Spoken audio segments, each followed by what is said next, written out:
Let's get to Donald Trump potentially arresting me. We'll Not over them. the dog thing, but over Probably Antifa. Some of the people I know, some of the people I dine with.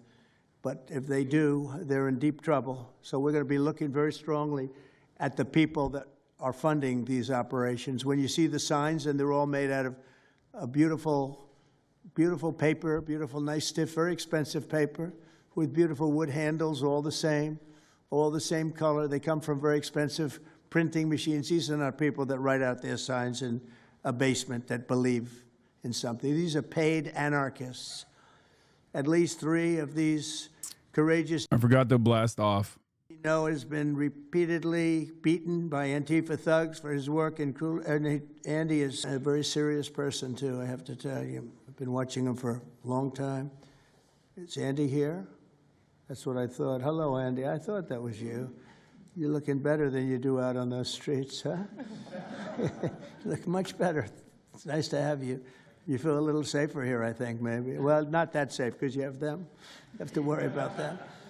But thank you very much. Andy has been repeatedly beaten by Antifa, and including one assault that left him with a brain hemorrhage. Only days ago, Nick Sortor was assaulted in Portland by a flag-burning mob, and we've made it 1-year penalty for inciting riots. We took the freedom of speech away because that's been through the courts, and the court said you have freedom of speech. But what has happened is when they burn a flag, it agitates and irritates crowds. They've never seen anything like it on both sides, and you end up with riots. So we're going on that basis. We're looking at it not from the freedom of speech, which I always felt strongly about, but never passed the courts.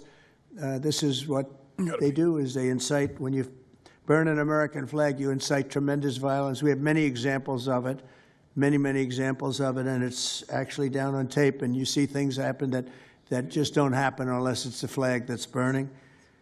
Very recently, Katie Davis Court was hit in the face with a flagpole in Portland by an Antifa radical, leaving her with a very blackened eye. So, Katie, thank you very much, and I'd like to also say that I watched Nick. Where's Nick? Is Nick here? Nick? Hi, Nick. That was a rough time you went through. I hope you got my little note. I wrote you a note. Yeah, I really appreciated that. It helped a lot because it was a difficult situation. I thought it was terrible, actually. I thought it was terrible. So we'll talk about it a little bit. Under the last administration, the Department of Justice targeted faithful Catholics, Christians, and patriotic parents as domestic extremists. They said, oh, they're extreme because they believe in God. They're extreme because they go to Catholic church, or evangelicals, where everybody was under the gun. Unless you are a really bad, sick person, then they left you alone.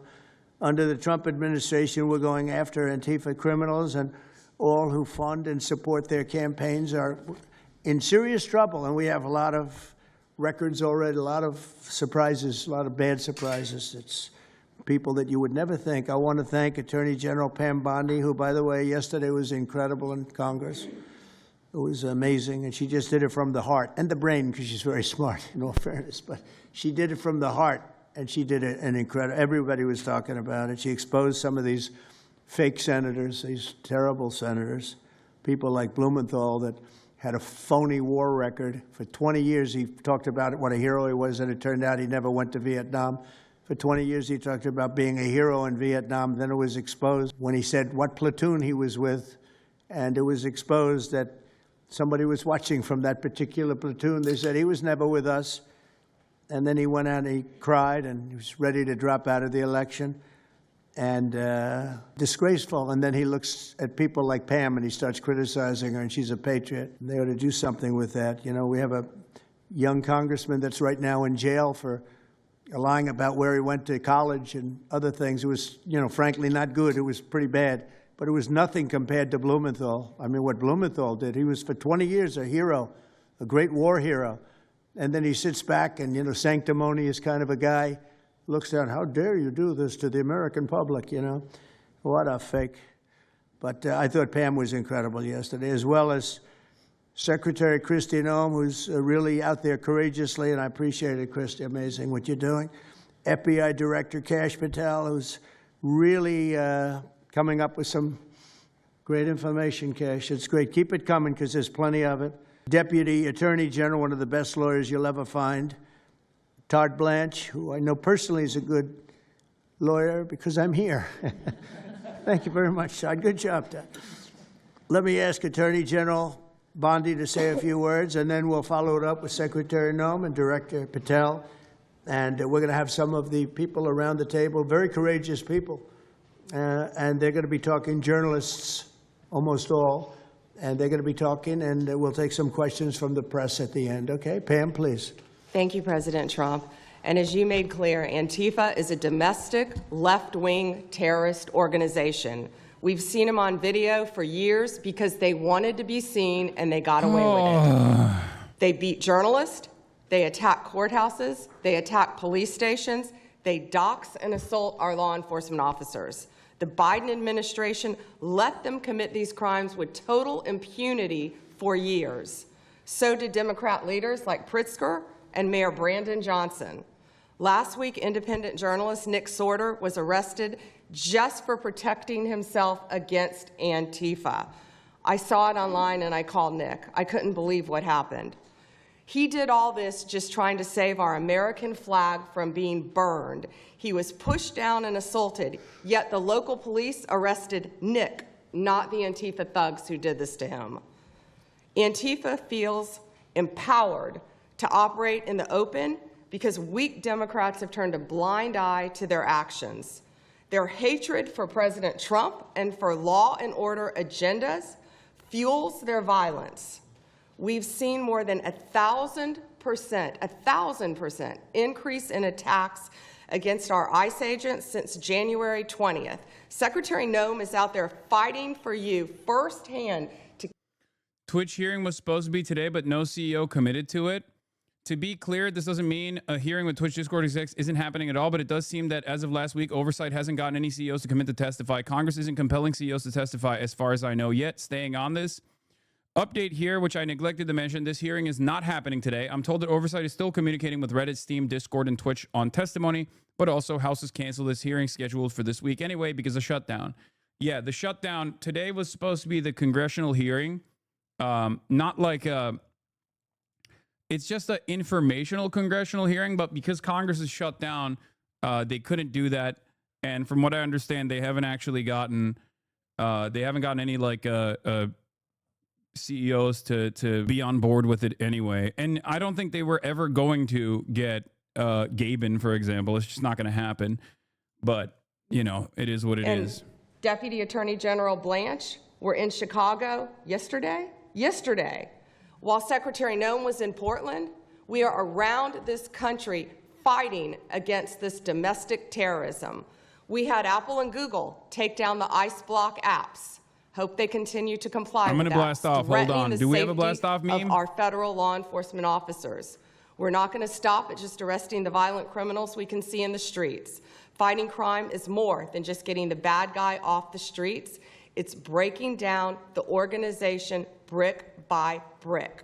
Just like we did with cartels, we're going to take the same approach, President Trump, with Antifa. Destroy the entire organization from top to bottom. We're going to take them apart.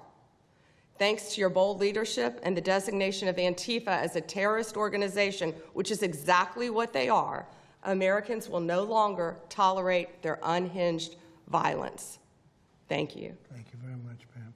Well, thank you, Mr. President, and thank you for hosting today and focusing on Antifa and the terrorists that they are.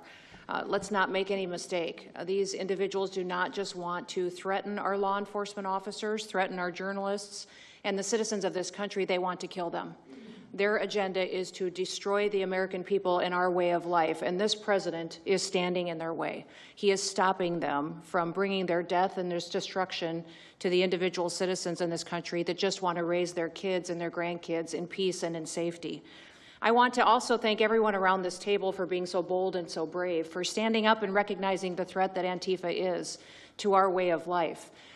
By recognizing how advanced they are, how sophisticated their networks are, how they've infiltrated our entire country, and we're seeing them play out with their tactics from city to city and how they have built out their funding mechanisms. And, sir, I also want to thank our Treasury Secretary for his work in getting to the bottom of these funding mechanisms and individuals who are perpetuating this violence on our American cities. I was in Portland yesterday and had the chance to visit with the governor of Oregon and also the mayor. They're in town, and they are absolutely covering up the terrorism that is hitting their streets. While you talked about some of the stories of our ICE agents, our Border Patrol agents, how they have been attacked, how they have been shot at, injured, the damage that they've done, these leaders in these local cities, along with Pritzker and Johnson, ignore what's going on, or, sir, they're helping Antifa cover it up. We have arrested dozens of individuals that are Antifa members or affiliated with them, and I want to thank our Attorney General for prosecuting them and making sure they never see the light of day again. They have been so bold in making sure we're bringing those individuals to justice. One of the individuals we arrested recently in Portland was the girlfriend of one of the founders of Antifa, and that we are hoping that as we go after her, what are we interview her and talking about, prosecute man? her, The we will girlfriend get of the more and more founder of information Antifa. about the network and how we can root them out and eliminate them from the existence What is the of founder of American society. Antifa? I want to thank the new journalists here today for telling their stories. You're a and for loser if being you just able shot and your willing dog. to You go could be to the streets and Secretary to of the Department of cover Homeland what's Security. It's happening true. here in America. Many times the legacy media has looked the other way, refused to tell the stories. The networks have not really focused on what this is and what damage it is doing to our country, and how this network of Antifa is just as sophisticated as MS-13, as TDA, as ISIS, as Hezbollah, as Hamas, as all of them. They are just as dangerous. They have an agenda to destroy us, just like the other terrorists we've dealt with for many, many years.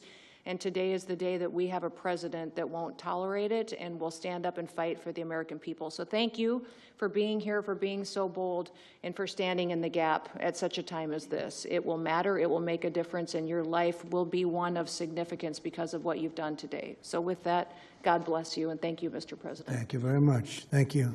Cash, please.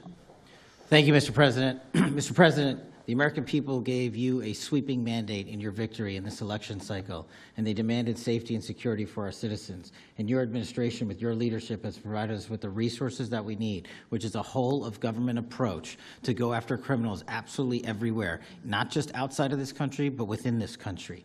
And that takes a whole-of-government approach. The interagency seated up here with the Department of Homeland Security, our Attorney General, our Deputy Attorney General, and your White House staffers, and including Stephen Miller's leadership, has allowed us to go out there and map out these networks. What we are doing at the FBI is simple. It does not require rocket science. We are following the money.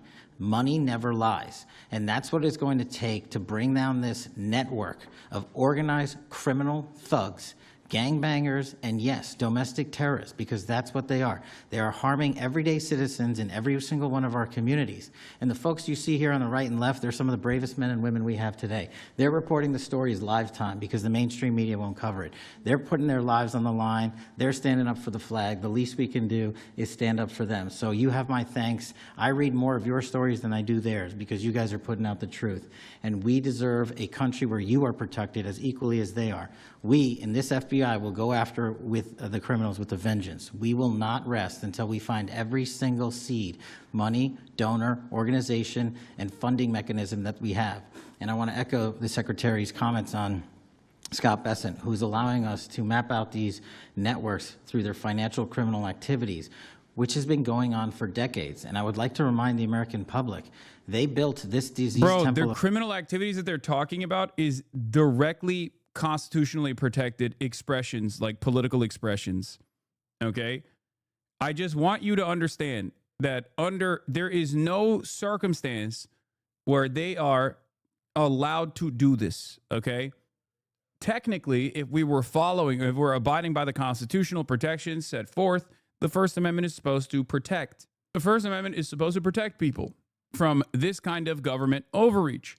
In the United States of America, the federal government, or any sort of government really, is not allowed to monitor, or not monitor necessarily, but like just to compel your speech, your political expressions.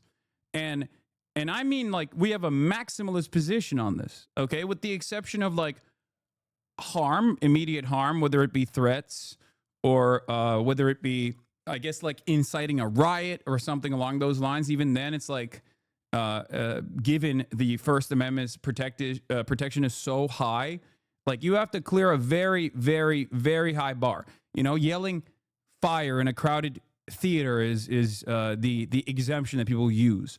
The First Amendment itself, for the record, for those who don't understand it, is not a law. The better way to think about the Constitution is a law for the government, a law not restricting the average citizen's behavior, but instead it is a law that restricts the government from compelling the average citizen's behavior. Not even just the average citizen, by the way. The Constitution obviously expands to every single person on U.S. soil. Persons is the specific terminology that the founders, the framers used, okay? The Constitution is a government document that is supposed to have limits to what the government can do. It's not about limiting what the regular people can do. It's about limiting the government. It was not a good night for me. Let's just say that. It was not fun sitting in that jail, but I'm glad to see what has come of it. They brought this fucking Tim Pool guy, by the way, Nick Sorter, because he got arrested for, like, I think beating on someone.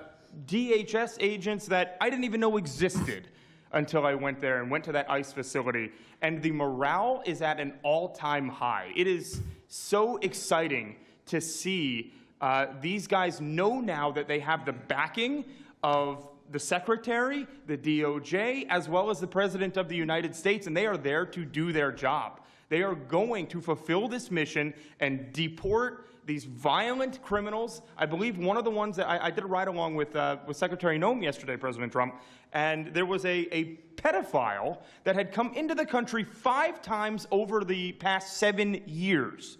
7 years, and apparently under the Biden regime that was just allowed to happen. That was fine, no problem. It's concerning to me that you're seeing the Portland Police Department, as well as the governor of Oregon, and the mayor, of course, coming out and running defense for pedophiles that have entered the country illegally 5 times. It's crazy. I'm glad it's taking a front row seat in the media. And, you know, they're being forced to talk about it in reality because, you know, we're the ones that were on the ground. We're the ones that are actually reporting what's going on. And you know, much of the legacy media has been either ignoring it or covering for Antifa for years now. So thank you guys so much for taking this seriously. And President Trump, you mentioned that flag. So remember, you put out a truth right after That's right. I saw that. Took this flag from that man that was burning it in the street. I saw it. Do you know who he is? Oh yeah, I know exactly who it is. So why don't you give it to Pam? Give it to the Attorney General, and let's start prosecutions. I actually have a second flag. Once again, burning the American flag is constitutionally protected speech. Okay? And the Supreme Court has actually defended this constitutionally protected speech, just so you understand. President Trump, after that happened to Nick, I called Harmeet Dillon and we opened a pattern and practice investigation into the Portland police very publicly as to how they let this happen. Thank you, sir. Mr. President, Brandy Cruz, you're going to hear us be very fired up today, and you can tell, and it's because some of us have been covering Antifa for 15 years and have never had anyone in a position of authority even acknowledge their existence. And I'll also tell you that I think that had you not done, the single most powerful thing you've done to deal with this scourge has been acknowledging that Antifa is a real thing. I genuinely believe there would be people at these tables who would be dead today and would have been killed in Portland had you not called them a terror organization and said we're going to bring the full weight of the federal government to bear. I talked to Katie Daviscourt in Portland the other day. She'd been assaulted all summer. And she said the same thing. They didn't seem quick to violence as soon as you made that designation. So they're thinking in their heads. They're worried. There's been 24 or so arrested in Portland. They don't want to go to federal prison. There's this video of them, one of them who was in the face of an ICE agent, and then he's in custody shaking. Once you take the mask off, they're nothing. And I was told by probably a dozen people not to tell you this. I'm going to tell it to you anyway, because it's relevant to what we're talking about. I'm living proof that you can recover from TDS. I had strong Trump derangement syndrome for probably 8 years. This is one of the reasons I recovered from it. And by the way, it's much better to not have TDS. I'm happier, I'm healthier, more successful. I even think I got a little more attractive after I got rid of my Trump derangement syndrome. Yes. You know, I'm a reporter in Seattle, and frankly, Jesus Christ. could not care any less what any of you have to say about this meeting. Could not care any less. We're not here for you. I'm not here to convince any of you that Antifa is a real thing, because if you have not come to that conclusion by now, you are never going to come to that conclusion because you don't want to see it. And you're going to go and you're going to say it's a bunch of right-wing conservative influencers who are here spinning a tale. I was one of you. I was a mainstream reporter in Seattle for 10 years. I was a TV reporter on the streets doing my job, and I was still assaulted by Antifa. So it's not about being conservative. It's about people who go there and show what they're doing. And when I saw, after all those years, that the media wouldn't be honest about what was happening, that Democratic politicians wouldn't be honest about what was happening, I thought, well, gosh, if they're not being honest about that, maybe they're not being honest about President Trump either. And it opened my mind to just looking at things for what they were. And now I find you quite funny, actually. Now, it's like I said, I'm much happier about it. But, you know, for me, again, I could not care any less the stories that they go to print. This is what I care about. We have 3.5 years. Nothing is guaranteed, although I think if Democrats keep it up, we'll probably have Republican presidents for the next 3 decades. But nothing is guaranteed, and so what I want to see over the next 3.5 years is a full court press to dismantle Antifa once and for all in a meaningful way. I know, Andy, we talked before this about some ideas. That's really what we want to. I don't care what the media says. I don't care what Democrats say. They will never wake up to this fact. So we want the federal government to take as many of these cases as possible, look at the interstate travel between Portland and Seattle when it comes to these people who are committing violent acts, and hopefully in 3.5 years, they will be a shell of their former selves. Very close to done, and it's Antifa and many others, Yes. unfortunately. There are many others, bad ones. Most have been named terrorist organizations. There are a couple that we're going to, but I think we've got it pretty well covered. But there are many others, but very specifically today it's Antifa, and it's really bad, and we're going to get it this cleaned is up. every Andy, you have time. something? Thank you very much. I'm glad. Every time people are talking about like fucking Portland is a war zone, it's just really funny to think. It's really funny to just like tune into Portland and show exactly what's going on in Portland when they're like, Portland is a war zone, army of Antifa. And then this is the army of Antifa. And this is the army of Antifa. This is what they're doing in Portland, the war zone, right? It's just, it kind of reminds me of that fucking, it kind of reminds me of that that Amon animations where like in real time, as Ethan was like talking about how I'm like this dangerous neo-Nazi terrorist or whatever, and then you tune in and it's like me and Maya and I'm explaining to her like what docking is. That happened in real time, apparently. Okay, you are no different from Israel. Stop hurting your dog, idiot. It's insane. Like, it's basically like that. But it doesn't really matter because, once again, if you just stay on the other side, you can be perfectly comfortable knowing that, like, Portland is on fire, knowing in your heart of hearts, knowing in your mind that Portland is, as a matter of fact, on fucking fire. Okay? Meanwhile, I mean, it happens all the time. It happens all the time with like protests.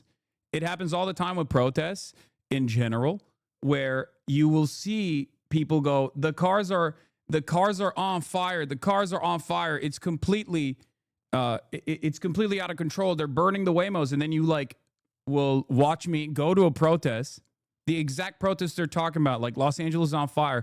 And I walk 3 blocks away and I go get a fucking ice cream at like a Japanese ice cream restaurant. It is so difficult to cut away at these insane narratives because a lot of people don't want to see the other side. They just want to continue being deluded. Now, under different circumstances, that would be fine. That delusion, that level of delusion would be fine. Okay? As long as it just kept people scared and it's whatever.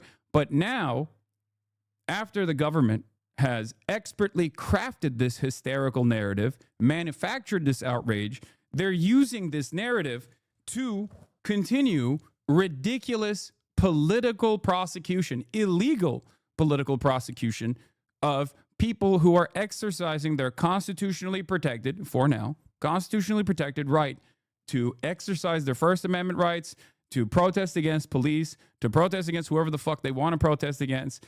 That is the most fundamental American value. It is more fundamental an American value than racism is, okay?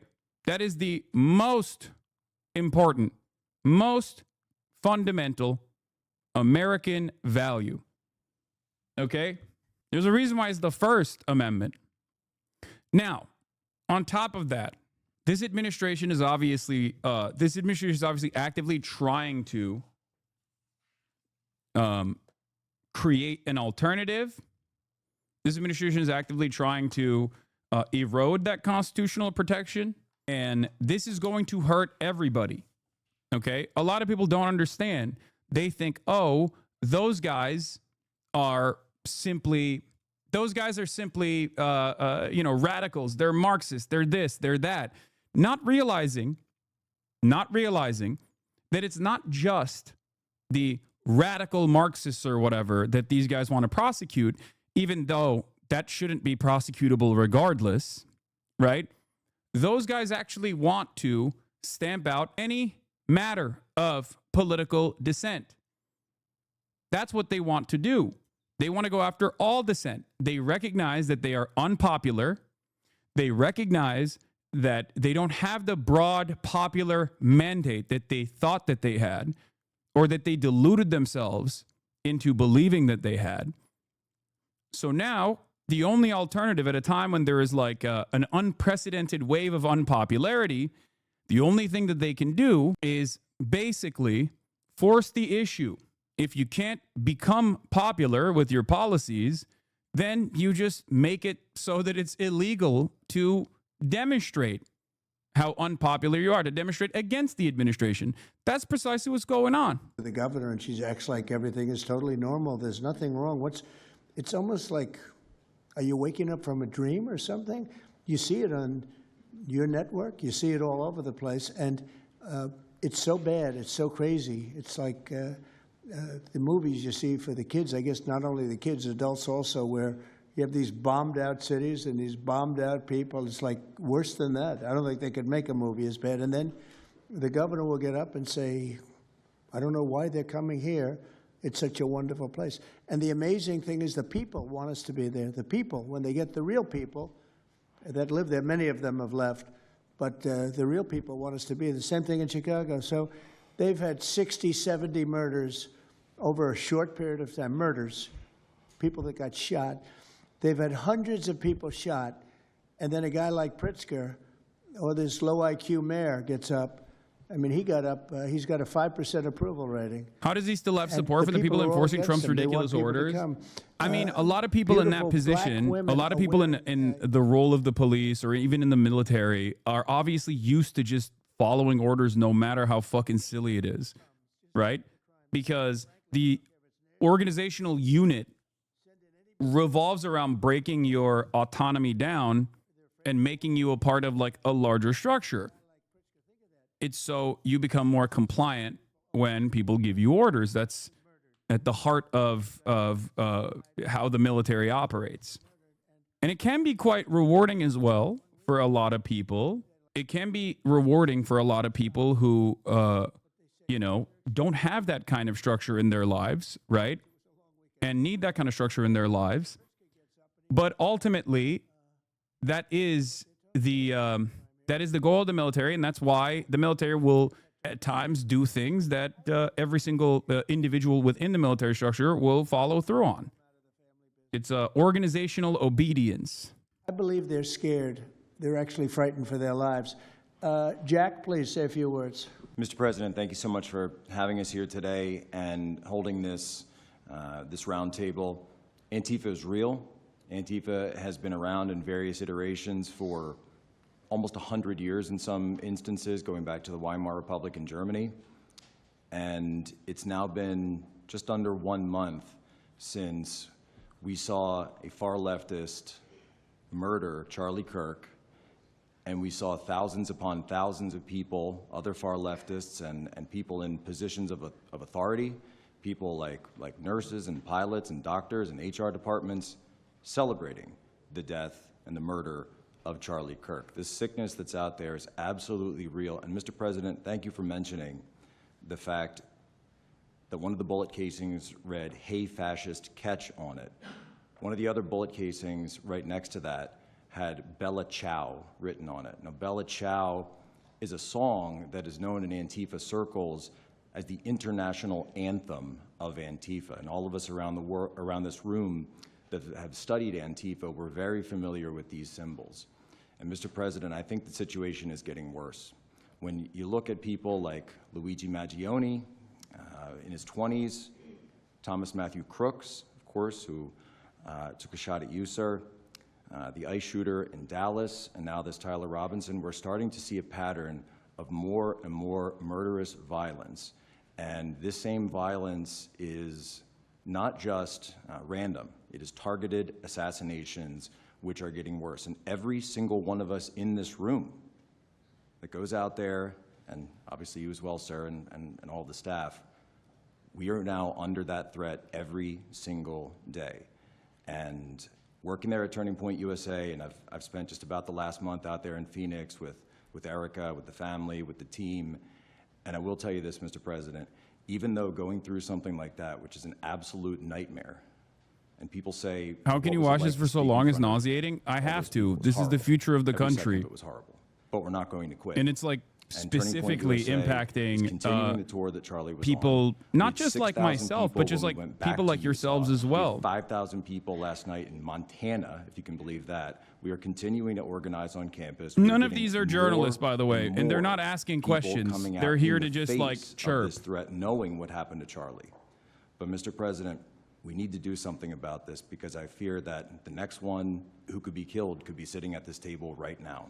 And we're not going to stop. But they need to stop, and they will not stop until they are stopped. Thank you. Thank you, Jack. I appreciate it very much. One thing I have to say is that Washington, D.C. was almost as bad.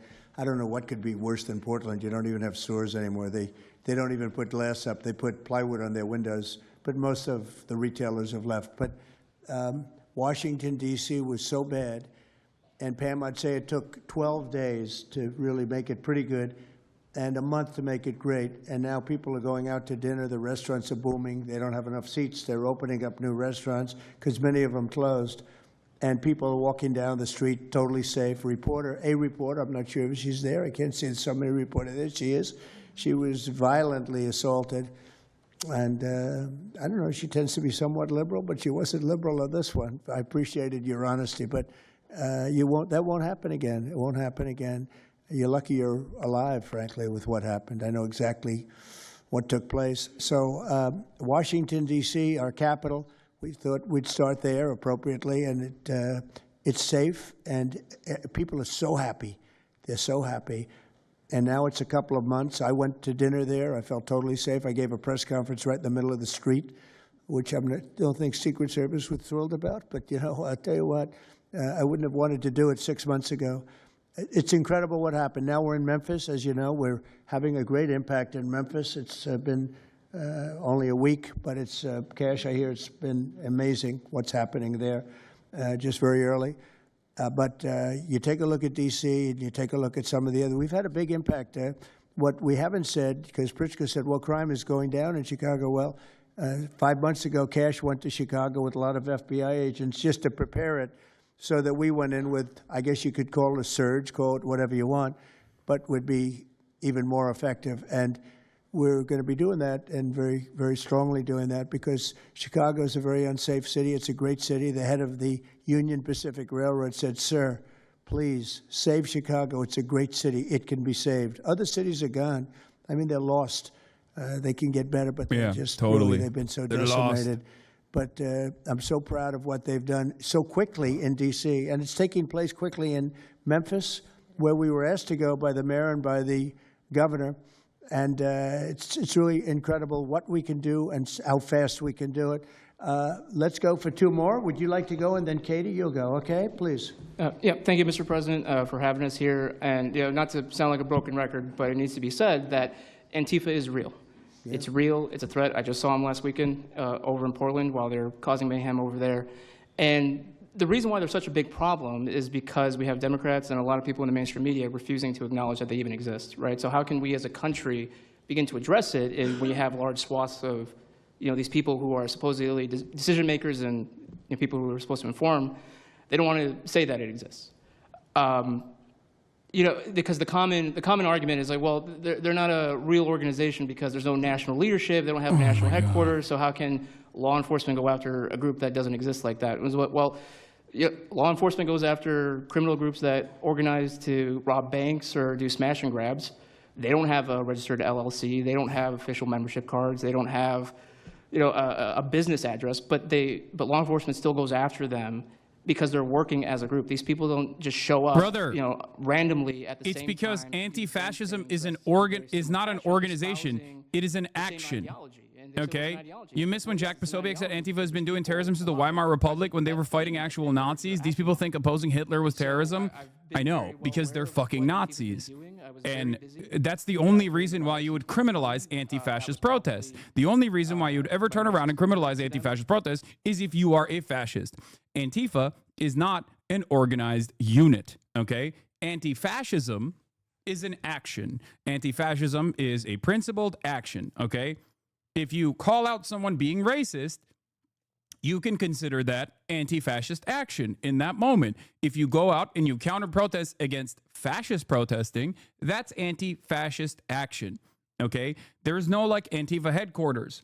There is no getting together and rounding up the troops and then deciding that we are going to operate in an organized capacity to go and do anti-fascist mobilization. It doesn't work that way. And not only does it not work that way, but even if it did, even if there was an Antifa organization, okay, even if there was a centralized anti-fascist organization, it would still be constitutionally protected, okay? The American Constitution as it stands currently does not have any domestic terrorism tools that they can use to prosecute people who are individuals who are getting together and gathering together and doing acts of political expression. Okay, yet the Trump administration is trying to change that. Now, this is such a maximalist position that you can literally have the Patriot Prayer and the 3%ers and the Oath Keepers and things of that nature actually participate in mass demonstrations around the country. Okay? That is the reason, because the First Amendment makes it so that as long as you are not directly engaging in some kind of like violent or some kind of criminal action, then you can't prosecute them. He said the government goes after orgs that rob banks. I guess that means all banks are safe now. There's a difference. Right? There's a difference there. That is a criminal element getting together to do a crime. It is, as of now, not a crime to protest. Thank you. That's the point, right? It is a crime to try and rob a bank. It is a crime to successfully rob a bank. It's even a crime to attempt to rob a bank. It is not a crime to organize a protest. It is not a crime to mobilize to organize a protest. Is it not only not a crime, it's a right. It is a constitutionally protected right. There is no constitutionally protected right to robbing a bank. There is, however, a constitutionally protected right to organize a fucking protest. Okay? It is ridiculous. Do it because it's an important topic, it's an important issue. The American people deserve to know what's happening in these chaotic situations, and we're more than happy to do it. So thank you, sir. Great job. Thank you very much. Katie, please. Hi, Mr. President. It is an honor being here today, and I first wanted to start by thanking you guys for designating Antifa a terrorist group. It's exactly what this group is. It's a long time coming. I'm an investigative journalist from Seattle. I work for the Post Millennial alongside Andy Ngo and Jack Posobiec. I have been infiltrating Antifa cells in Seattle and Portland for the past decade. I know their inner workings, and Antifa uses extreme political violence to crush the civil rights of their political enemies and believes that violence is justified by any means necessary. But today, I want to focus on what is happening in Portland at the ICE facility. I've been covering this for the past 4 months, and this is a call out to corporate media who has completely ignored this story or has falsely reported on it. This is nothing short other than a sustained attack on the United States, which is being supported by Democratic elected officials. The Portland Police Bureau has completely abandoned several blocks outside the ICE facility, giving away their jurisdiction to a terrorist group who has spent the past 4 months harassing, assaulting, and intimidating anyone they perceive to be against their cause. Not only have federal agents been relentlessly assaulted for more than 100 consecutive days, black-clad anarchist militants concealing their identities behind black facial coverings have been assaulting reporters just for trying to cover their crimes. Today, I am sitting here with a black eye and a concussion after being violently hit in the face with a metal pole while reporting outside the ICE facility just this past week. After the attack, I immediately went to three Portland police officers who refused to detain the suspect. I took the time to chase down the suspect in the streets, had her held for 35 minutes. I was waiting for Portland police to come, and they never came. Then that's what opened to my eyes to what this group is actually doing. I watched 20 Antifa militants help my assault suspect escape into an Antifa safe house that is 1 block away from the ICE facility. And this safe house is where Antifa-affiliated protesters are conducting paramilitary operations. It's where they're arresting, they're showering, they're eating to continue this occupation. I have staked out this safe house and have observed shift changes. This group is highly organized. It is being funded through mutual aid groups, and they have no plans of stopping. Residents living across the ICE facility have been held hostage by Antifa. They're begging for federal intervention. The city, and they want you, President Trump, to come in and restore law and order. I want to stress the importance of taking this situation seriously, because when I first started reporting on this occupation, I went undercover in Black Bloc. I talked to these Antifa militants. I lasted for about a month. They believe that ICE agents are the Nazi Gestapo who need to be killed. They told me that directly, and I think that if this situation is not taken as seriously as it is, it's just a matter of time before someone gets killed. And thank you for having me. Thank you, Katie. That's pretty incredible. The only question nobody can answer is why. Why are they doing this? They're like insurrectionists. They're terrible people. But you really wonder why. Why are they doing it? What are they gaining other than they're obviously paid? They're paid a lot of money.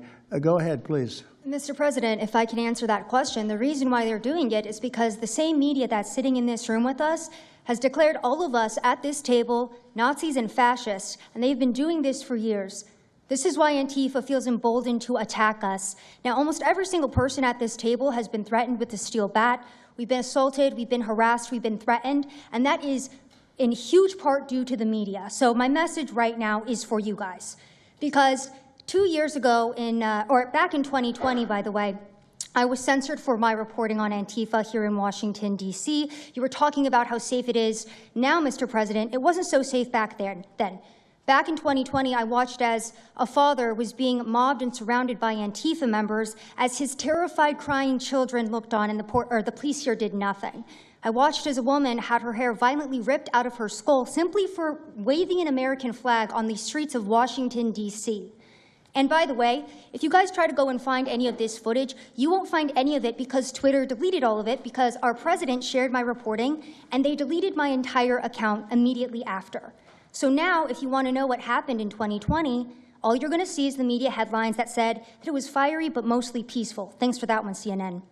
The reality is that it was an extremely violent period of time, and for the last 10 years, Antifa has been wreaking havoc on law-abiding and innocent American citizens, and it needs to end. Now, I'm with Turning Point USA. It's an honor to be here, Mr. President. Thank you guys so much, everybody in the administration, for giving us a seat at the table, because the media has not only been demonizing us for so long, but immediately after the brutal assassination of our founder, Charlie Kirk, our Turning Point USA chapters have seen an uptick in violence across the nation as Antifa chapters that are embedded in our universities go and target them. It's been extremely difficult to report on the ground, and for a long time I was afraid to go to Portland because I knew that the only people who would have my back, like Julio said, were one of my friends on the ground because there is no police force there. I was terrified to go because I knew if I got shot or stabbed, and I have been assaulted, I've been mobbed and robbed in Austin, Texas by Antifa, that nobody would come to help me. So my plea to the entire administration, especially to the DOJ, is every single radical left-winger who is in front of the ICE facility in Chicago, in New York, in Portland, please make sure that you use the full force of the law to come after each and every single one of them, because it is us being soft on left-wing violence that has fomented all of the terror that we have seen in this country, and it is the left wing getting away time and time again with assaulting law-abiding American citizens that has led us to this place. So, is this level of dick sucking allowed on television? Yes. And also, what's really remarkable about this particular type of dick sucking is that it's happening while the government is shut down. This is what they're predisposed with. The government's fucking shut down, and what these guys are doing, instead of like trying to address that, instead of, I don't know, offering people additional funds, offering people additional subsidies so they can continue fucking paying their unimaginably expensive healthcare premiums, but at least like manage it to a certain degree, because that's what the government is shut down over, for the record. Instead of coming to terms with that and then taking a fat dub, you know what I mean? Because Donald Trump could just easily be like, that's right, I love healthcare. Democrats hate healthcare. That's why we're doing healthcare. And then said, we're doing Trump care. I'm calling it Trump care, right? If he actually wasn't such a empty suit that is a servant of capital, that's what he would do. If he was truly the populist leader, that's what he would do. If he truly cared about even like advancing a nationalist project, like doing a nationalist project, he would offer at least like his base some treats. And I don't mean just treats necessarily, but I mean he would offer his base something like some kind of financial leg up at a time when people are experiencing unprecedented levels of this affordability crisis. That's where we're at. He's not doing that, and instead he's just offering the base red meat like Soros this. Network, the Open Society Network, its other funding networks, the Arabella funding network, the Tides funding network, Neville Roy Singham and his network, Foreign Cash, and it's also big left-wing funders. Some of them are not citizens of this country. Mr. Hans-Jörg Wyss of Switzerland. They're pouring money into this entire ecosystem. And so I want to share 3 money facts with you about what we call Riot Inc. Number 1, like any corporation, Riot Inc. has many divisions. It doesn't just have the Antifa boots on the ground division. It has PR divisions. It has marketing divisions. It has a very well-funded legal division to get these boots on the ground back on the streets as quickly as possible. But it does have those investors that I mentioned. Number 2, we have identified dozens of radical organizations, not just the decentralized Antifa organizations, but dozens of radical organizations that have received more than $100 million from the Riot Inc. investors. These would be the lawyer groups. These would be the groups that advocate what they're for talking calling about here is like bail funds, right? Like people who set up bail funds specifically so that people who are arrested for not breaking any fucking laws or anything, people who are simply arrested and detained can be quickly released. Okay? That's what this is for. But they call it the fucking Riot Inc. or whatever. Charged with domestic terrorism, these groups received money for that from both the billionaire class as well as taxpayer money. So one other thing, this like money helps fund the decentralized crowdfunding. These are the Antifa legal observers that are participating in the protests and are there specifically to the Lawyers Guild that specifically is there to look at violations. The National Lawyers Guild is there to write down violations of constitutional protections. Like they even consider Act Blue, which is like the funding vehicle for the Democratic Party, to be a part of this as well. It's just a payment processor. It's just so ridiculous. Cash or Pam Absolutely. or Christie. Yeah, we'll do that. As soon as Yeah. you can. That's all of you. This well-funded legal You org works to protect probably Antifa terrorists know from the names prosecution, after a certain according to the period of time, Federalist you tend to newspaper. find out. But these are people that There's do a not have reason good why they're intention for covering the this shit country, right and now, by the way, because they that's, want to go after every treasonous, single. probably. They want to So- go after every single organization that specifically works to ensure that people's constitutional rights are not fucking violated. Okay? I'm sorry. If it walks like a duck, it quacks like a duck, it's probably not a cow. Okay? If you are prosecuting people who are anti-fascist for simply engaging in anti-fascist demonstrations, if you are saying that anti-fascism is a terrorism designation, if you are actively trying to go after all of these other groups, all of these other like 501c3s, for example, that work to ensure that the administration doesn't violate, every administration, by the way, like this is not, these organizations are not, Democrat run or Democrat funded, by the way. These organizations also operate when the Democrats are in charge. The National Lawyers Guild and the ACLU and all these other like civil liberties, like civil rights organizations, human rights organizations, work under every administration. They're agnostic. They're not specifically working when Republicans are in charge or anything like that. They were literally there when protests were happening on college campuses and the Biden administration was in charge and people were getting packed up. 3,500 people got arrested on college campuses for protesting against Israel. They were there. They're there to protect civil liberties for all Americans. Okay? That's what they're there for. Dangerous, and I thank you, Mr. President, and your administration as well for acknowledging that. Thank you very much. It's too bad you have to go through it. but I know, thank it's a little you very crazy. much. Well, you're going to get to the bottom of it, so it's a very important thing you're doing. Thank you very much. Please, Cam. Yeah, I've just got something very short. I'm attacked every time I do my job. I do find it Leave pretty my house crazy to go- though that like they're basically looking at the situation, right? They're looking at the situation and they're like, they did January 6th. A lot of these groups that participated in January 6th were responsible for other criminal acts as well, not just protests, but like straightforward incidents of like domestic terror, right? And these guys are looking at that and saying January 6ers are actually good. And that is not like a real insurrection. They were just simply visiting the halls of Congress, but maybe were a little too aggressive in their visitation. Okay, maybe they expanded on their visitation rights. Okay, and they must be freed. And Donald Trump actually got them free. He pardoned every single person, and some of those guys literally had to go back to jail because they were pedophiles. Okay, but what's crazy is, on the one hand, those guys are good as long as you are doing an insurrection, like a legitimate insurrection at the behest of the president, the current president, then that's fine. If you're a brown shirt, that's fine. That's really good.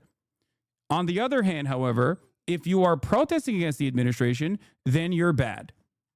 Then you're bad, and you should be prosecuted to the full extent of the law. You should be treated like a terrorist. You should be black-bagged, and you should be arrested. Sick.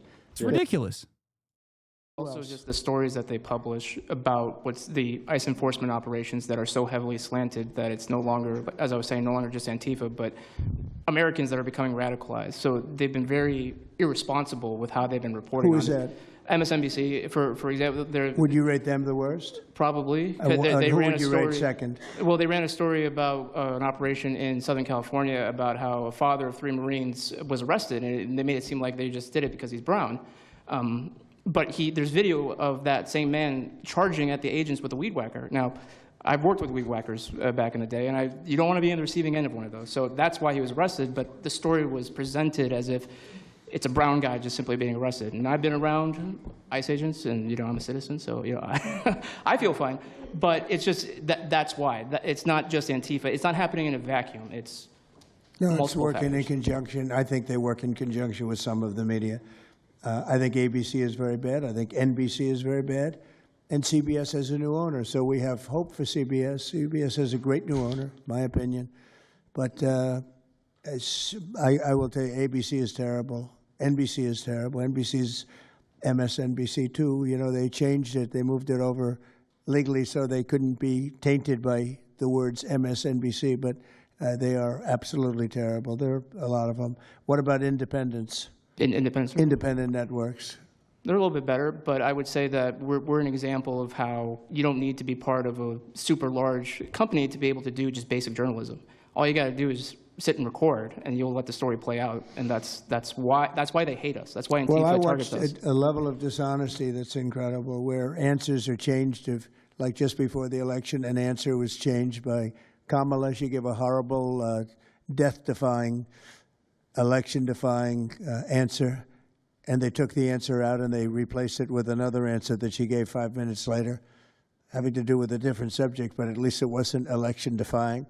No, the level of dishonesty with the media is incredible, whether it's on Antifa or many of the other groups. You're talking about Antifa, and I know that's close to your heart because that's the one that's most affecting you. But there are others that are as bad or almost as bad as Antifa, having to do with different people, different sections of the world, but it's terrible. We're not going to let it go on in this country. We're not going to let it go on.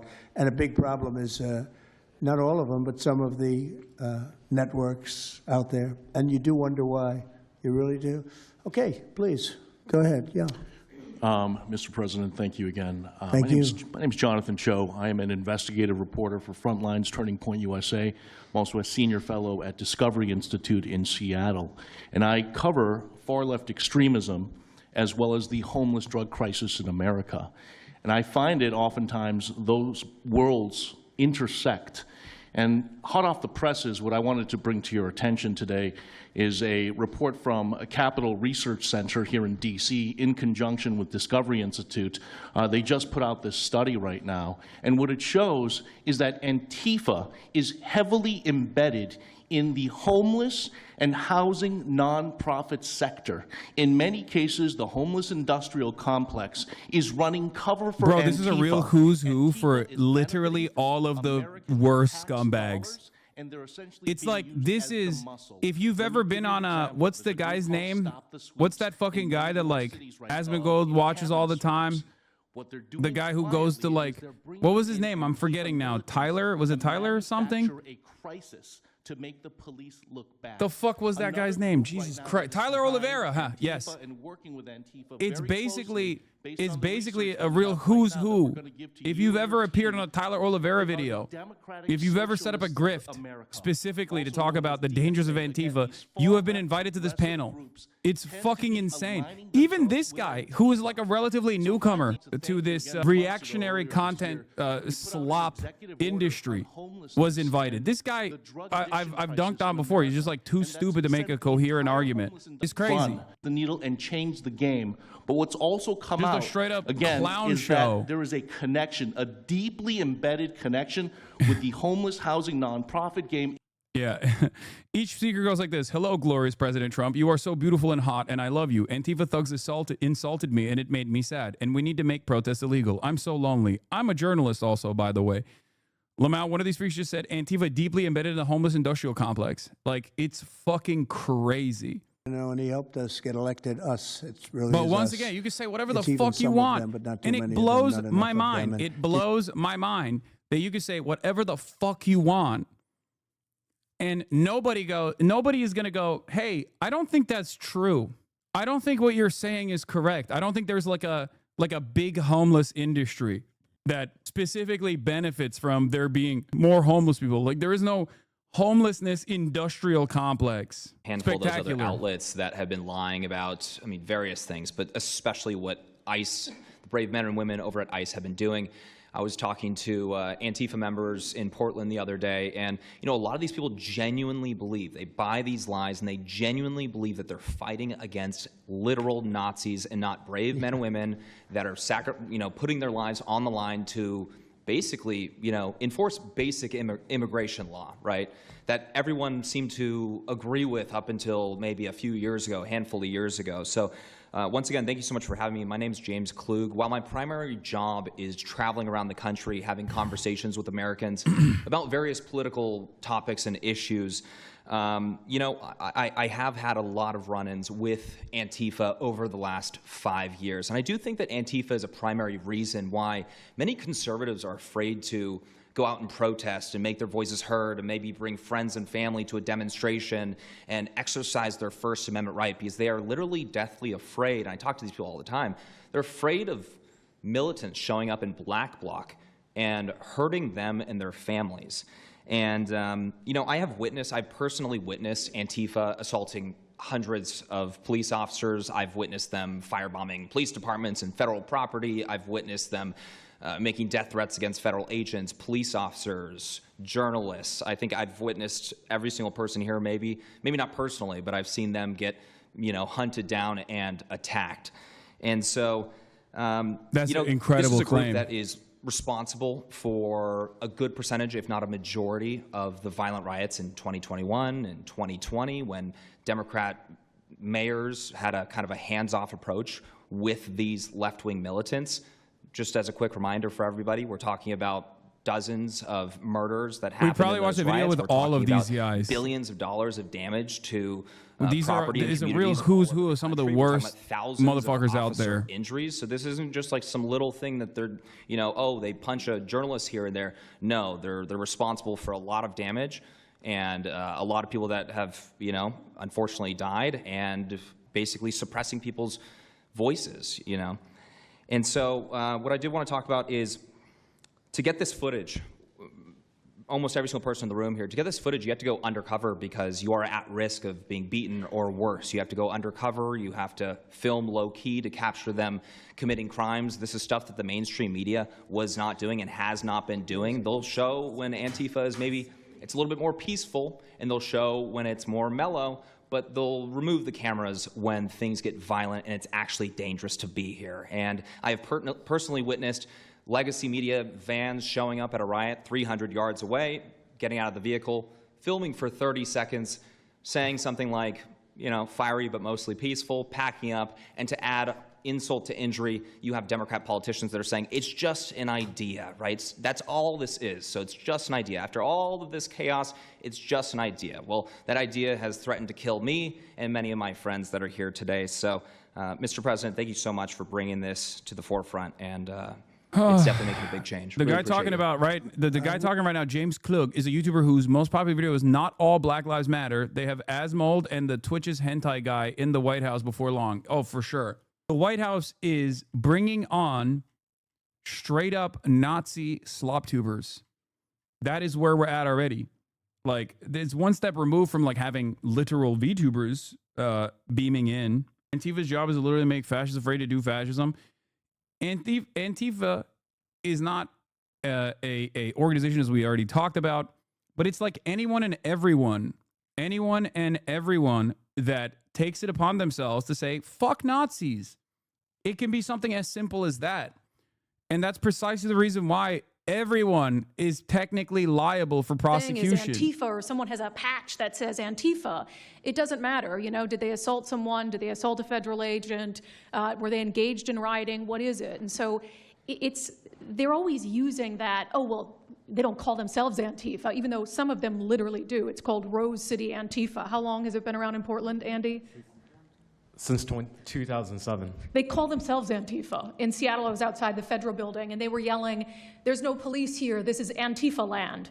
And then at the same time, Democrats, like our governor, oh, Antifa is an idea. But yeah, I think Antifa can overlap with a lot of other entities and organizations. Okay, very good. Thank you. You know, President Trump, I just wanted to add this real quick, because you were asking which mainstream media outlet is the worst. What I think, it's any of them that decided to call Kilmar Abrego Garcia Maryland Dad. Because when I'm out there on the street talking to these people, there it is. They call it Maryland Dad. This is not about like addressing a serious threat. This is about forcing this administration down your fucking throat to say anyone and everyone that has ever criticized the administration or saw like the humanity of a random migrant that the admin decided was actually a scary MS-13 terrorist, you're fucking going to get prosecuted. It's because these guys can't cope with the reality that they're like their narratives are not working. Their narratives, in spite of no adequate counter messaging operation coming from the Democrats, is still not reaching a broad enough base of support. So they just have to turn around and say, all right, well, if you don't fuck with us, then you're going to jail. That's what Trump it is. Gonna come and This help us. is straight up prosecuting discontent. Oh, you don't think I'm cool? Fuck you. You're going to jail. It's simultaneously fascist, but it's also childish, you know? It's also fucking childish, if that makes sense. Off by these rioters, children crying because they, can't sleep at night and they're scared of all the noise outside, and they can't leave. They can't. I mean, they got a lease. You can't just leave. These people aren't wealthy individuals, and that's one of the major problems here. And these people are afraid to come out and speak out. And they're getting no help from their government at all. They've been begging for the noise ordinance to be enforced outside of their apartment complex for months now, and the city of Portland has ignored them every single time. The victims are, as I said, they're afraid, but the governments aren't doing anything because they want to spite the administration. It's all political. And the politicians make you feel like you're foolish, like there's something wrong. Like, how could President Trump be saying that about Chicago? And yet the night before you see that, 11 people were shot, 5 people died, and you have him talking about like it's a wonderful situation. They make you feel guilty. And a lot of people don't get over that. They just don't get over it. I think they convince the people. Do wealthy people leave too or not? Places like Portland, are the wealthy people leaving? People that can leave, are they leaving? I think that they're moving to the areas that have been gentrified. I mean, the Oregon governor, when she was saying, we don't need Trump here, she's walking around. It's a very tight shot, if you notice that. And she said, Portland's just fine. Look at me. And they'll focus on the couple areas of Portland that are very nice. Well, she was saying that, and there were explosions in the background. Yeah.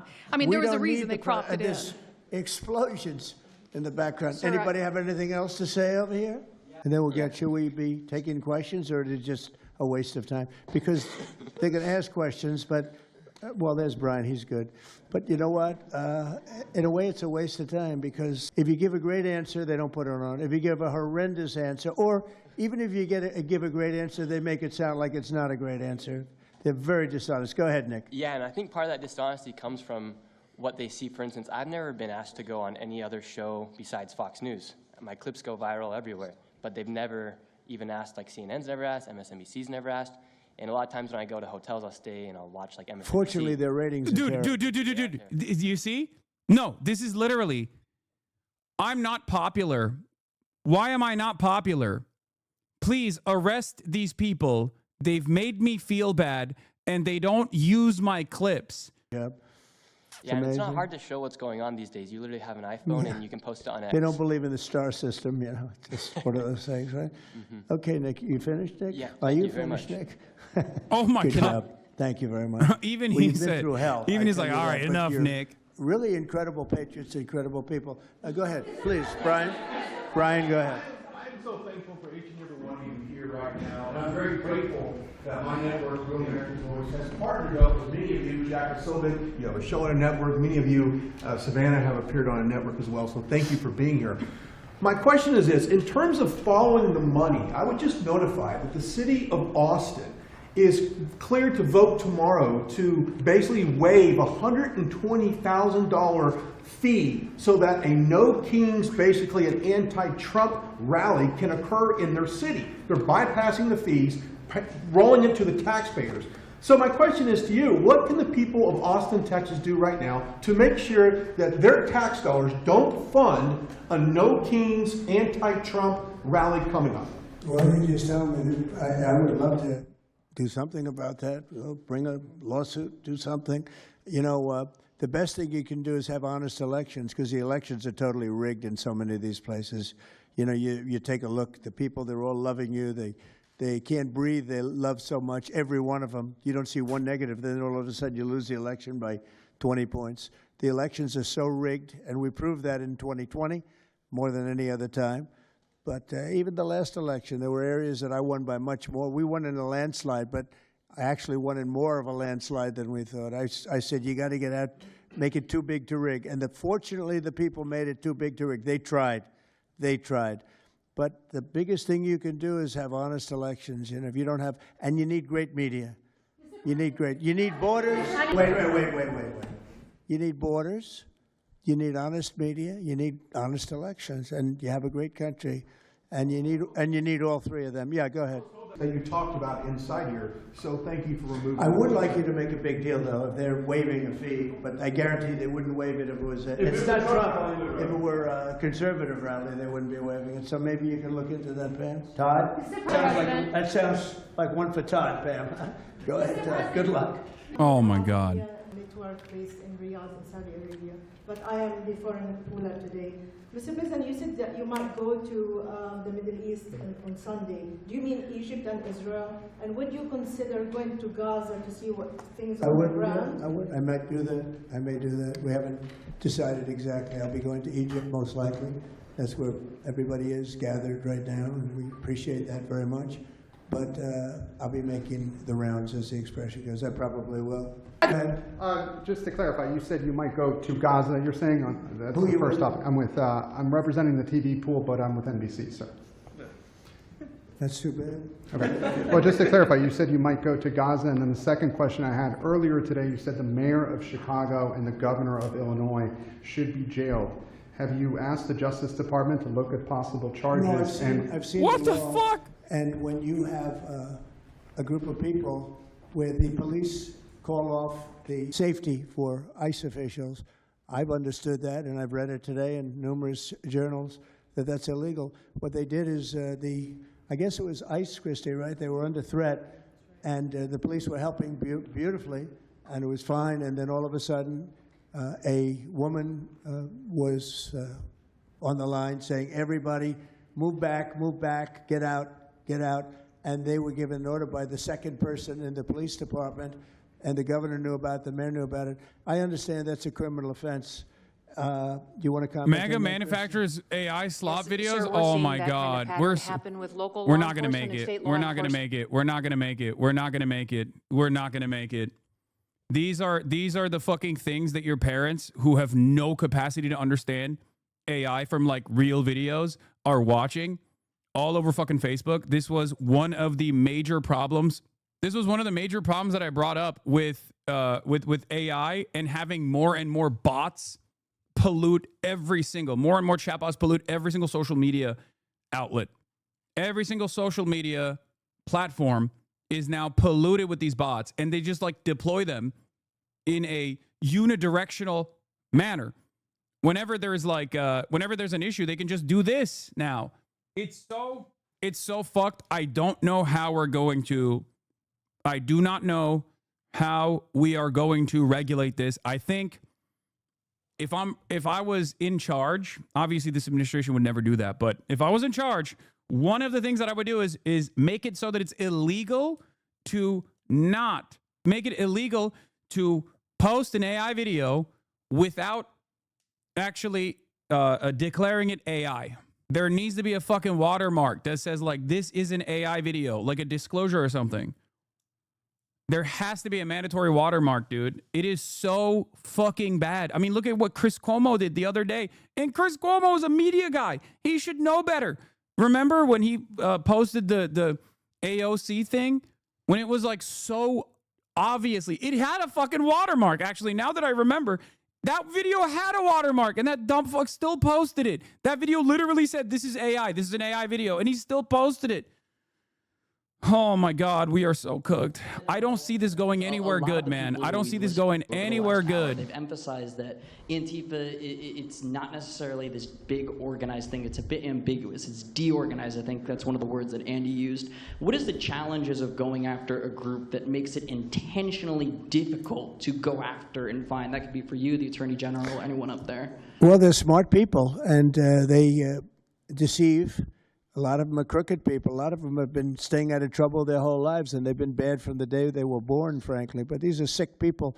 Pam, go ahead, please. Well, they're smart, but they're not smart enough. Oh, my microphone's broken. They're smart, but they're not smart enough. They have been covered by these liberal cities for so many years. And that's why we're all working with Treasury, with all these different departments, to find the criminal conspiracy. Okay. I was just given a note by the Secretary of State saying that we're very close to a deal in the Middle East, and they're going to need me pretty quickly. So I will take a couple of more questions. Please. Thank you, sir. I also have 2 questions for you, if I may. Have you given any more thought to possibly suspending habeas corpus to not only deal with these insurrectionists across the nation, but also to continue rapidly deporting illegal aliens? Yeah, it's suspending who? Habeas corpus, sir. Oh, I don't know. I'd rather leave that to Christie. What do you think? I haven't been a part of any discussions on that. Chat. They are talking about suspending due process. Oh, my Lord!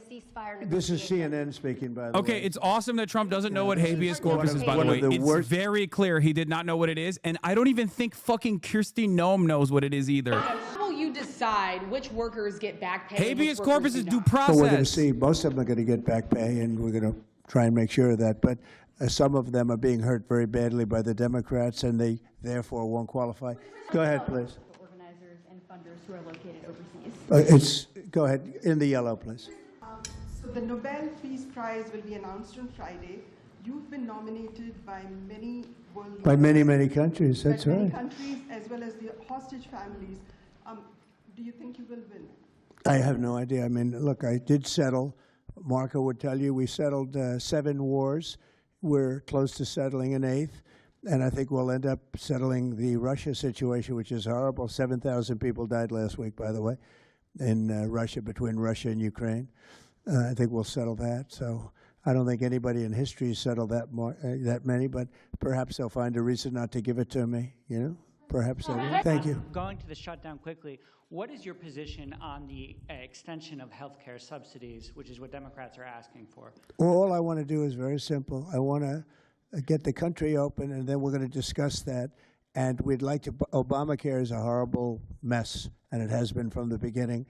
We want to make it better, stronger, even if it costs more money, we want to make it better. The Democrats want to make it worse. The Democrats want to approve health care for illegals coming into our country, many of them coming in from prisons and mental institutions and drug dealers.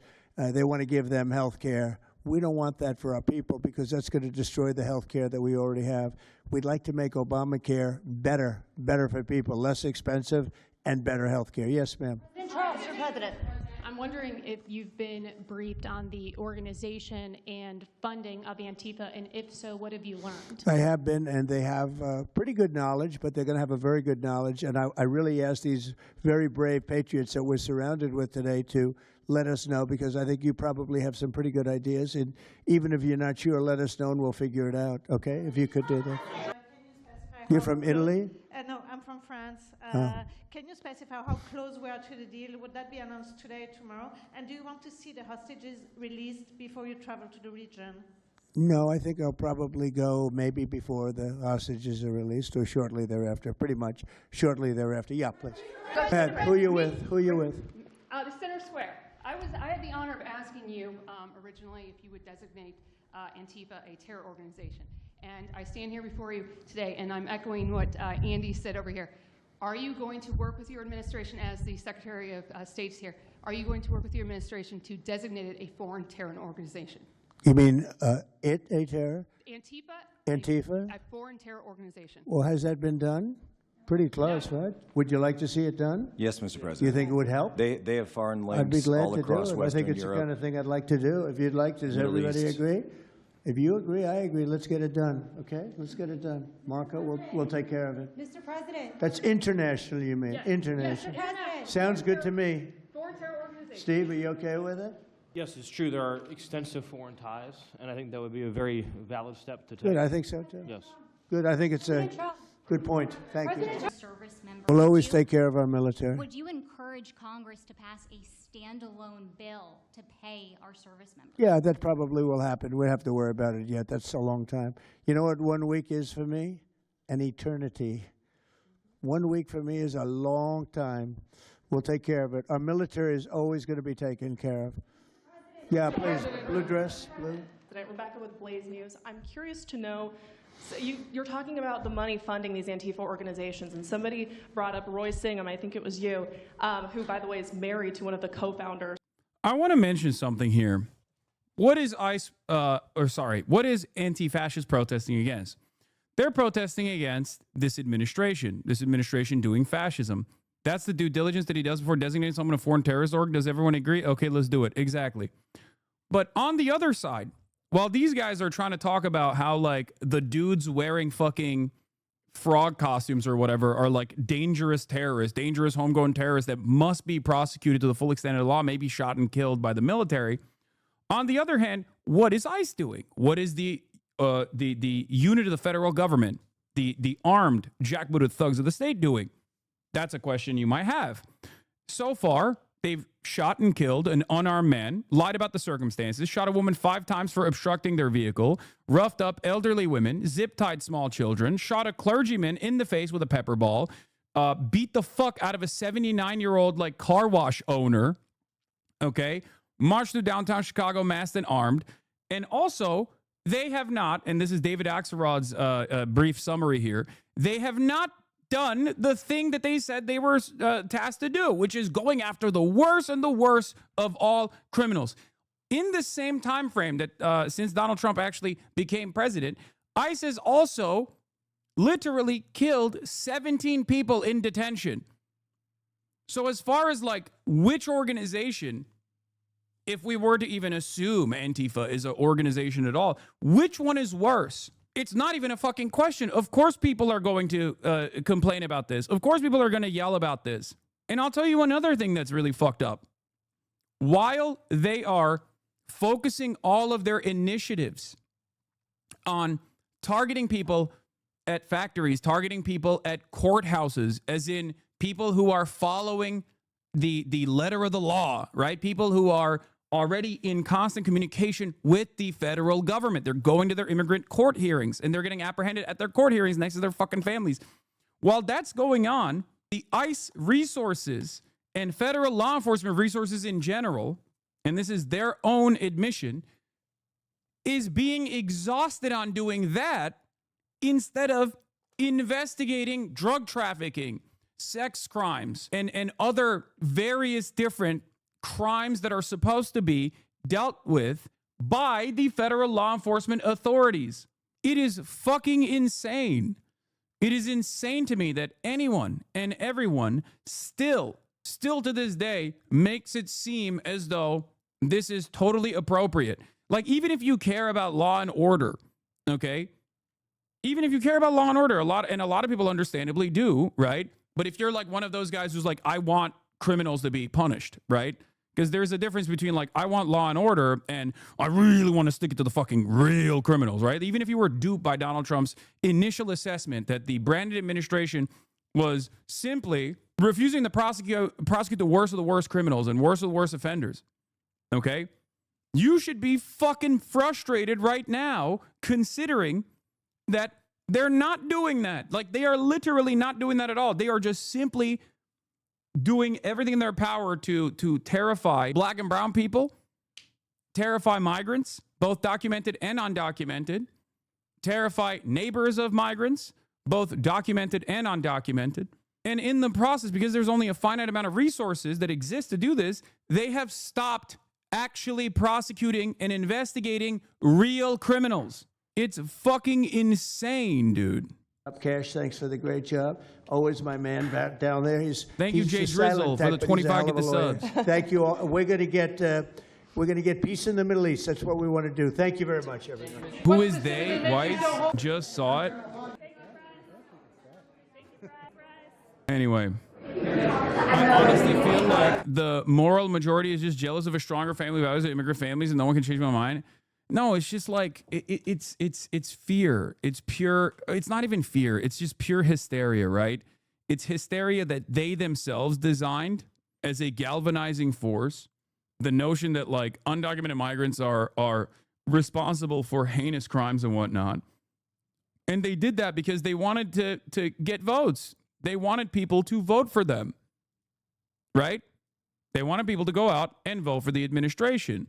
So in the absence of like any sort of real problem that they could commit to solving, like the cost of living crisis, right, which is a major driving force behind why Republicans voted against the pre-existing administration, against the Democratic administration, because they had experienced real negative wage growth, negative real wage growth for a year and a half under the Biden administration. So they were very frustrated, and they felt like Kamala Harris was not adequately addressing these issues, right?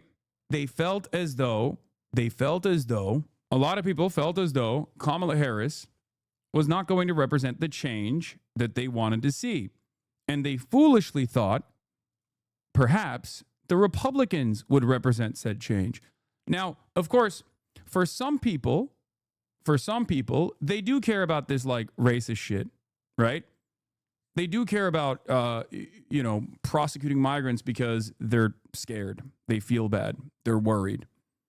For others, perhaps they believed Donald Trump's false presentation that migrants were responsible for unimaginable shares of crimes, when in fact it was the exact opposite, right? When you look at the data, when you look at the actual data, it shows that undocumented migrants are responsible for a lower percentage of crime per capita than natural-born U.S. citizens are. Significantly lower, especially if you factor in documented and undocumented migrants together, because these guys are also, remember, going after documented migrants as well. They're not just going after undocumented migrants. It is magnitudes lower, as a matter of fact. So they pay, the undocumented migrants and documented migrants alike pay taxes. They do not receive anything in return for said taxes that they pay. They work for pennies on the dollar. They work tirelessly. And then instead of getting their documentation cleared, because that's simply what this is. These people are not committing heinous crimes. They are simply not getting the proper documentation. They're not getting the proper paperwork cleared. Instead of expeditiously offering them the proper paperwork that they deserve to have to work freely on U.S. soil, right? The Trump administration has decided to punish these people. The Trump administration has decided to punish people just as pawns. They have decided to punish people specifically. What is this? Oh, the Stephen Miller sparked suspicion after glitch on CNN when he mentioned plenary authority. So what was that? What the fuck was that? Because that clip was very weird. He just like glitched. He glitched like a robot. But yeah, here's what I had talked about already. This is an example of what you're referencing. Exclusive. Federal drug prosecutions fall to the lowest level in decades as Trump shifts focus to deportations. While you were muted, he said prosecute Code Pink. Oh my God. Medea, get behind me. To know, so you're talking about the money funding these Antifa organizations, and somebody brought up Roy Singham, I think it was you, who, by the way, is married to one of the co-founders of Code Pink, this infamous left-wing organization. I'm curious to know the administration. Who is that? Who is that? Roy Singham. He's married to. No, did you say they're here? No, he's not. A journalist brought him up, but. I see. Okay. Yeah. Okay. Seamus, thank you. Good bring up.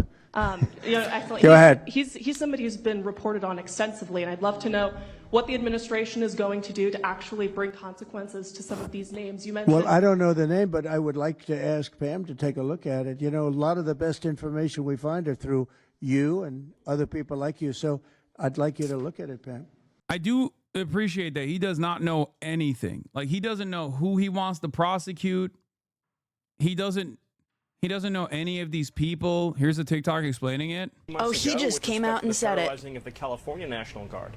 Under Title 10 of the U.S. Code, the president has plenary authority. Stephen? He knows he knows what he just said. Hey, Stephen, can you hear me? It seemed, Stephen, I apologize. It seems like we're having a technical issue. So wait, that wasn't a glitch? I thought he was just trying to say the president has plenty of authority. Like that was actually plenary authority, as in the president has assumed total power over the decision to deploy the National Guard in some states.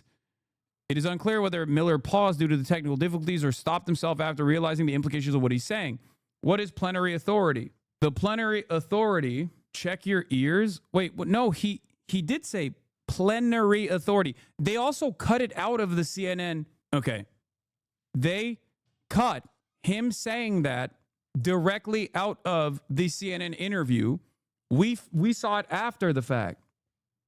Plenary authority refers to complete, absolute, or unrestricted power over a particular matter, often described as limitless for all practical purposes by the Cornell Legal Information Institute. Anyway, I'm sure the video will explain it. Plenary authority. Plenary authority. Remember that. That's what he's claiming. At least now we know that his fear response is freeze. And if you're not sure what plenary means, I gotcha. Complete in every respect. Absolute. Unqualified. No, not that type of unqualified. Though in that case, yes. What little SS Miller is claiming here is that Trump has complete unlimited control over the military to do with it what he pleases. No. And by the way, we need to make sure that this ends up in the hands of all the state's attorneys. They need to know for all their legal battles against the White House that someone from the White House and very high up in the administration is arguing plenary authority. And the funny thing is, he immediately realizes he messed up. This whole technical difficulty thing does not make sense. That's not what happened here. Little SS Miller was talking completely uninterrupted, said a word, and then froze. By the way, if you needed any more confirmation about the brain power behind this hate, if the audio had just cut out, he would have had no idea because he was the one talking. If he started getting a different audio issue, maybe like a weird noise or interference, he would have said that, or at least any normal human being would have said, I'm getting a... Why are people debating over what he said? Trump deployed the National Guard in blue states already, and they disregarded the governor's orders. It's been done in the past, and everyone kept giving up more power to the executive. I don't know where they're fixated on this. It's already fucking happening. Yeah, I do kind of feel like... like they're reading into it a little bit more, a little bit further than is necessary, because like it already is happening. I guess maybe I was more interested in the fact that he just glitched for some reason. Like I don't know why he stopped. I also don't know why CNN didn't show that. You know, on Monday afternoon, Donald Trump aide went on CNN's News Central to discuss the president's deployment of national troops to U.S. cities. CNN asked Miller when the Trump administration will abide by a district judge's order blocking the Guard's deployment in Oregon. Well, the administration filed an appeal this morning with the Ninth Circuit, Miller began. I would note the administration won an identical case in the Ninth Circuit just a few months ago with respect to the federalizing of the California National Guard.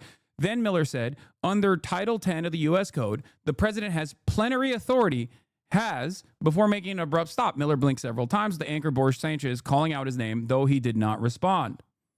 Stephen, I apologize. It seems like we're having a technical issue, Sanchez said, before the show cut to a break and resumed after with Sanchez saying some wires got crossed. The interview with Miller continued, but neither Sanchez nor Miller brought up plenary authority again. A CNN spokesperson confirmed that there was a technical issue during the interview, though they did not specify the details.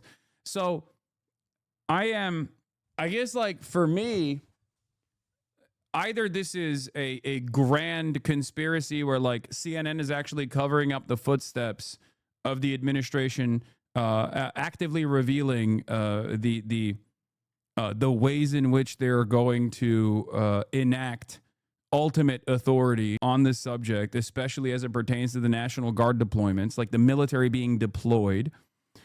Or there was actually a technical difficulty, and Stephen Miller was going to say that anyway, and the technical difficulty stopped it from... Yeah, here, because we watched the edited video upload and I didn't see it. Yeah, Stephen Miller said the quiet part out loud. Trump has plenary authority, and then suddenly went silent. The plan wasn't made to be public. Clearly, someone hit the panic button in his earpiece. I can see it. You missed it, Hassan? No, we did that even. We watched the CNN video. We initially watched the re-upload of the interview. I didn't see it, but then again, I was pissing. Did that actually happen? Did they show that? I said, if you remember, when we watched it on stream yesterday, I said, oh, was this on the video and I missed it because I was peeing? Because we watched it after the fact. It aired live and they edited it out. No, but like when they uploaded it, where's the YouTube video? Send me the YouTube video and we'll rewatch it right now and see if the pause is there. Because we did watch CNN after, like we did watch the uploaded part, because I don't remember. Insufficient. I don't remember the Stephen Miller part being there when he talks about plenary authority. We did, however, watch it after the fact, and this video doesn't have it. Anyway, they reshot that whole segment for the upload. This was it. This was the video we watched. Illinois and the city of Chicago are filing a lawsuit against the Trump administration. No, they are. No, guys, in my video at 1930, I'm watching him say plenary authority, but that's after the fact. I watched the original YouTube video. I'm trying to figure out if they had it in the original YouTube video. I don't want to be a Debbie Downer, but I worked in TV for 2 decades. If whoever was editing it saw that it was going to be called an error, I'd have cut it out without paying attention. Oh, it's at zero. My question was whether the administration comment. White House Deputy Chief of Staff for Policy, Stephen Miller. My question was whether the administration still plans to. So that flash cut that they have in between, okay, that flash cut in between doesn't have it. We saw it together. You were pissing in the chat. Had you rewind? No, I watched the glitch after the fact on a separate video on Twitter. The stitching of 2 separate videos of 010 leaves out critical footage regarding plenary authority. Why did you so blatantly remove part of the interview clip at 010 of Stephen Miller saying that the president has plenary authority? Where's the part you cut out, CNN? The part where he says Trump has plenary authority. It seems like I saw this clip in a Hassan reaction channel, the video this morning. Pretty sure you were pissing. No, you did watch the glitch. I know I watched the glitch. I watched the glitch after the fact. I watched the glitch on Twitter. I did not watch the glitch on the OG YouTube video. Okay? I watched the glitch after someone said, hey, did you notice that this happened in the interview? And I looked at it and I was like, did this happen in the interview while I was pissing? What the fuck? It was not in the uploaded CNN video. And it's clear that it's no longer, even if it was in the uploaded CNN video when it was immediately uploaded, it's no longer in the uploaded videos. So they edited it after the fact potentially. Because you can see in my look, did you see? I think he might have had a stroke. So here. Deployment of National Guard in Oregon, illegal insurrection. Does the administration still plan to abide by that ruling? Well, notice how it was a clip that someone sent. Notice how it was a clip that someone sent. And it wasn't actually in the original YouTube video.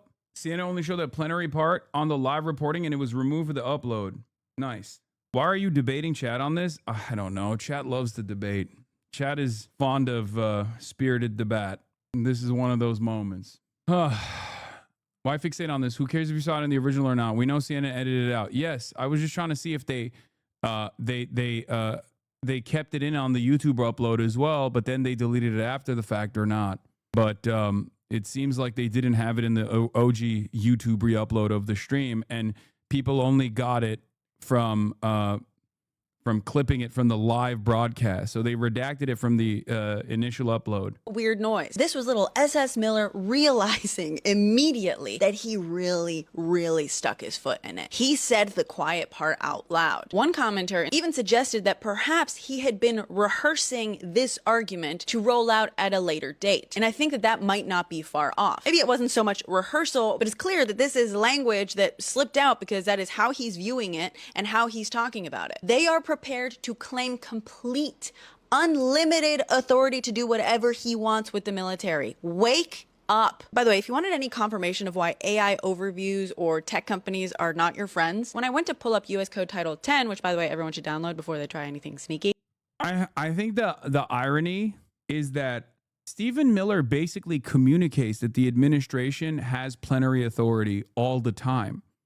without using those exact words. That entire interview is him summarizing that position over and over again, but never actually using those words. So I do kind of feel as though maybe CNN is, or not CNN, but like liberals are looking at this and reading too much into it, because that is what they're doing. That is precisely what they're doing. When they like, what do we think they're doing when they say like, oh, I don't give a fuck about the governor, and ultimately the Supreme Court will abide by our wishes as they have done so in the past. I guess the interesting part about this is like whether CNN actually cut it because it was just like dead air and a glitch, and they thought, oh, it's due to our it's due to our broadcasting issues or whatever, or whether it's because they are like in on it and they are complicit in the administration actively behaving in a fascist way. And I don't think the dude who was like grilling Stephen Miller quite aggressively would be involved in that. I don't think it's like a, I don't know. I think the liberal argument is that it will be used in states' legal battles against the admin. Okay, that makes a little bit more sense. It was clear people had been looking this up because the top suggested search was U.S. Code Title 10 Plenary Authority. I clicked to see what people were being served up. And sure enough, in the AI overview, it says that while the U.S. Code does not explicitly use the term plenary authority, instead it defines the authority of the president to call members and units of the National Guard into federal service to suppress rebellion, repel invasion, or execute federal laws, which is a form of broad or plenary power over military forces. And I think it's important that we understand what's happening here, because too many people are relying on these AI overviews and ChatGPT, which, by the way, you should never go to for factual answers. Plenary does not mean broad. Some people may use it that way, but it means unqualified. Absolute. And by definition, even according to this AI overview, the fact that the powers are defined and limited to specific circumstances makes them not plenary. That qualifies them. Now, can you debate exactly how broad those powers are under those specific circumstances? Sure, and they are. But this is also not the only place in our legal code where these powers are defined or limited. Lastly, by the way, even if we were to just look at this statute, even if he calls the National Guard into federal service to quote unquote quell rebellion, quote, orders for these purposes shall be issued through the governors of these states. And guess what? Governors, while they have to follow federal law, cannot be compelled to follow a presidential order, because we have something called the anti-commandeering doctrine. It's part of that little states' rights thing. Basically, the principle is that the federal government cannot take over or commandeer a state government to use it as part of the federal government. Ojo, or oye, as it were. It's called a doctrine because this is Supreme Court interpretation of our Constitution. The idea that commandeering would violate the structure of federalism, which means, and yes, you already see where this is going, that the Supreme Court could in fact decide to walk that back. However, that still doesn't give the president plenary powers over the military. The good news, if you can call it that, is that number one, Lawyer here, like the other chatter said, it could be important for legal cases. Usually executive overreach gets hand-waved because no officials are saying the quiet part out loud and they just blame exigent circumstances or other temporary language. Hard claiming something like plenary authority obviates those excuses. That's interesting. I mean, are they? I feel like this admin, unlike any other, does say the quiet part out loud quite frequently. You're right about exigent circumstances. That's the reason why they have to say immigrants constitute a serious threat, and the previous administration didn't actually prosecute immigrants and then didn't actually arrest and detain and deport immigrants expeditiously, which is why we have to violate due process, stuff like that, right? Like they'll try to build a reason for it. Like they'll try to really heighten the tension, right? In this situation, I guess, like, he's basically saying we have absolute authority over this. We have absolute authority over, like, sending the National Guard. But even if he uses, like, plenary authority as a term, instead of talking about how, like, they do have the absolute authority as the Supreme Court has given them this authority before, I don't know. I don't understand like what the distinction is there, you know? This isn't surprising that this is their goal. Number two, if attorneys are made aware of this, at least they can start preparing their arguments against this language that's obviously going to start being rolled out as part of some argument or another very soon. The third bit of good news is I figured out what Stephen Miller sounds like. First, what you gotta understand is that because he's trying to come off as tough and he's a widow baby, he's in a perpetual pout when he talks like this. Number two, you gotta understand that he's a California boy, so you gotta place that pout on one of the characters from SNL's The Californians. I'm totally taller than 4'10". Oh, and the last bit of good news is I'm fairly certain he had to go change his pants after that interview. They were just cutting dinner. Maybe I can see that. I can see that happening, to be honest. Anyway. President Donald John Trump says Johnson and Pritzker should be in jail. Breaking right now, within the past hour, President Donald Trump took to his social media platform, Truth Social. Trump wants to investigate if Antifa dressed up like Trump supporters on January 6th. Oh my God, I love this argument. Saying the mayor of Chicago, Brandon Johnson, and Illinois Governor J.B. Pritzker should be in jail for, quote, failing to protect ICE officers. We reached out to both offices for... Chicago mayor should be in jail for failing to protect ICE officers. Governor Pritzker also. Incredible stuff. Incredible insanity. comment and are waiting to hear back. Look, he's a coward. He says a lot of things to the camera. He likes to pretend to be a tough guy. Come and get me. Come and get me. What kind of a country are we living in where the president... Yeah. MAGA man brandishes spoils of petty theft in the White House. President promises to prosecute victim of said theft. That's a funny way to approach this, but that is kind of what happened here. Sorter, I took this flag from the man who was burning it in the street. Do you know who he is? Oh, yeah. You should prosecute him. That is literally what happened. It is quite literally legal to burn a flag. It is constitutionally protected speech. The United States of America is one of the few unique countries that allows this to happen. Okay? You might not like it, but that's tough titties for you. You are allowed to do it. Okay? There's a tremendous amount of precedent for this. Okay? The Supreme Court has protected it. The Supreme Court has protected it as a legal, a legally recognized form of demonstrating your First Amendment rights. Now, what is illegal, however, is to steal. Technically, if we're going to get into the technicalities, it is illegal for someone to steal the flag that you are burning. That would be theft. So Andrew Egger is correct when he says, MAGA man brandishes spoils of petty theft in White House. President promises to prosecute victim of said theft. Just to be clear, SCOTUS has decided law enforcement officers have no obligation to protect the people, but the governor must protect the special widow Gestapo under threat of law. I know. That makes things a little bit more complicated, doesn't it? Trump, Truth Social, is this new? My goal is very simple. Stop crime in America. 7 times presidents have activated U.S. troops on American soil. I do like this because while he's posting about this, I know his ass didn't read it, because every single other instance, with the exception of some, was quite literally it was being used to make sure that the violent racists cannot directly stop desegregation from happening, for example. Okay? Here it is. Desegregation of Southern... obviously, number one is the Civil War. There was no National Guard, such as during the Civil War, but when war broke out in 1861, President Abraham Lincoln activated the state militias of the Union to fight the secessionist states of the Confederacy, actively stamping out a secessionist terrorist movement, right? And then number two, desegregation of Southern schools. A landmark 1954 decision in Brown v. Board of Education declared that racial segregation in public schools was unconstitutional, but it took years for Southern states to enforce integration. In 1957, the integration of all-white Central High School in Little Rock, Arkansas, became the first true test of desegregation. MLK's march from Selma to Montgomery. In 1965, President Lyndon B. Johnson clashed with Governor Wallace and federalized Alabama's National Guard troops to protect the lives of civil rights activists, including Martin Luther King Jr. Okay? The Detroit uprisings in 1967, then it gets a little trickier. Across the U.S., frustrations over systematic racism and police brutality and unemployment boiled over in the long, hot summer in 1967. There were over 160 riots in American cities that summer, but none worse than the violence and chaos that erupted in black communities of Detroit.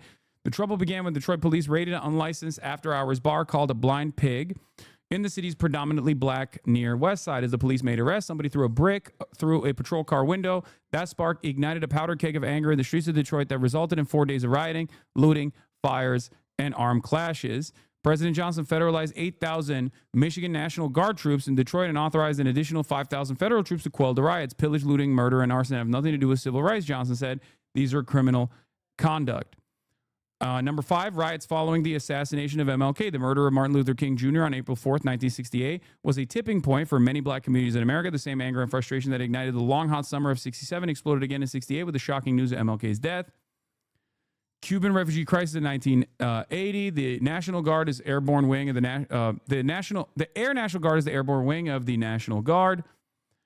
But there isn't an equivalent for the sea. Instead, the state or federal governments need additional help with an ocean emergency. They call on the U.S. Coastal Guard Reserve. In 1980, President Jimmy Carter activated the USCGR in response to an unprecedented refugee crisis out of Cuba. By 1980, many Cubans had grown frustrated with life in communist Cuba. They suffered economically under American economic sanctions and culturally under the repressive rule of Fidel Castro. For decades, it was impossible to leave Cuba legally, but that changed on May 1st, 1980. When a fed-up Castro declared that the door was open, those who have no revolutionary genes, those who have no revolutionary blood, we do not want them, we do not need them, Castro said. Any Cuban who wanted to leave was directed to the port of Mariel, the closest port to the United States. For the next 6 months, they could leave legally. President Carter famously welcomed Cuban exiles with open arms, expecting maybe 5,000 arrivals over the next 5 months. However, more than 125,000 Cuban refugees fled to the U.S. as a part of the historic Mariel boat lift. And the U.S. Coast Guard, accustomed to policing boat traffic from Cuba, switched to a search and rescue role, assisting the more than 5,000 boats ferrying Cuban refugees to Florida. 1992 L.A. riots. Obviously, you had the Rodney King, the police officers in Los Angeles Police Department beating unarmed black motorist Rodney King on the side of the road. The real shock came a year later when all 4 LAPD officers were acquitted. As news spread of the not guilty verdict, black neighborhoods across South and Central Los Angeles exploded in anger. And this, like with the exception of the last couple here, like historically, the deployment of the National Guard has either happened when there is like unprecedented amounts of conflict, okay? Unprecedented amounts of conflict when there is like there's obviously tremendous discontent for valid reasons, and then people obviously protest, and those protests actually fucking get out of control. Meanwhile, or in the past when like the National Guard was ever like federalized or deployed, it has oftentimes been deployed to in civil proceedings, right? In proceedings that don't require like the heavy-handed government intervention. It's usually civil rights or civil liberties related. Okay. Now there are some other instances where they've like that they've not mentioned because it's not just 7 times that U.S. presidents activated U.S. troops on American soil. But what's unique about this particular instance is that the Trump administration, and you're talking about governors deploying the National Guard of their individual states. That's different. Governors have deployed National Guards. That's not the case here. This is not the governor deploying the National Guard. This is the president not abiding by the wishes of the governor in deploying the National Guard. Okay? So if you have the governor that says, we don't actually want the National Guard to be deployed right now, we're fine, we can actually deal with this with our local law enforcement, and the federal government says, nope, we're stepping in, and we are, as the federal government, we are federalizing the National Guard. That is an important distinction, okay? But it has never happened. It has never happened in a moment where it's never happened in a moment where there's like no discontent whatsoever or marginal discontent, right? The notion that like Portland is on fire and this requires the administration to take this like unprecedented action is fucking ridiculous. I love that people are like, where is your dog? Free your dog. My mom is here. So Kaya is hanging out with my mom. It's like, get your fucking narrative straight, chatters. What is it? Am I constantly arresting and refusing to allow my dog to fucking roam, or am I letting her roam too much? Like, get your fucking narrative straight. It is ridiculous. It almost feels as though if you get duped by a fucking 10-second clip by absolute psychopaths and you assume that, like, my dog is never allowed to roam in the house or anything like that, and you just come in and you're like, protect Maya, not even knowing the name of the fucking dog to begin with, yeah, you're not going to be able to figure it out. You're not going to be able to figure out what's going on at all. Anyway, no, I've seen that. There's like hella people that are like, most people don't even know Kaya's name. It goes to show you that, like, people don't know what the fuck's going on. Anyway.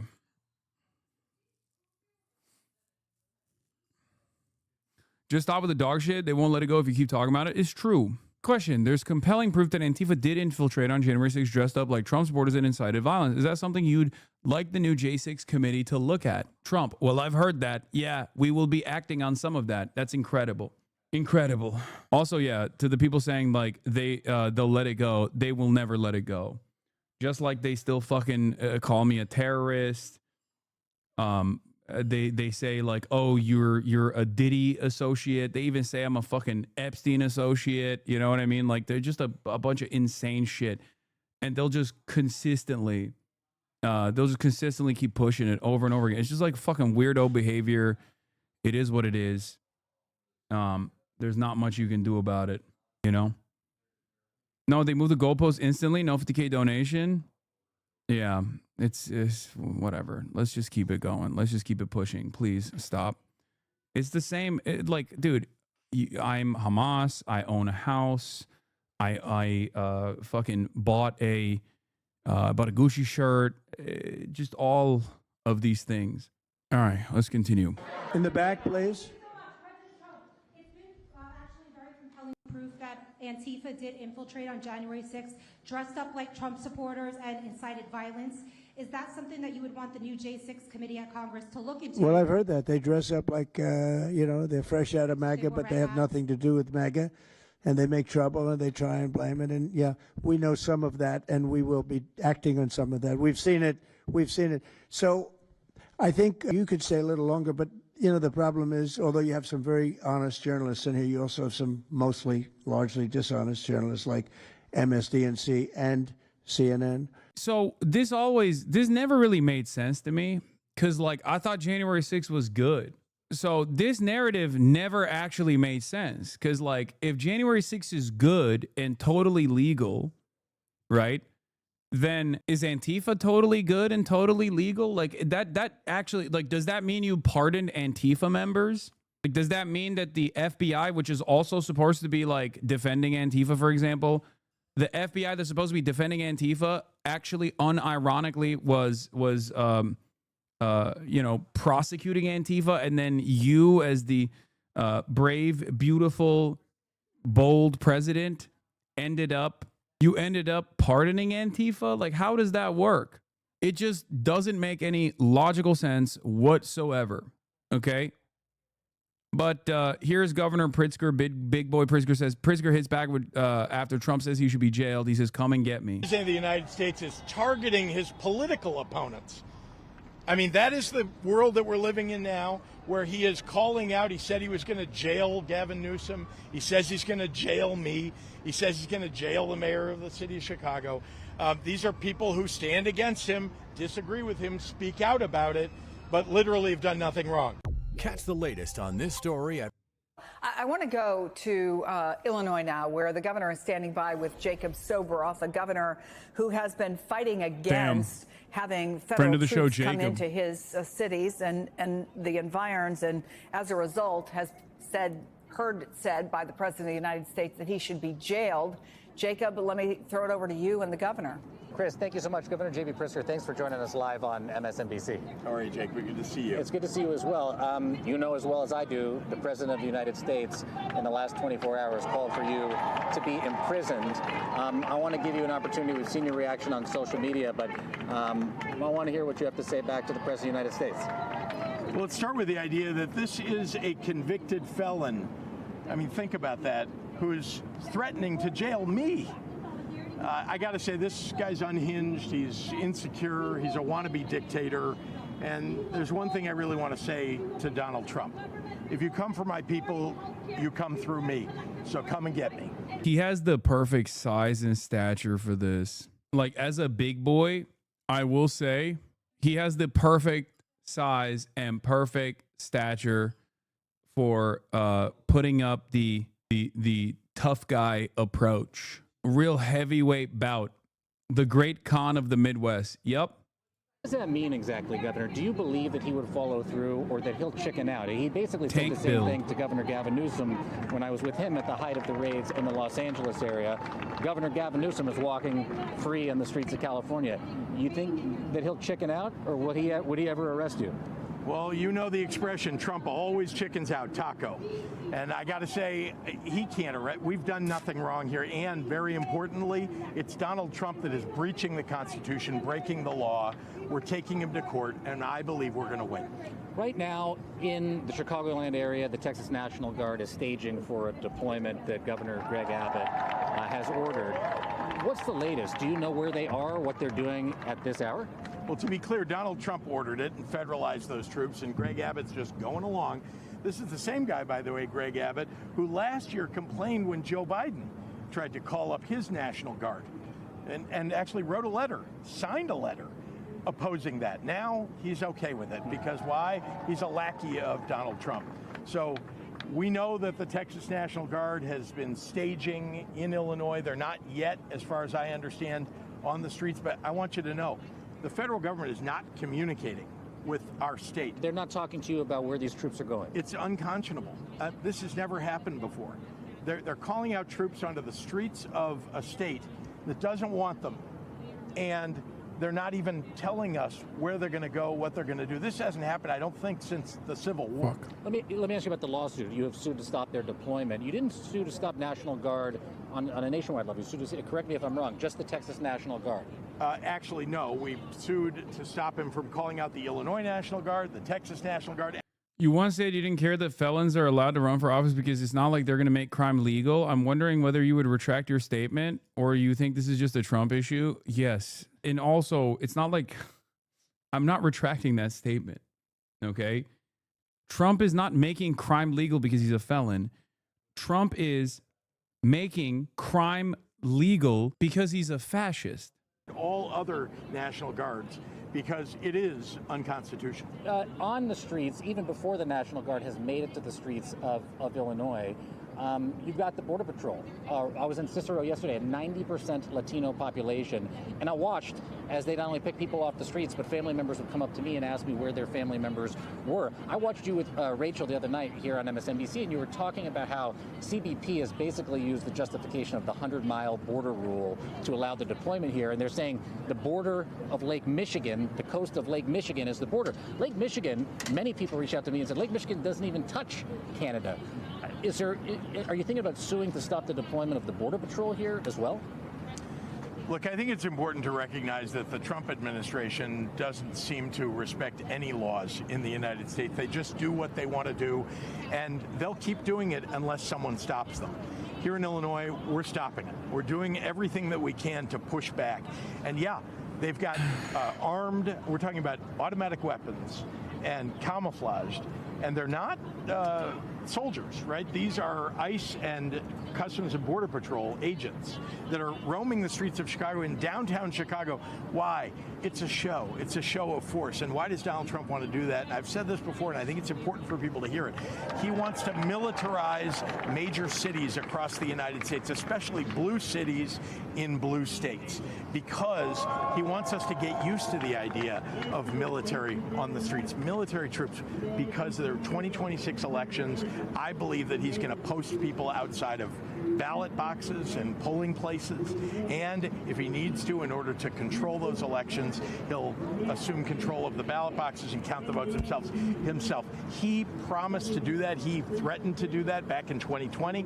Didn't get the chance to do it. I believe he would do it in 2026. Do you believe we'll have free and fair elections in the United States of America during the 2026 midterms? If we all stand up and speak out, we sure as heck will. And you see there are literally hundreds hundreds of people here who are standing up to speak out, and we've seen in the No Kings protests and others, millions of people standing up. We need more. I asked you when I saw you the other day about if the president invokes the Insurrection Act. You said you use every tool at your disposal to stop the deployment of federal troops on the streets of Chicago and throughout your state. Are you willing to direct the state police to arrest any federal officials for what they're doing here?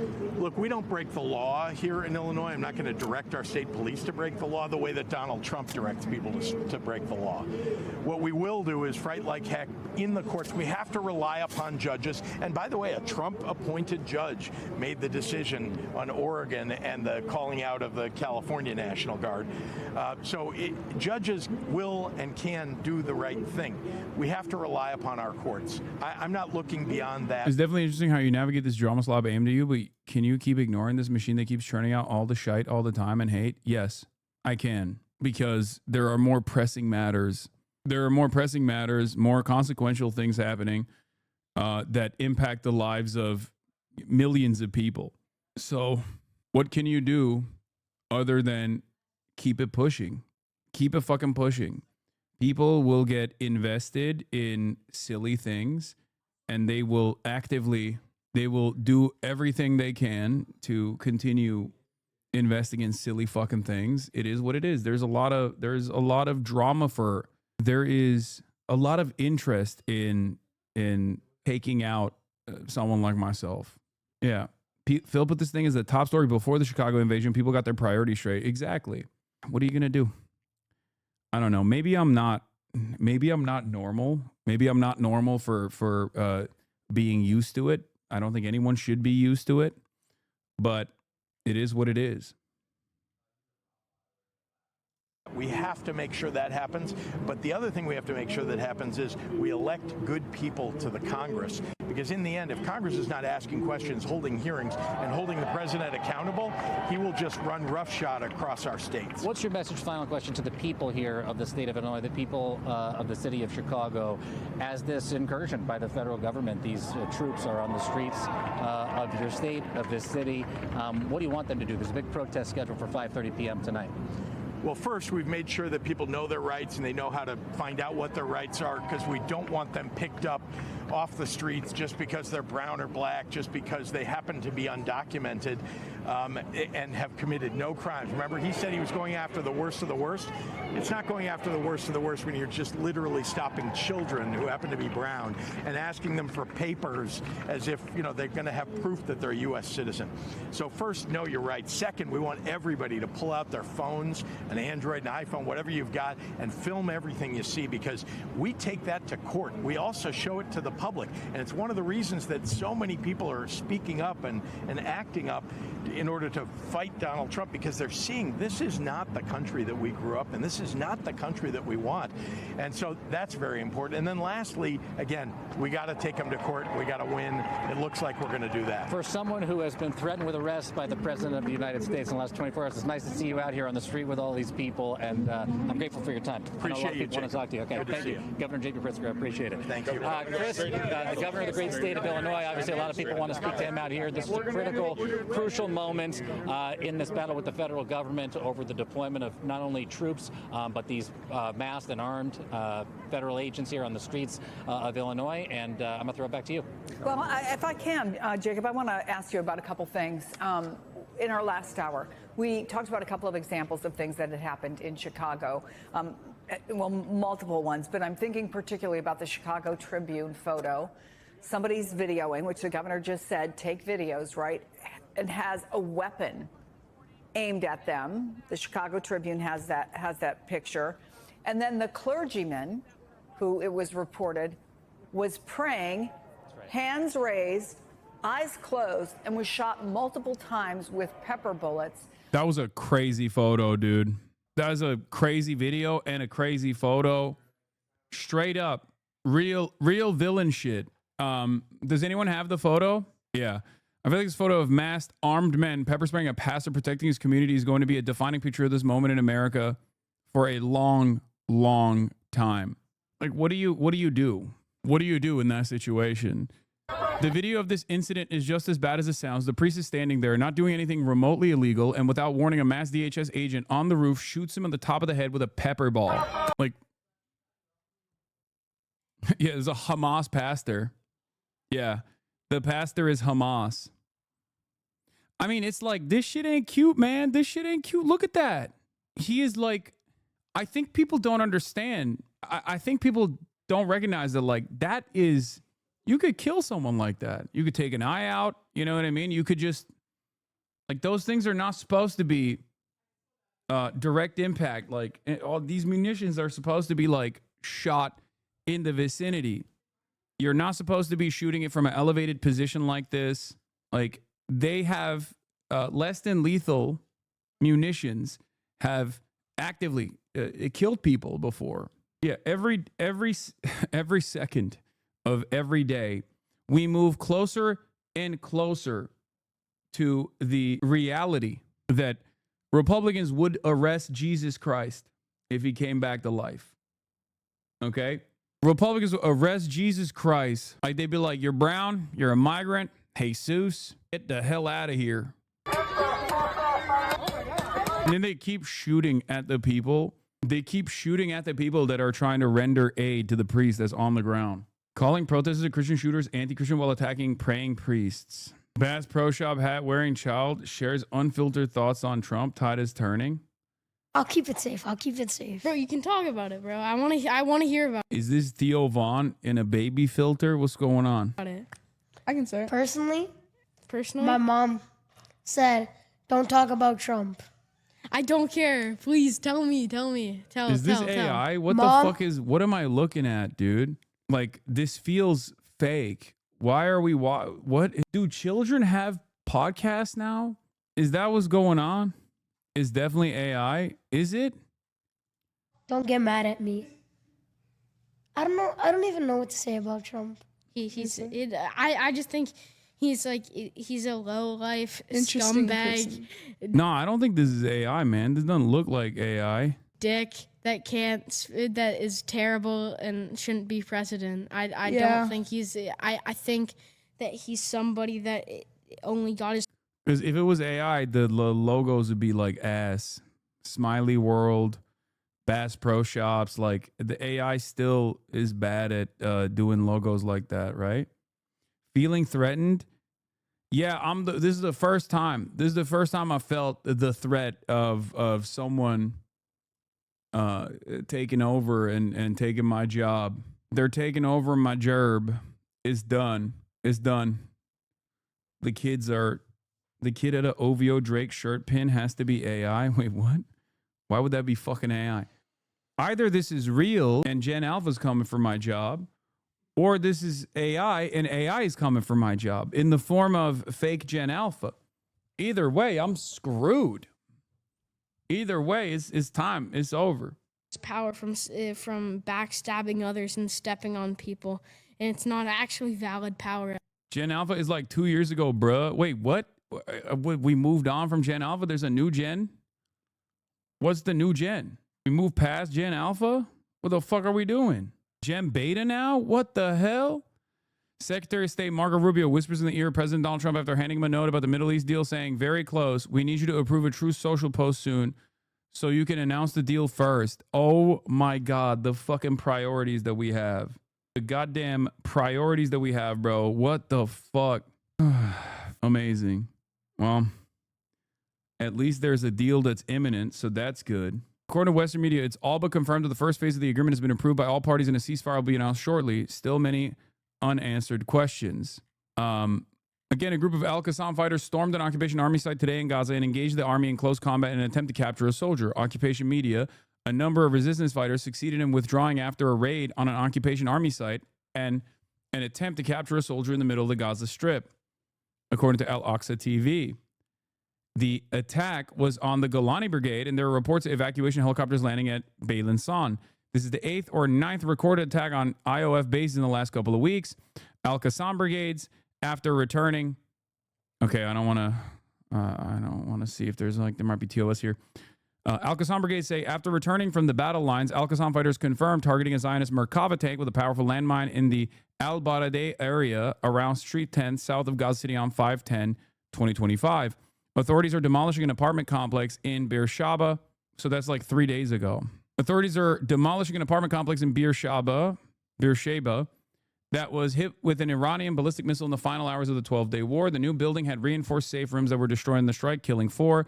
Ansarallah joint statement, it was obligatory for the Yemeni people to enter the battle of supporting Gaza for purely religious, moral, and humanitarian motivations. Yemen has presented over the past 2 years a unique model in supporting the Palestinian people. This photo of Kotz was posted 3 hours ago. According to the Army radio, this was located in the same area as the Al-Qassam operation earlier. The mediators in Egypt are very optimistic that a deal will be made and a ceasefire could be announced by Friday. However, some of the toughest points still have not been resolved. Why does this deal have more attention/credibility than past ceasefires, which Israel has violated? Great question. I think the reason is because every single time Israel has violated ceasefires, out of all of the different instances where Israel has violated ceasefires, there's never been this level of attention to what Israel is doing and this much anger and resentment directed towards Israel. And I think that is the reason. That is the major component here. That's what it is. The mediators in Egypt are very optimistic that a deal will be made and a ceasefire could be announced by Friday. However, some of the toughest points still haven't been resolved, and the speed at which the mediators are moving is unusual. I hope my cynicism is for nothing.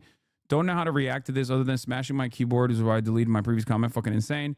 Barack Ravid says, U.S. Secretary of State Marco Rubio will not participate in the foreign ministers meeting organized tomorrow by France in Paris to discuss the post-war plan for Gaza. 3 sources familiar with the details told me. A senior Israeli official told me that Israel requested through several channels from U.S. administration in the last 24 hours not to participate in the meeting, claiming that the discussions in Paris could deviate from Trump's plan. Oh, my God. Plan to end the war and harm the negotiations taking place in Egypt between Israel and Hamas. CNN on a White House official, President Trump is expected to post on the Truth Social platform soon. Another source, AFP.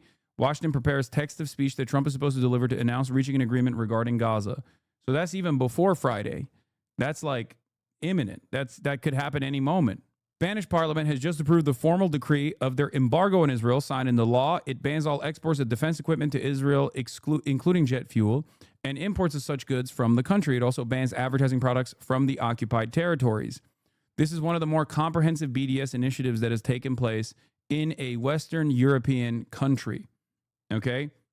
In a Western European country. It's actually pretty remarkable, and much respect to Spain for pulling this off. I know that a lot of people have been critical of Spain in the past for over-promising and under-delivering on this stuff. What I keep explaining to you all the time, our soldiers are on defense, not offense. About 10 fighters came out of a tunnel and attacked another IDF defense position in the central Gaza Strip. Hamas initiates the battles with IDF soldiers, not the other way around. Laughable point to make, obviously. We already know how Israel has conducted its operations in the Gaza Strip. It is not a defensive posture. There is no defensive genocide. Okay? There is no defensive genocide. That doesn't exist. That doesn't work that way. It's fucking ridiculous. Yemeni drones on approach in the Sinai. Sirens may activate shortly, possibly another route through the Gaza envelope or headed to Ramon.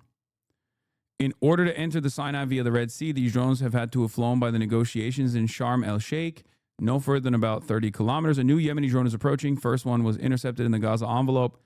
May have been headed to Ashkelon. I don't know why you're so quick to dismiss the point. Israeli occupying force never engages directly with resistance fighters offensively. They prefer engaging children. Fair. That's actually a factually accurate and correct statement. Obviously, the Israeli official there was saying that the entire posture of the IDF is always defensive, which is bullshit, right? And but you're right. Overall, they do only engage children. More wounded occupation soldiers being transferred to Beit Lisan via helicopters 52 minutes ago. According to Western media, it's all but confirmed that the first phase of the agreement has been approved by all parties and a ceasefire will be announced shortly. Still many unanswered questions. So it's not true. Spain's law has caveats, so the government can do whatever it wants at any moment, alleging national interest.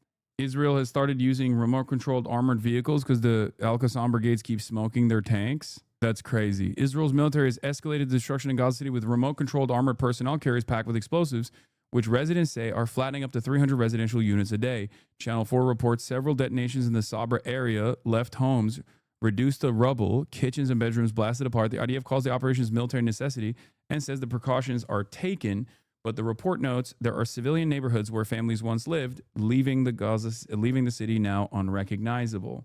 Do you see recent actions by Western European nations as mostly performative? It feels too little too late and mostly to appease the protesters? Yes.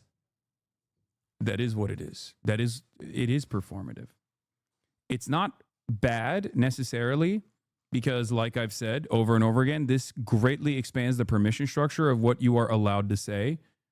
Okay? Every step matters. Having said that, if you think this solves the problem, you're wrong, right?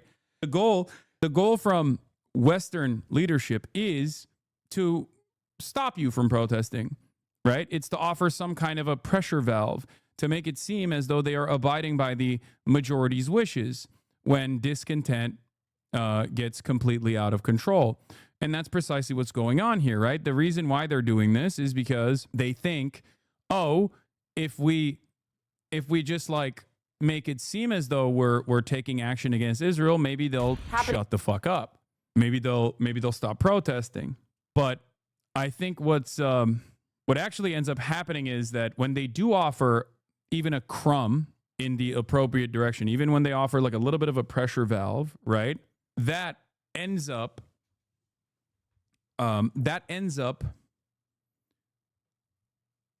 galvanizing the population into taking more action and making more demands, because there is no world where like until the genocide ends, these guys are going to stop, right? I think people are a lot smarter than we assume they are, if that makes sense. Now, members of the Texas National Guard are at a military facility right near Chicago for legal and crowd control training. That's according to a law enforcement source. This is the Chicago mayor responding to Trump's calls for him to be jailed. The city of Chicago and state of Illinois are suing the Trump administration over its federalization of Guard troops. City and state officials consider it unlawful. Joining us now to discuss this further is Chicago Mayor Brandon Johnson. So, Mayor, we're going to get to the National Guard in just a minute. But first, President Trump this morning called for you, Illinois Governor J.B. Pritzker, to be jailed for, quote, failing to protect ICE officers. What is your response? Well, first of all, this president is unstable, unhinged, a double-minded individual that, quite frankly, is a threat to our democracy. And it's certainly not the first time that Donald Trump has called for the arresting of a black man unjustly. I'm not going anywhere. I'm going to stay firm as the mayor of this amazing city, which was voted 9 years in a row the best big city in America, and we're going to defend all of Chicago. Yeah, and to be clear, he's also calling for the governor, J.B. Pritzker, to be jailed as well. What are you hearing when it comes to the Texas National Guard troops, when they'll actually be deployed into the city, what they're actually going to be doing there? Well, there's been no communications with my administration and the federal government. What we do know is that this president is working outside the bounds of the Constitution, and that there are National Guard from the state of Texas that are being, quote unquote, trained just outside of the city of Chicago. And keep in mind, these individuals do not have policing powers. They do not have arresting powers. So the judge right now in Illinois is looking at what exactly is the mission of the National Guard from the state of Texas. We know this is illegal, unconstitutional. That's already been proven in the courts in Oregon, and we fully expect the same ruling to take place here in the state of Illinois. And the White House says that they're doing what they're allowed to do under Title X, the law. They say that these operations are designed to protect federal facilities and officers. And there have been some protesters around Chicago that have blocked access to the ICE facility in Broadview. Does that prove that this mobilization is needed? No. In fact, this president is working to look, from the very beginning, we always knew that sending in the federal agents was a pretext to the National Guard. His ultimate goal is to send the military into American cities, which there aren't people who are signing up to serve and protect our democracy abroad to be then unleashed on the cities that are actually raising them. what we have seen is a full escalation from these federal agents. A man was shot and killed. Another person was shot by federal agents just this past weekend. They unleashed tear gas on my local police department. Over 24 police officers were subject to this type of violent escalation. The people in Chicago are very clear about our fundamental right to protest. That is a fundamental right for our democracy, and that's what we're going to continue to protect. Right. Now, the woman that was shot, DHS has said they did that for defensive reasons. She was car ramming, but there are certainly questions surrounding that still. But when it comes to what I had mentioned, for example, protesters blocking access to federal buildings, what is your message to those protesters? I mean, do you support them blocking access? What I've always said is that we have to peacefully assemble, and we do that nonviolently. That is how we have transformed this country. The city of Chicago is known for its ability to stand up and to resist peacefully. So of course we're not condoning any acts of violence, but that also includes that the federal government cannot unleash tear gas and shoot pepper balls at journalists for just showing up to do their job and to cover the news. This president has intentionally worked to escalate violence in the city of Chicago and cities across America. We're just simply defending our fundamental right to our democracy. This president has made it very clear he doesn't support this Constitution. And if Congress, which our framers designed for Congress and the Supreme Court and the courts to provide checks and balance, if Congress will not hold this president accountable, I will. And what are you going to do?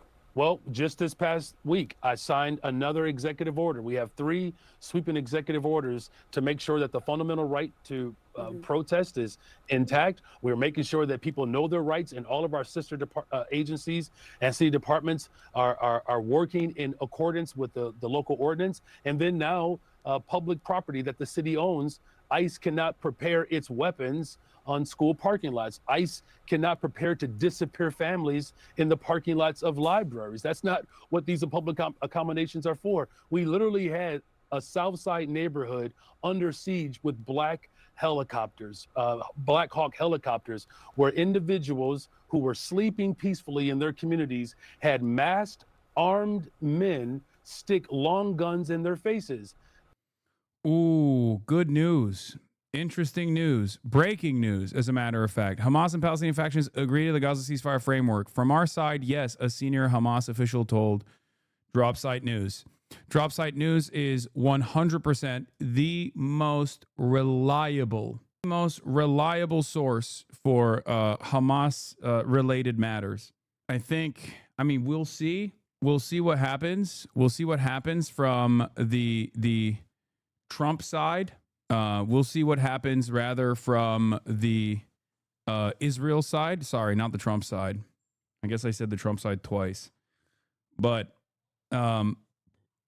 so far, so good. If the Nobel Peace Prize is the primary motivator for Donald Trump to actually move on this, then I'll take it.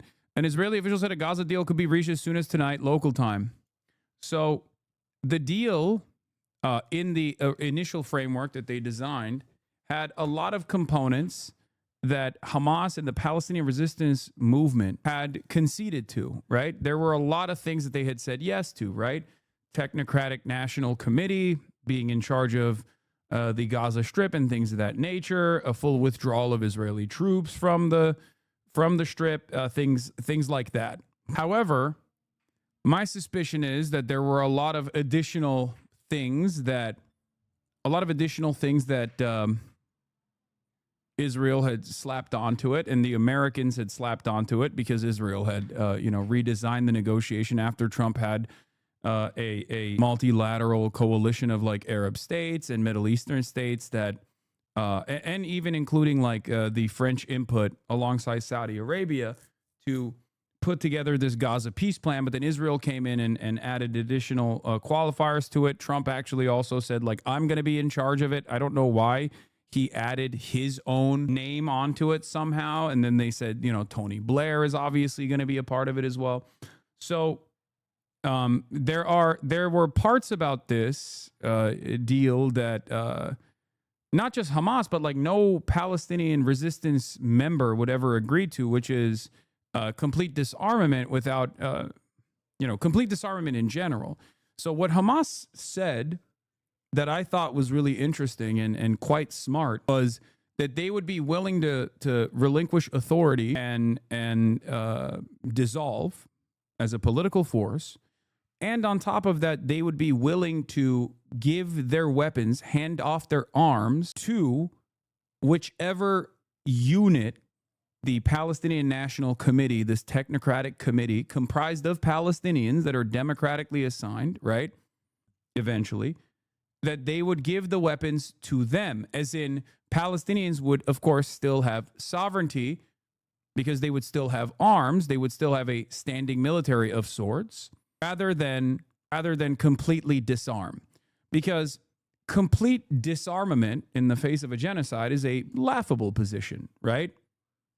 It's utter lunacy. I mean, think about it. Like, complete disarmament in the face of the Russian invasion would also be ridiculous.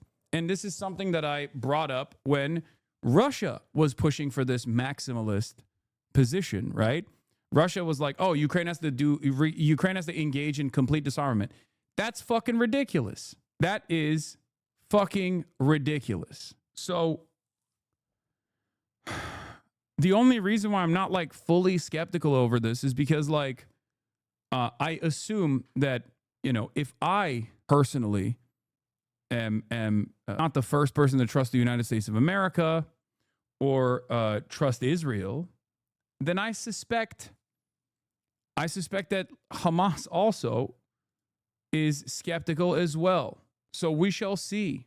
It could be because, there is a level of genocide that where they just say enough is enough. Like, we can't take it anymore. We don't want more people to die. And they consider this to be the only way to end it. But as far as the genocide ending, without significant assurances that Israel will not immediately start bombing the Strip once again as soon as the prisoners of war have been released, without significant assurances, this deal is dead in the fucking water. So I don't know. I don't know how this works, but mediators, the source close to the negotiator said, told the Palestinian side President Donald Trump planned to personally announce a permanent ceasefire and had offered assurances that the U.S. would not permit Israel to resume the war after retrieving the Israeli captives. Except those assurances don't really mean much, right? Okay, Matt Iglesias. Wait, what? How am I Matt Iglesias? I'm saying I will believe it when I see it. Okay? I have no confidence that Israel will abide by a commitment to complete cessation of hostilities.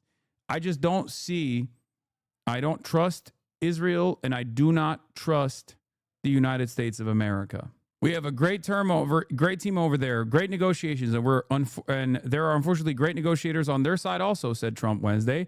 But it's something I think will happen. Got a good chance of happening. Our final negotiation is with Hamas, and it seems to be going well. Soon after he made those remarks, Secretary of State Marco Rubio walked up to Trump and handed him a sheet of paper. I was just given a note by the Secretary of State saying that we are very close to a deal in the Middle East, and they're going to need me pretty quickly, he said. Multiple sources from Hamas and other Palestinian factions have told Drop Site that their central concern in these negotiations was that handing over all Israeli captives would remove nearly all of their leverage if it did not include a complete Israeli withdrawal. Israel has, as a matter of policy, systematically violated its ceasefire agreements with Hamas and also with Lebanon. In entering into those negotiations, Hamas negotiators accepted they were engaging a high-stakes gamble. And yes, the note itself that Marco Rubio handed over to Donald Trump said, "You need to approve a Truth Social post soon so you can announce a deal first." Our priorities are so fucking cooked, man.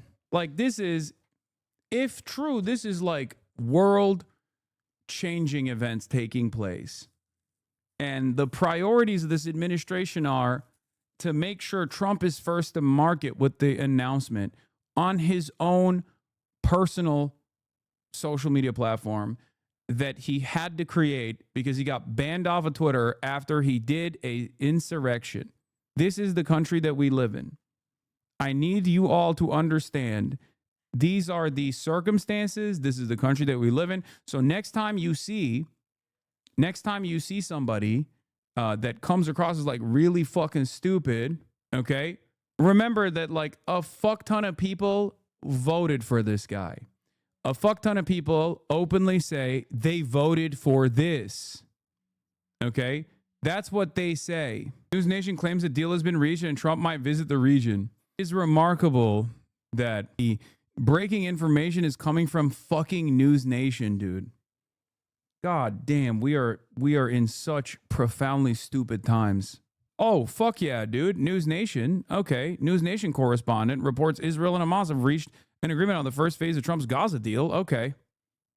I'm glad that News Nation correspondent is reporting that Israel and Hamas have reached an agreement on the first phase of the Trump Gaza deal, citing a source with direct knowledge of the negotiations. Just in from the White House, on Friday morning, this is CBS News, President Trump will visit the Walter Reed Medical Center for a planned meeting and remarks to the troops. While there, President Trump will stop by for his routine yearly checkup. He will then return to the White House. President Trump is considering going to the Middle East shortly thereafter.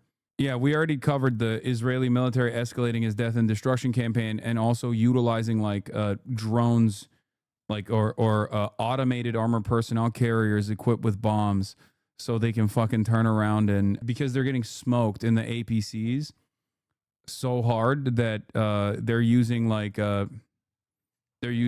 little RC car style APCs. This is a risk, but we trusted President Trump to be the guarantor of commitments made, said Musa Abu Marzouk, a senior Hamas leader, in an interview with Dropside on Monday. Had there been no commitment from the American president, we would never have agreed to take the risk because we do not trust Netanyahu or his extremist right-wing team in the current Israeli government. Meanwhile, I'm pretty sure they fucking know that America is also untrustworthy. But I guess for them, they just don't really have any other options, you know? I guess America is the top dog in this process, and therefore they have to abide by America's demands. The USA, Qatar, Turkey, and Egypt have provided guarantees that the genocide will end with this agreement as long as the terms are abided by. That means we can expect to see Israel desperately try to convince Trump that Hamas has violated the deal daily. Yeah. They are being smart by inflating Trump's role since they know he wants that peace prize. I mean, I think they're inflating they're not even inflating Trump's role necessarily. Trump does have this power. Every American president has had this power. The only difference here is that they're inflating Trump's ego. They're not inflating Trump's role. They're inflating his ego because, I mean, they've run out of options, right? They don't have anything else. So if that's what it takes, then great. If that's what it actually takes to get to a permanent cessation of hostilities, to end this genocide, it is what it is. They did it with more comprehensive frameworks. They will do it again. I don't get your optimism. I don't know. I'm not saying that this is I am not saying that this is over. Okay? I'm not saying that this is over at all. As a matter of fact, I'm saying that Israel will most likely violate this agreement.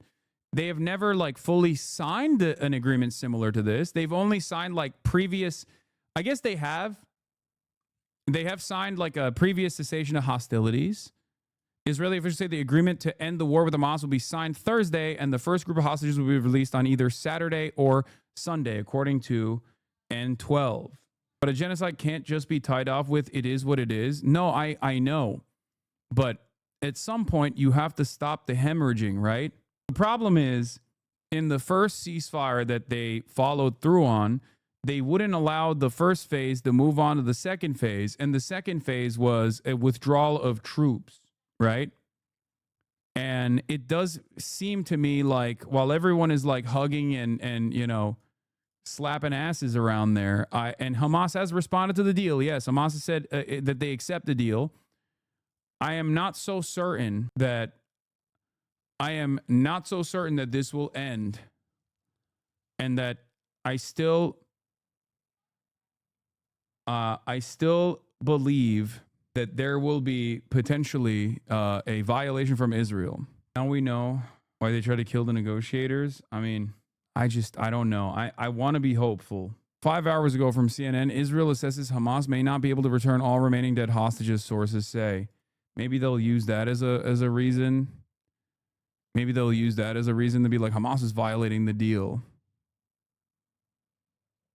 You know? I don't know. If they do violate it, they're pushing themselves into a corner of being the ultimate pariah. I mean, have they stopped? Has that stopped them in the past? The only way this stops is if America forces Israel to stop. Ball is in Netanyahu's court, says Trita Parsi from the Quincy Institute. Trump wants a deal. Israel's numbers are plummeting within MAGA. It risks hurting Trump if the war and the U.S. support for it continues endlessly. Yet Netanyahu is very talented at destroying deals and getting the U.S. to blame the Palestinians. Well, he used to be much more talented at blaming the Palestinians now. And if this ceasefire deal falls apart once more, I suspect that a lot of people will, even more people will recognize that it's Israel violating it, no matter how they fucking try to posture as Hamas being the spoiler. I don't think that the United States will ever turn around and say, this is good, we believe Hamas, we trust Hamas, and if Israel violates the deal, they'll say, oh yeah, it was Israel that violated the deal, and we have to fucking, we have to stop Israel. That just won't happen. That has never happened historically, despite the fact that Israel has violated numerous deals with Democratic administrations, with Republican administrations. They have always blamed the Palestinians, and America has always also falsely blamed the Palestinians. Okay? That is the case. They always do that. Okay? So we shall see. Palestinian negotiators, after consultations with a range of factions, agreed to a deal that would keep Israeli forces in Gaza even after all Israeli captives were handed over to Israel. Throughout the negotiations over the past several months, Hamas has insisted it would not enter into a deal that did not include the complete withdrawal of the Israeli occupation forces. This is something they were not able to move, the source said. While the exact lines that Israeli forces will redeploy to as a part of the exchange of captives are still being worked out, Israeli forces will remain entrenched in Gaza. What is this? Hamas is a men of beauty. I have a question. Say Hamas dissolves, releases the left prisoners of war, gives up their arms, all that publicly. Israel won't be able to use them as an excuse to conduct the genocide. No. Like in the case of Ukraine, Ukraine can actually mount a significant defense. In the case of Hamas, it is an effort, but mostly symbolic, as Israel is much stronger. No, it doesn't matter. You can't stop people from wanting to be free. It's just not going to happen. People will fight with their hands if they need to, as the Palestinians did initially. They fought with rocks. They fought with stones. Like there will always be people that have an undying need, a totally understandable need for freedom, emancipation. The only thing that will stop this is either the complete ethnic cleansing of the Palestinians or the dissolution of the Israeli apartheid. So, senior Hamas official told Drop Site that the Palestinian negotiators have faced an unprecedented pressure from Arab and Islamic mediators over the past 48 hours to make significant concessions and to quickly reach an agreement on the aspects of Trump's plan that address the exchange of captives, a ceasefire, and the resumption of aid. The source close to negotiators said that as a part of the agreement, aid deliveries will resume at levels consistent with the January 2025 ceasefire deal.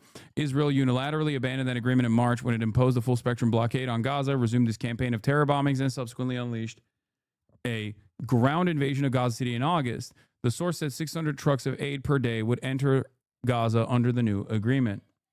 What the United Nations has said in the past is the minimum amount needed in Gaza. Israel released roughly 2,000 Palestinians it is holding captive in its prisons and military camps. The bulk of these will consist of Palestinians taken from Gaza after October 7 and will include all women and children. In Trump's original plan presented on September 29th, Israel would also free 250 Palestinians sentenced to life terms. There are ongoing negotiations over the exact number of Palestinians to be released and which, if any, of the most high-profile Palestinian resistance figures serving life sentences in Israel might be freed. Hamas has consistently demanded freedom for Marwan Barghouti, what a lot of people refer to as like the Palestinian Nelson Mandela. However, he is the single most popular Palestinian political leader whom Israel has sentenced to 5 life terms in 2004. And Marwan Barghouti is a more popular figure in the eyes of all Palestinians, both in the West Bank and in Gaza, than Hamas ever could be, for the record. So that's something to consider here, especially when looking at, especially looking at this from the perspective of oh, Hamas just simply wants to remain in power. Hamas simply wants to remain in power. If they wanted to, they would never demand the release of Marwan Barghouti. They would just never do that, because someone like Marwan Barghouti actually threatens their grip of power, right? Here's Jacob Magid, U.S. Bureau Chief, Times of Israel. Hamas is committed to securing release of Marwan Barghouti as a part of the deal to end the Gaza war. Source familiar tells Times of Israel. Hamas's leadership has relayed to interlocutors that Barghouti's fate remains absolutely central to these talks, the source says. Barghouti is currently serving a life sentence in Israeli prison for planning attacks during the second intifada that killed 5 civilians. He has denied the charges against him while rejecting the Israeli court's jurisdiction. If you recall, Itamar Ben-Gvir went to the prison that Marwan Barghouti is being held hostage at and actually brought him out to and humiliated him, or tried to humiliate him. The 66-year-old has been described as a potential successor to the Palestinian Authority President Mahmoud Abbas, as he has appealed among broad swaths of the Palestinian population while maintaining support for a two-state solution. Israelis, of course, say no way. We saw what happened with Sinwar. Israeli Minister Ron Dermer, who recently co-ordered the assassination of Hamas leader Khalil al-Hayya with Netanyahu, now sits face-to-face at the negotiating table in Sharm el-Sheikh, Egypt. That is a crazy pig. The guys on this side of the fucking table, quite literally, not even a month ago, ordered the assassination of the guys on this side of the table. Straight up. And what's really shocking, or what's really remarkable about this, is that the guys on that side of the table used to be different guys. Israel killed the other guys. So now these are the guys. Well, some of them were supposed to be on the table regardless, but isn't that fucking nuts? Yeah, just remember that next time someone tries to fucking tell you, like, Israel wanted the ceasefire. It was always Hamas that's like fucking up the bag, fucking up the ceasefire. It's like they have killed, they've killed the immediate relatives of the people on that side of the table too, by the way. Like, straight up annihilated their entire families. Hamas has also advocated for the release of Ahmed Sadat, General Secretary of the Popular Front for the Liberation of Palestine, and Abdullah Barghouti, a senior commander of the Qassam Brigades, who was sentenced in 2003 to 67 life terms, the longest sentence ever imposed on a Palestinian by Israel. In addition to the 20 living Israeli captives, there are believed to be 28 deceased. Hamas officials have said that some of these bodies are buried under rubble of buildings or tunnels bombed by Israel or in areas currently under Israeli military control, and that it will take time to retrieve them. Hamas official told DropSite that an agreement will be made that would provide more time to recover the bodies of deceased Israeli captives. Now, this is one of the reasons why you logistically have to stop the bombing. This is something that I brought up in previous ceasefire arrangements where Israel was like, no, we don't want to stop the bombing, but you also have to give us the hostages. And everyone was like, you can't even do that. Like, how are we supposed to extract the fucking hostages when you are bombing everything, including the hostages? On Wednesday, Trump dispatched his son-in-law. He's very eager for the Nobel Peace Prize, and therefore he wants the problem solved today or tomorrow so that the vote will be in his favor for receiving the Nobel Peace Prize, Abu Marzouk told DropSite. Hamas leader Khalil al-Hayya, who survived an Israeli assassination attempt in Doha, Qatar on September 9th, literally 1 month ago, is heading Hamas's negotiation team, sitting across from the guys who ordered his assassination. The top political negotiator for the Palestinian Islamic Jihad, Mohammed al-Hindi, is also directly participating in the talks, as is a representative of the left-wing Party for the Liberation of Palestine. PIJ's Saraya al-Quds force is the second largest armed resistance faction in Gaza, holds an undisclosed number of Israeli captives, along with those in the custody of Hamas's Qassam brigades. Earlier on Wednesday, Ziad al-Nakale, the Secretary General of PIJ, appeared in a rare video address. The resistance is engaged in fierce negotiating battle under what is called the Trump Plan, which also carries within it the declaration that the Palestinians should completely surrender to the enemy. Even so, the resistance has shown its willingness to negotiate on the basis that there are clauses that can be dealt with positively. First among them, the prisoner exchange clause, which could be completed in the coming few days, al-Nakale said. But we must be prepared to confront the enemy's possible attempts to turn the negotiations into an entry point for the surrender of our people and our resistance. The enemy and its allies must know that we cannot submit to their terms and dictates after all the price in sacrifices that our heroic people have paid. Hamas sources have made clear to DropSite that they believe the only path to a brokered agreement to end the genocide rests with Trump. The alternative is an indefinite continuation of the armed struggle against the U.S.-backed Israeli military. There is no other deal to be taken. Either this or return to fight with full American support coupled with Arab and Islamic passivity and letdown, said the source close to the negotiators. He said that while the deal is problematic, it contains some terms that Hamas and other Palestinian factions pushed for in their response to Trump, including deferring major issues that would alter the future of Gaza and Palestine itself. No surrender, no disarming, no mass exile, but most of all, a permanent end to the war to be announced by Trump. When Hamas offered its official response to Trump's 20-point plan last Friday, the movement's leadership took the position that it only had a mandate to enter into a deal on issues directly related to the Gaza war, but it asserted that negotiations on the bulk of Trump's proposal, which contains sweeping terms that will impact the future governance of Gaza, including demilitarizing and disarming Gaza and the deployment of foreign troops, would require the involvement of all Palestinian factions, not just Hamas.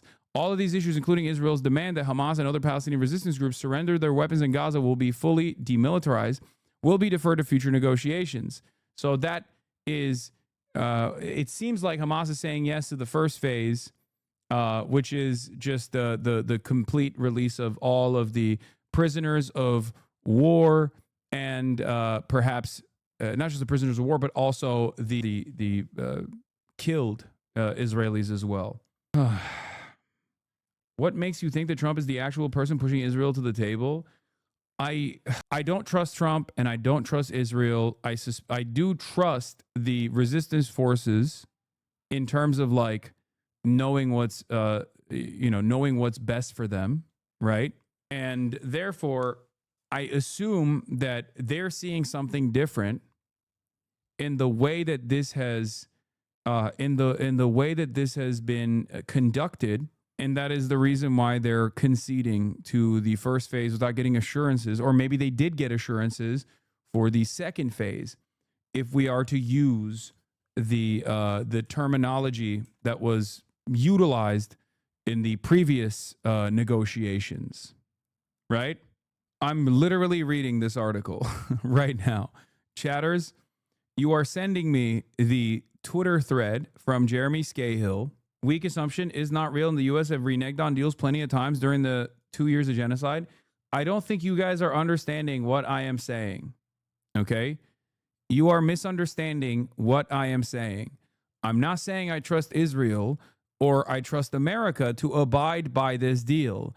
I'm saying that I'm assuming that the Palestinian resistance leadership has seen something different from at least the American side that gives them more confidence to abide by, more confidence to say yes to the first phase of this ceasefire negotiation. This does not mean that Israel will not turn around and violate it as they have done so in prior ceasefire negotiations, either ceasefire negotiations that they never actually implemented or even ceasefire negotiations that they did implement and then didn't follow on and reneged and continued bombing Palestinians.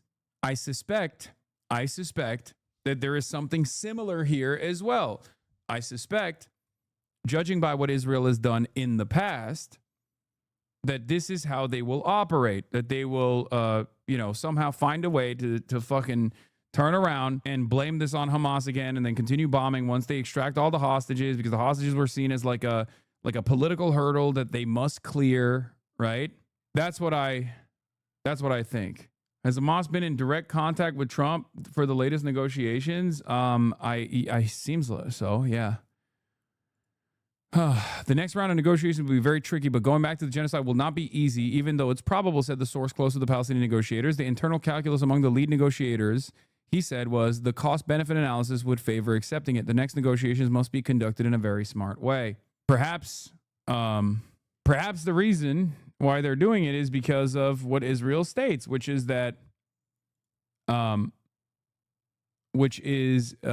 idea that, they have consistently pummeled Gaza and it killed far too many people, and therefore Hamas's calculation here is like they can't take it anymore. They can't, and that's the reason why they're conceding to everything. Maybe that's the reason.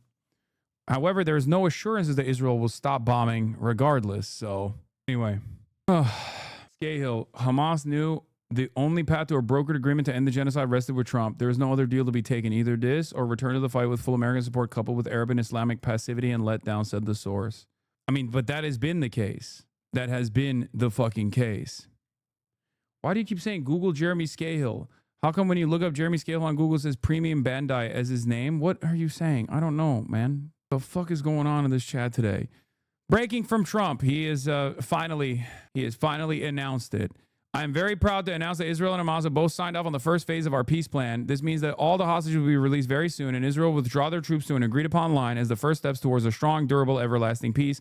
All parties will be treated fairly.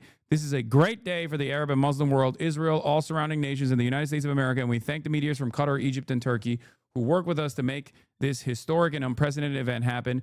Blessed are the peacemakers.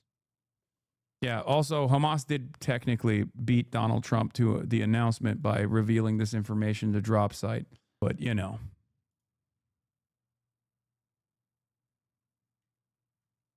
That's neither here nor there. Thank you for your attention to this matter. Please read previous message. Palestinian here. Remind chat not to infantilize our armed resistance as they're fully aware and have decades of experience about what Israel's goals and tactics are, as well as the United States. I'm sure they're fully prepared in the case that Israel blows up these negotiations as well. Do not forgive. We have been dealing with these ethnic supremacists for over 77 years. Yes, but that's the only reason why I said I don't have any confidence in Israel. I don't have any confidence in America, but I do have confidence in the leaders of the resistance movement making the correct calculation. They recognize that it's a gamble, but if they're taking this approach, if they're agreeing to this decision, then very clearly, this is probably there's more confidence from Washington, D.C. on their Alan, side. So we're somehow. all waiting on tenterhooks for news of this, and news that Trump has now posted on his Truth social media saying we have a deal. What are you seeing and hearing there at the White House? This has been building, particularly over the last couple of hours, when Donald Trump, in a meeting at the White House, said he just stepped away from a call with his team that were in Egypt in Sharm el-Sheikh, and he was encouraged by the progress that had been made and thought there would be an announcement soon. Talked about heading to the Middle East at the weekend. That may now be brought forward. It appears that the outline of a deal has been done.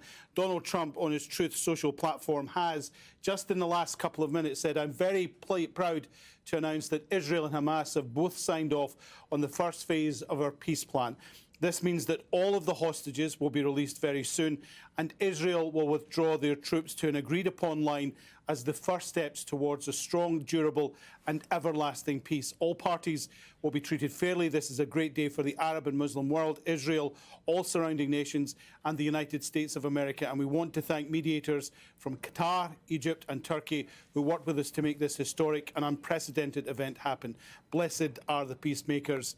President Donald J. Trump. So after hours of speculation that this was going to happen, that we were edging closer, that there was more optimism than there has been at any point in the last 2 years, it appears that Donald Trump and his 20-point plan and the pressure that he has exerted, not just on Hamas and on Israel, but on others in the region, appears to have delivered a peace deal which should mean an end to the war on Gaza.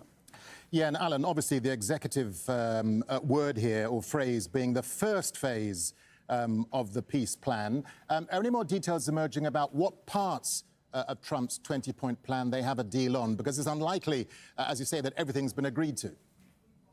Well, most of the details, of course, will still be in Sharm el-Sheikh. Donald Trump will have been given the details of what has actually happened. Nothing has been made public from Washington, D.C., but it's clear that there was... What we will find out, it's going to take time until we know. It's going to take time until we know if this is this is conclusive. It's going to take some time. What I mean by that is where we need to see how Israel operates after the hostages are released. I could totally see Israel just taking all the hostages and then continuing its bombing, refusing to actually release the Palestinian hostages that they've taken, and then they'll just come up with a bullshit reason as to how Donald Trump actually violated this deal, and that And the United States will go along with it. And they'll say, that's right. This is what happened. I can see that being the situation. Nothing new happened in Gaza. The offensive continued, the bombings continued, and the deaths continued. Now there is an outline of a peace deal. The pressure will be on Israel to stop doing what they have been doing in Gaza for the last 2 years and stop the offensive, which has claimed more than 65,000 lives. Yeah, Alan, and Trump says that he will head to the Middle East this weekend. How much pressure did that put on Hamas and Israel and indeed the negotiators to get this deal across the line? Well, I don't think there was that much pressure from the president. I think that was always there. And certainly there was a consensus among the countries who were represented in the talks in Sharm el-Sheikh, excuse me, and the wider community, that a deal had to be done and agreed quite quickly. Donald Trump was talking about possibly flying out on Saturday night or Sunday.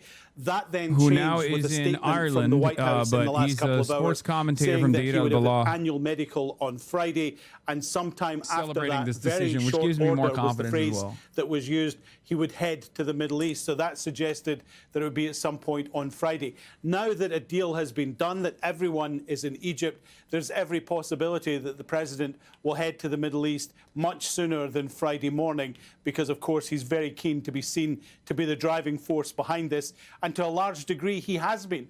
No one was talking about peace talks. The Israelis had killed negotiators from Hamas, both in Tehran and also attempted to do that in Doha. There was a concern that everything was kind of locked.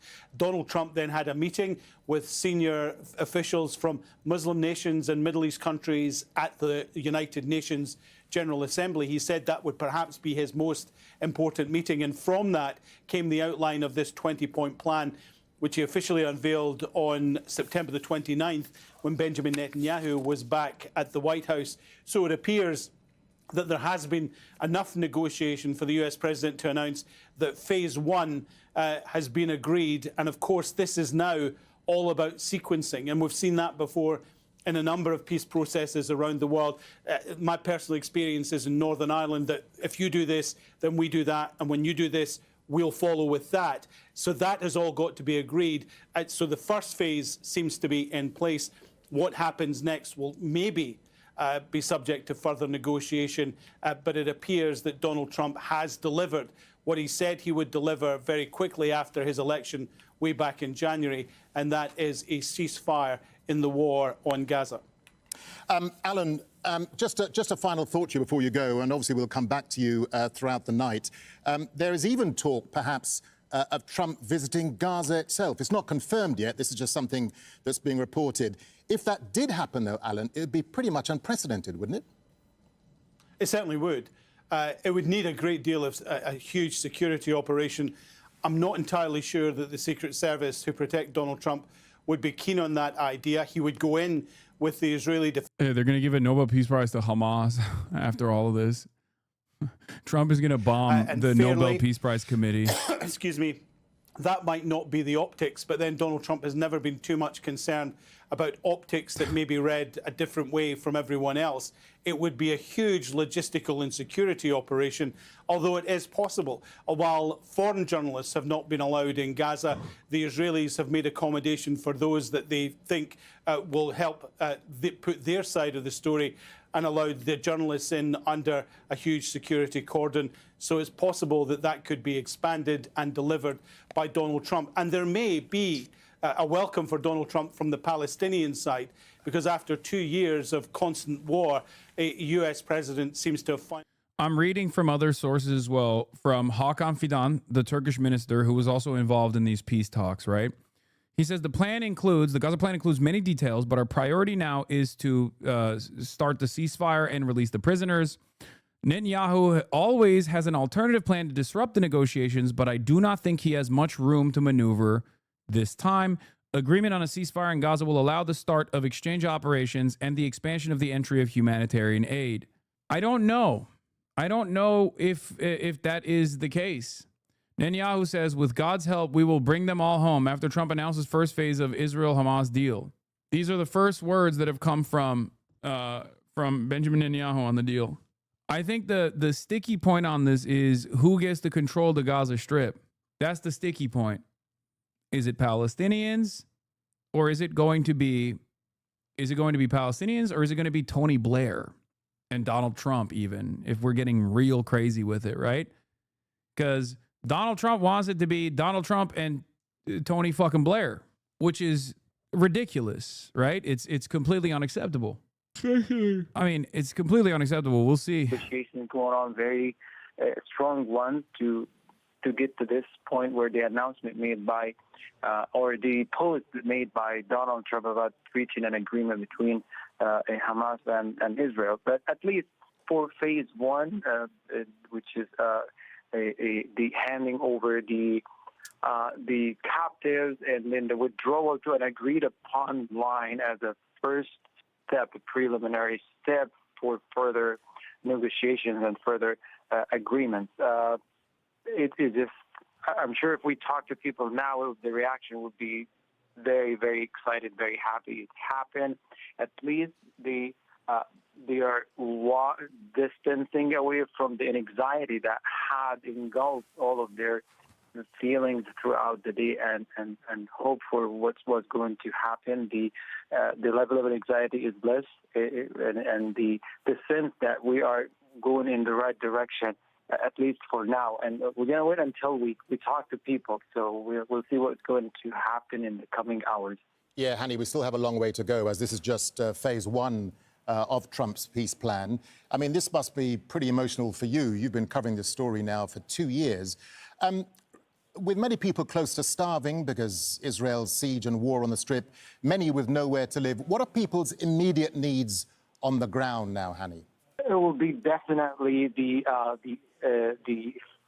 sufficient free flow of aid, because people are still living through famine. And the past few days, it has started to be more aggressive in Gaza as the Israeli military expanded the offensive and prevented the entry of food. It shut down and blocked completely the northern crossing, leaving people at a very difficult position. Prices were started to skyrocket once again. Depletion in the market, stalls were empty, reminding us of the past 3 months of the enforced starvation and dehydration, to the point where the IPC report announced that there was a famine going on, and famine has been confirmed there. People are still living the byproducts of this across the Strip here in central area. Anywhere you go, you walk in the market, in the street, you will find items, you will find the products, but these are not necessarily what people need to survive. We talk about fish produced that are not available. We talk about sources of protein and vitamins that are not available. So one thing to start with is the free flow of humanitarian, commercial aid, food supplies, water supplies. Brother, you said, I hope they hunt down Yasser Abu Shabaab when this is all over. I'm going to keep it very real with you. I think there is a higher likelihood that Israel by force makes Yasser Abu Shabaab the head of whatever like fake military that exists, and they'll put people like Ahmed Fouad al-Khatib in charge of like the peace peace commission, like people that work for like the Atlantic Council, and like and the son of Hamas guy will be like leading the Gaza peace committee. It's fucking ridiculous. Comes to the hazardous when it comes to safety, very dangerous for them, but they had no other choice. For them, it was better than sleeping on the streets or the pavement. So these are the conditions that people are waiting for to happen and to improve. Remember, on the first phase of the ceasefire, the Israeli military deliberately blocked the entry of tents and other infrastructure and elements needed to build proper shelters, including the entry of mobile homes that was prevented by the Israeli military. So this time people are more hopeful that these are the priorities. Particularly, we are going near to a winter season, and soon enough you will find a lot of people are searching desperately for a proper shelter from the cold weather, from the rain, and from everything that is could be affecting their livelihood and their safety. These are the important things right now for people. But the most important element right now is that you gradually regain that sense of safety. You can walk around the block, you walk on the street, not worried about these unprotected or falling bombs. Because as of this moment, I can tell you, at least in the area where I'm at, there's no drone buzzing in the background. I'm not sure about Gaza City, but here I'm not. Oh, yeah, I saw this. Actually, a couple days ago, 5 prominent members of the Yasser Abu-Shabaab gang turned themselves into resistance. Israel refused to include the ISIS link to gang into the IDF tracking unit and then informed them in the case this truce goes through that they will not protect the criminal gang. Oh, that's interesting. Hearing any, and definitely not destruction. It must seem really strange now that the silence must be deafening, Hani. It's unusually quiet, to be honest with you. For the past 731 days, it became part of the daily routine, daily life. I know it's wrong to say this. It shows how much psychologically we've been damaged by this war machine, by the genocidal acts, that a quieter night is unusual for all of us here, because right away you think... There is more information coming out of Drop Site only a minute ago from the Qatar side that was also involved in the deal making here. Let me pull that up really quickly. Hamas has also released a statement that like the release of Barghouti is essential. I covered that already. Marwan Barghouti, for those of you who don't know. And new from Drop Site, Qatar's foreign ministry announced that mediators reached an agreement on all the provisions and implementation mechanisms of the first phase of the Gaza ceasefire deal.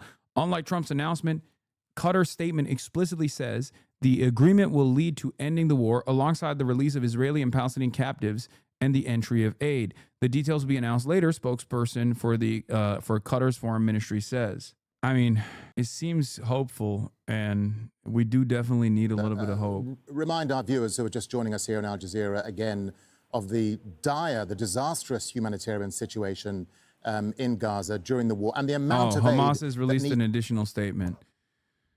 After Donald Trump's release of the Truth Social, his Truth Social post, Hamas has released an additional statement that says, after responsible and serious negotiations conducted by the movement and the Palestinian resistance factions aiming to reach a ceasefire to stop the extermination war against our Palestinian people and the withdrawal of the occupation from the Gaza Strip, the Islamic resistance movement, Hamas, announces reaching an agreement to end the war on Gaza, the withdrawal of the occupation from it, the entry of aid and the exchange of prisoners. We call on Trump, the guarantor countries of the agreement, and various Arab, Islamic, and international parties to obligate the occupation government to fully implement the agreement's entitlements and not allow it to renege or delay the application of what has been agreed upon.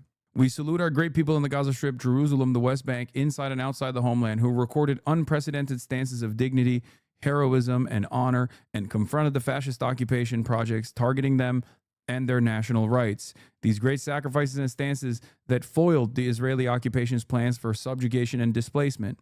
We affirm that the sacrifices of our people will not be in vain and that we will remain committed to the pledge, and we will not abandon our people's national rights until freedom, independence, and self-determination are achieved.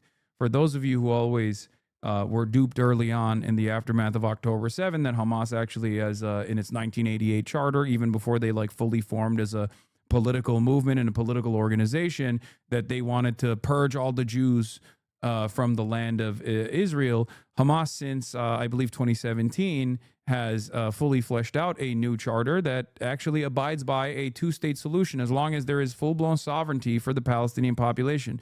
Obviously, a big part of the deal, a big part of achieving full-blown sovereignty would require having a standing military and also unlimited pathways for trade the impact of, in and out of the Gaza Strip. Malnutrition that has created irreversible damage that for people who suffer from malnutrition now inside hospitals, even if food is available, they need much better care now, much more high-level intervention, medical intervention, in order to survive these conditions. And we talk about the children who might have problems when it comes to physical growth or intellectual growth. All of these things need to be addressed immediately in order to save the society. Without this, we're going to be seeing more decline over the coming months, but unless that is addressed properly.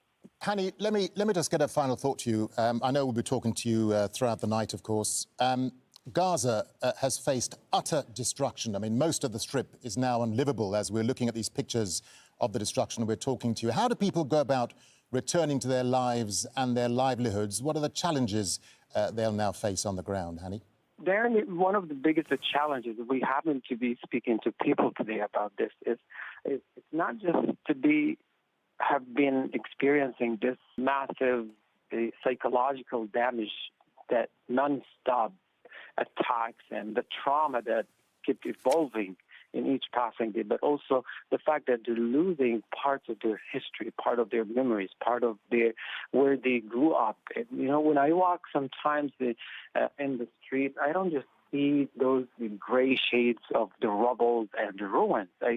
My mind always try to imagine that these were colorful, people were laughing here, people gather at these corners of the streets or inside these little shops or behind the walls where families gather around dining tables.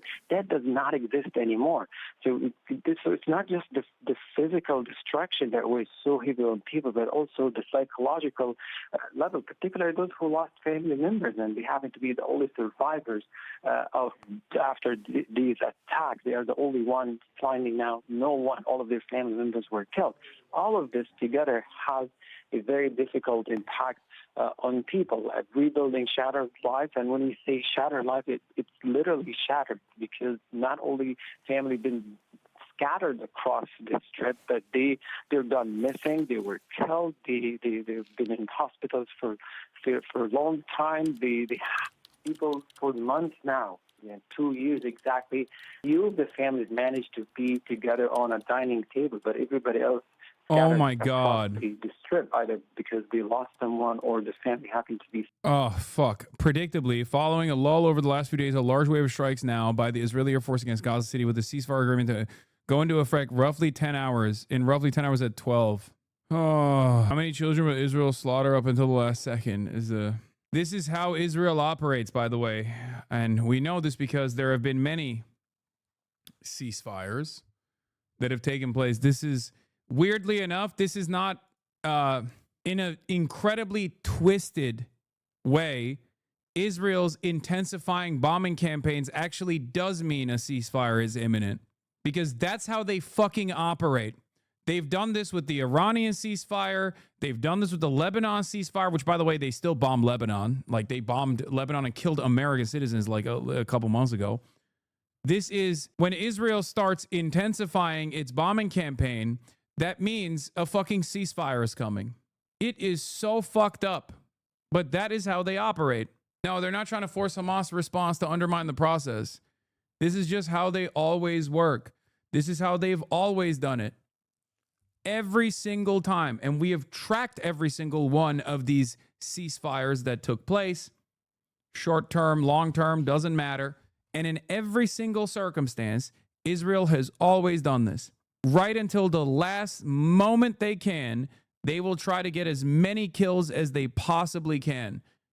And right now, in the Strip, Palestinians are out in the streets fucking celebrating because they think, that this ceasefire will finally be complete, that they believe that it's actually going to happen. So I could see them just unleashing on, in a last act of cruelty, unleashing upon a civilian population that is going outside for the first time ever, and with the hopes that maybe tomorrow there won't be fucking drones overhead. Senior American official says to Barak Ravid, the war in Gaza has ended. The hostages will be released in 72 hours after the Israeli cabinet approves the agreement. The assessment is that this will happen at the latest on Monday. Didn't they do this with the last temporary ceasefire? Yes, they did. They did this in Lebanon too. They did this with Iran. They always do this shit, okay? How much they can get away with is entirely dependent on what kind of a military deterrent the opposition has, for the record. And the only reason why they were forced to stop with Iran was America, because America said no more. Trump literally said he made the planes turn around. He said he made the planes fucking turn around. They were trying to do a last second bombing campaign again. And a big part of the reason why he made the planes turn around wasn't because he really loves Iran or something. It's because Iranian missiles had unironically eroded the defenses of Israel. We found out after the fact, but the suspicion was there. Something I also speculated on was that Israel and America was actually running out of their munition stock, and at a quite a faster pace than they initially suspected. They were also having a hard time intercepting certain missiles. This is precisely the real reason why they fucking stopped. Any news on allowing in international journalists? I mean, we're not at that stage yet. We'll get there. But the stage that we're in currently is hopefully the bombing ends. Who died of starvation as a result of Israel's siege. So you had all of these policies that built up the international pressure on Israel. But each time there was this growing international pressure, something else came up. There was a war with Hezbollah. There was a war with Iran. There were strikes in Yemen. There were strikes in Syria. All of this was in the last 2 years, and we've been reporting on it constantly. But the international pressure on the Israelis did not wane. Okay, the Abu Shabab thing is pretty funny. Abu Shabab, who is the head of who is a drug trafficker and an ISIS affiliate, who was in Palestinian prison until Israel broke him out, and then used him as the popular forces, the one that has that famous AI-made symbol, has officially revealed that he has no control or no protection for his own troops. Abu Shabab says, we asked the IDF to integrate us into the army, but they told us they couldn't. Also informed by the officers that the army wouldn't be able to protect them as it had been during the war, because any military action to protect them would be considered a violation of the existing agreement. RIP Bozo to Yasser Abu Shabab. Every single thing that Israel said that Hamas was doing, those motherfuckers were doing with Israel's permission and with Israel's aerial support, okay? Stealing aid, selling it at an incredibly high markup, straight up overtaking convoys of humanitarian aid. Every single thing that Israel claimed Hamas was doing, Yasser Abu Shabab and his popular forces were doing. They were operating out of the red zone in Rafah, in an area where it's kill on sight. If you are a Palestinian in that area, the Israeli government assassinates you. Okay, no questions asked. The only Palestinians that were allowed to operate in that area and run around with their guns was Yasser Abu Shabab's gang, the popular forces. How dare you say something about such an amazing man, despite the fact that he's illiterate? He's an article writer for big newspapers. That's true. Dropped out of second grade, I believe, has a second grade education, is not literate in Arabic, but was capable of writing op-eds for the Wall Street Journal, famously. Yasser Abu Shabab. I already read this. Can you please explain why we aren't acting like this is another pressure valve so libs will shut up and they can keep bombing? The only reason why I'm saying that is because of this. Look, this is the reason, because Hamas isn't saying that. Like, they see something different. They are involved in the talks. They are just as skeptical as I am they are just as skeptical as I am about Israel and America. I still suspect that the ceasefire deal will look exactly like the January one, because like even the phrases that they are using here, phase 1, phase 2, identical, right? It's fucking identical. They're literally saying, oh, just release the remaining hostages and then we'll get into phase 2 where we do permanent withdrawal. Leftists will never stop talking over brown people. No, that's not what this is. That's not what this is. I do suspect that I've already told you, I suspect that this will look like the previous ceasefires, where like they get the hostages out and then they immediately start bombing, and they can use 2 different reasons. Israel will most likely, if I'm being like highly skeptical of this deal, okay, the only thing that gives me confidence here is that the militia movements, the resistance movements have agreed, right? But if I were to see this deal fall apart, it would absolutely obviously be on the Israeli side, but the deal would fall apart on the basis of Israel, 1, claiming that Hamas did not give all the hostages back, especially the ones who have been killed, right?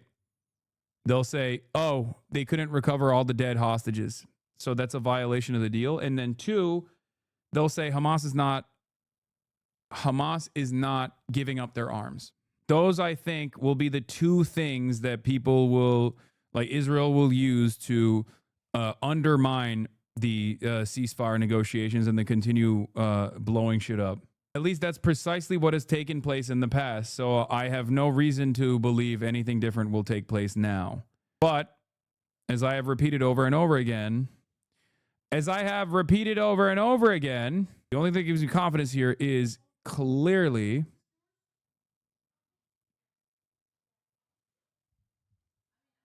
the fact that the resistance movement is in agreement. They're seeing something that we are not. And I don't know if they're doing this calculation because they're like, enough is enough, they have nothing left, or if they're doing this calculation because they do think that the American deal is sincere. I'll take a few questions. Netanyahu releases a statement in Hebrew. Let's take a look. Prime Minister Netanyahu, unofficial translation for Hebrew below. A great day for Israel. Tomorrow I will convene the government to approve the agreement and bring all of our beloved hostages home. I extend my gratitude to the brave IDF soldiers and all the security forces whose courage and sacrifice have brought us to this day. I offer my heartfelt thanks to President Trump and his team for their dedication to this sacred mission of freeing our hostages. With God's help, together we will continue to achieve all our goals and enhance peace with our neighbors. I mean, I don't get it. He could have done this at any point. This doesn't make sense. He could have released all the hostages at any point. Hamas literally on October 10th said that they would do a full release of hostages for the hostages that Israel has, and also if Israel doesn't enter the Gaza Strip. So October 10th, 2023, by the way. So that's what I'm saying. Why now? I don't know. Maybe Trump made the secret boss call, or maybe either Trump made the secret boss call, or Israel will violate this, and they have a side deal, a side agreement where they will be allowed to violate this again. Let's take a look at this guy's an Israeli negotiator. This is a great day for Israel, but you know the devil's in the detail. We're still waiting details of what exactly has been agreed. But let me ask you, what does this mean for Israel, and in particular the families of the captives? Well, one absolutely has to hope that this is going to be seen through to implementation. Of course, monumentous for those being held who are Israeli, for their families, who had largely given up that their government gave a damn, to be honest. And of course, for the people in Gaza who faced daily atrocities, killings, war crimes, starvation, and indeed for the Palestinian families and for those being held in Israeli prisons who will now see freedom. But that depends, first of all, on this initial arrangement being implemented. But Darren, we are not on our first rodeo here, and if history is any guide, and just judging by what Netanyahu said already that contradicts what is in the deal, and depending on what he tells his coalition allies, is he going to be saying, for instance, to Ben Gvir and Smotrich, you can dislike this, maybe you vote against, maybe you even quit, but don't bring down the government?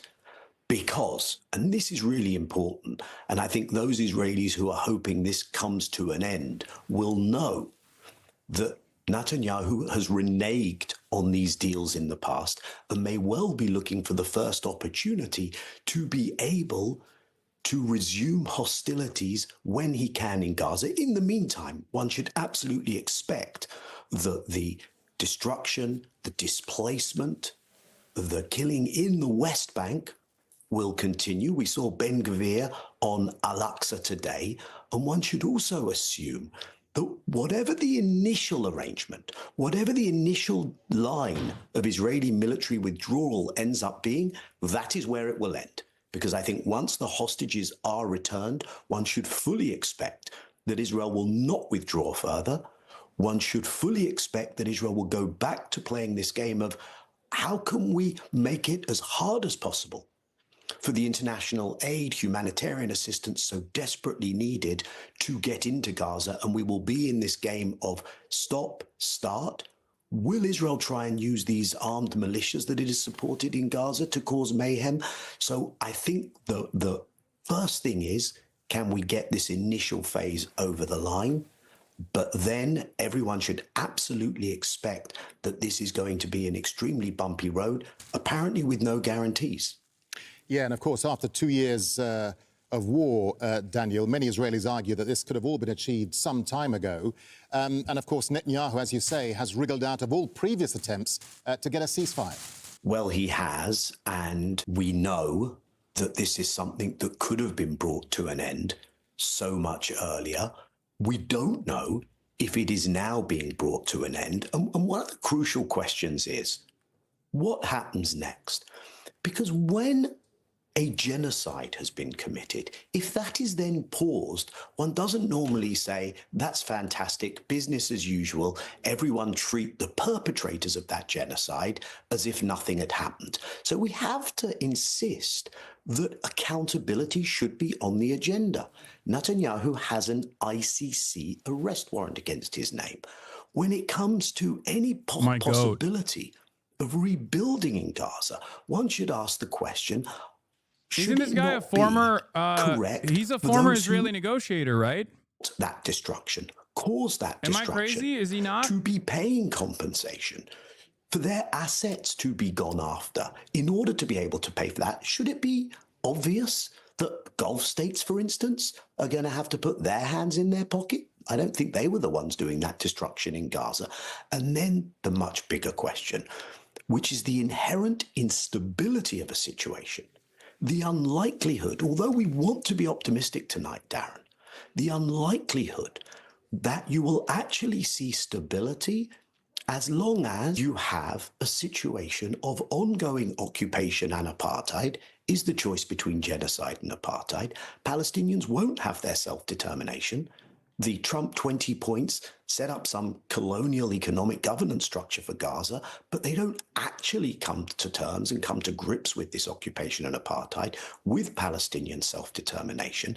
And as long as that is not addressed, then you will have the obliteration of Gaza, and you will still have a reality of Palestinians denied their basic rights, which can never be a recipe for security. So everyone is going to have to reassess, press a reset, and look at what we are left with in this situation. Where do we go from here? Yeah, that's an important point you make, Daniel. I mean, some of the big sticking points for Israel will be when do Israeli troops start withdrawing, and of course to where those lines, and also to what extent does Hamas agree to disarm, and also of course the names of Palestinian prisoners to be released. Those, of course, big points for Israel. How much then has Israel really conceded to get this deal done? Well, let's see the details, as you suggest, Darren. I think the key point here is that Netanyahu didn't want to end this at all.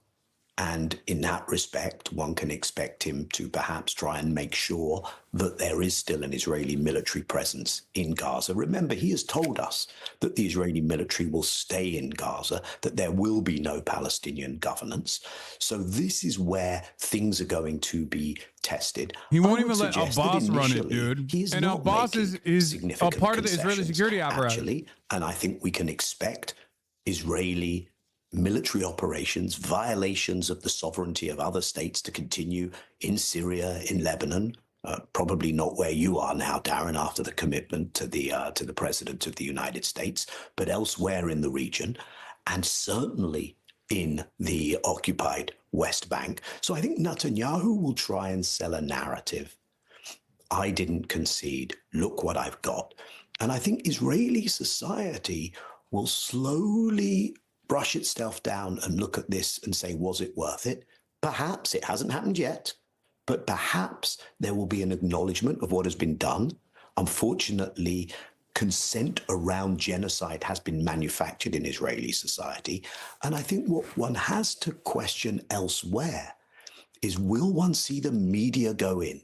Not your courageous reporters who've been there all along, wearing those vests that say press that really have afforded them no protection, sometimes the opposite. But will you see the rest of the world's media go in?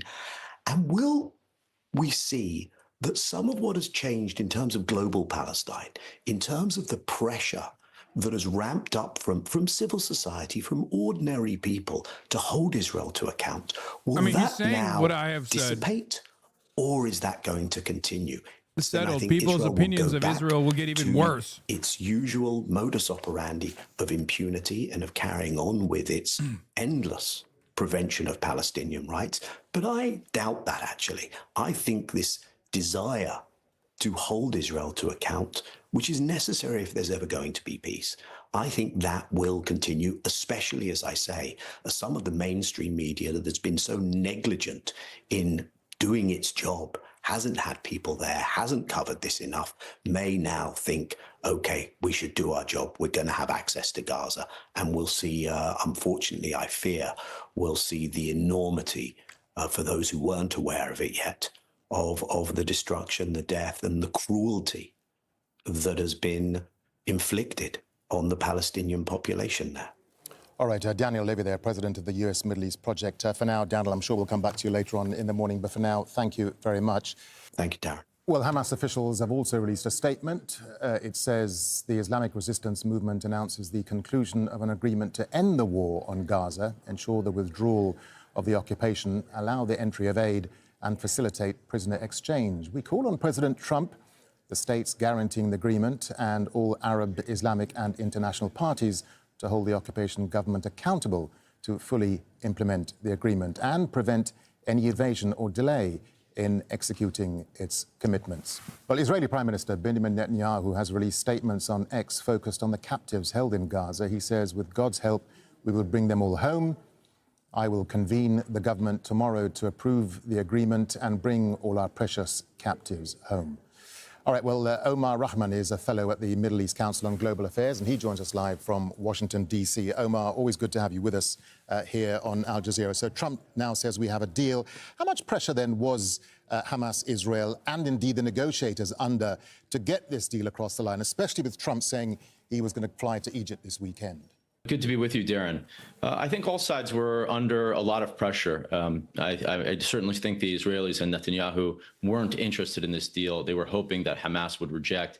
And Hamas played it well, issuing that smart, well-crafted statement, accepting the deal, but with some caveats. And they were, in something that was quite different than in the past. I think they were backed up by those Arab and Muslim states that had helped negotiate the initial proposal in terms of needing clarification, expressing some frustration and anger that the terms of the agreement that they had made on the sidelines of the UN had been changed so substantially by Netanyahu and then just announced by the Trump administration. So I think when they went back to the table, there was that pressure, including on Trump himself. And I think that's also something that's been different than in the past. That Trump, because of actually the blunder, really, of the Israelis to strike Qatar, and the outpouring of anger that came from the United States partners in the Middle East, especially from the Gulf, who Donald Trump holds in quite high regard, I think that put him on the back foot and made him change his tune and kind of understand that some recompense was necessary to placate those countries. And one of the demands they made was that Donald Trump take this ceasefire in Gaza seriously, work with them to come up with a proposal.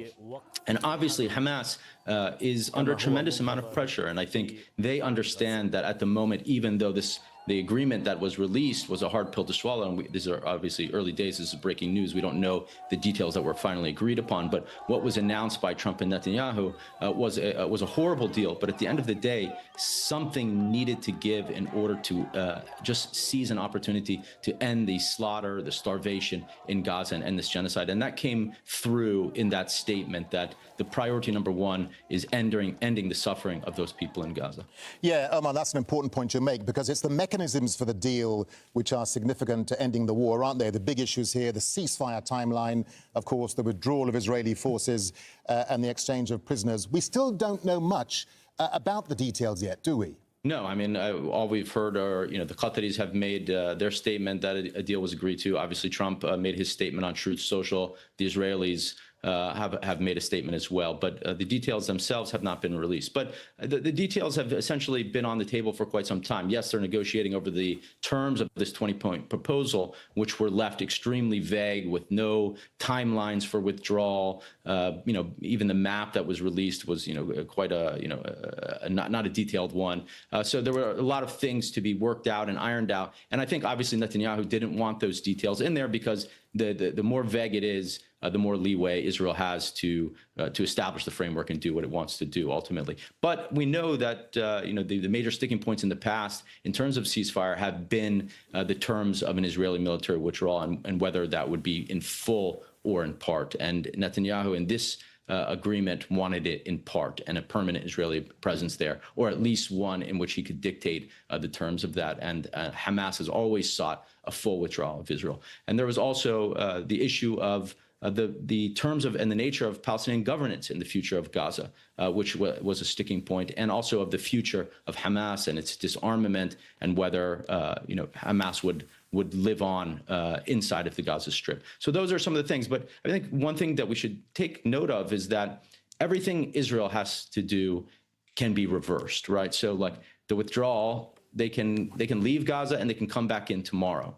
Releasing even prisoners, Palestinian prisoners and captives, they can rearrest, and they've done that many times in the past. So these things, everything Israel does can be reversed. Whereas Hamas, once it releases those hostages, they're gone forever. Once it gives up its guns, it's going to have a very hard time getting those back. And so this is the kind of fundamental underlying nature of the sticking points, that there's no guarantee, and there's a reliance on the United States to deliver Israel and hold it accountable and hold it to the terms of the agreement. And we've never really seen that before. Donald Trump has been less than reliable in terms of these negotiations. We saw in January, there was an agreement in place. We got through phase one, which released many hostages. And then when it came to phase two, in which Israel would have to start withdrawing its military from the West Bank, boom, they go in there and violate the agreement, and Trump goes along with it. And then we saw in the negotiations between the U.S. and Iran over the nuclear agreement, again, the U.S. played a role in kind of subterfuge and allowing the Israelis the element of surprise to go and attack Iran. So less than reliable there from Trump, but there's no real alternative here.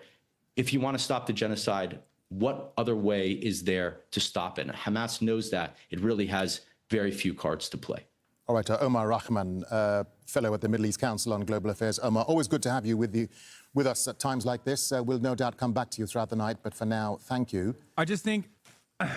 Well, the Ministry of Foreign Affairs spokesperson of Qatar, Dr. Majid Al-Ansari, has released a statement. The more I look at this deal... The mediators announced that the more I look at this deal, the more I look at the outline, the more I look at the broader points, the more I see the concessions that Hamas agreed to, the more I suspect that this was a position that they were forced into because they had no other options.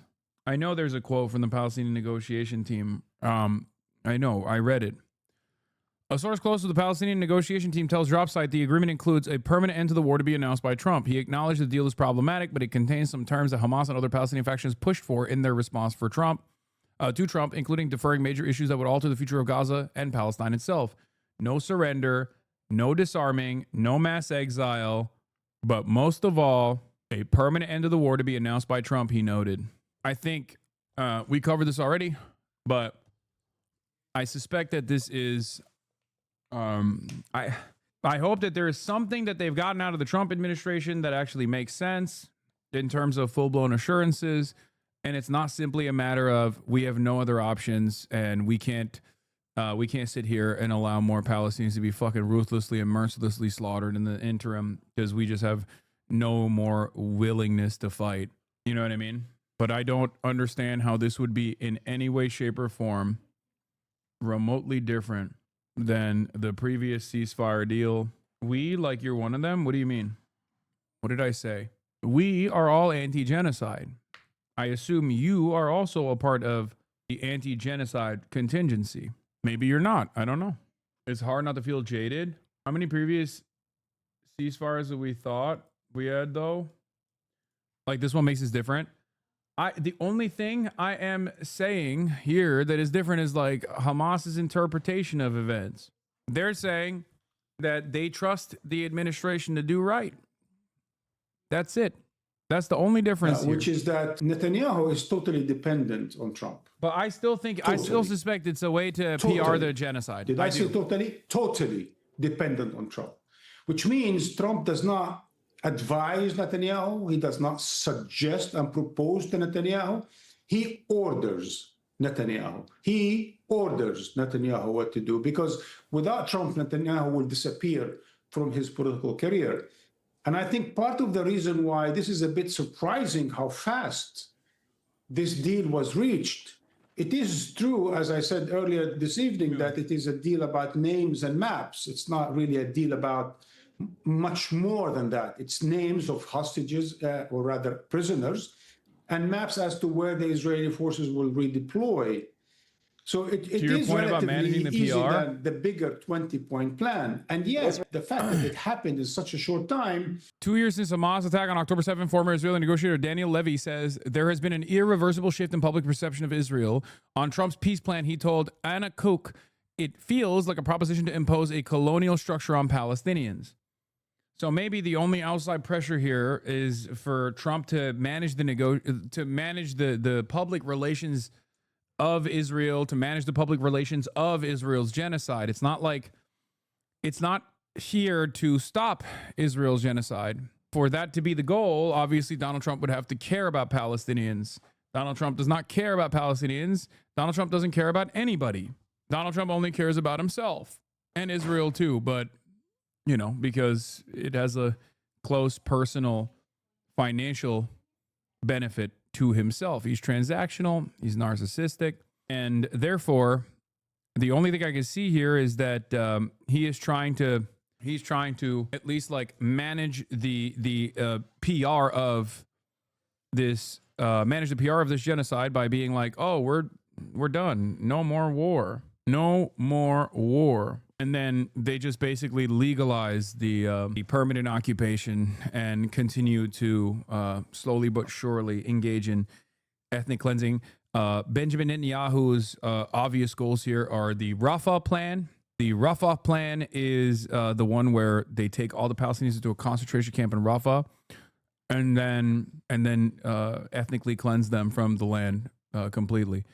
There is a way to potentially take the Rafah plan and merge it with the Tony Blair Gaza Riviera plan.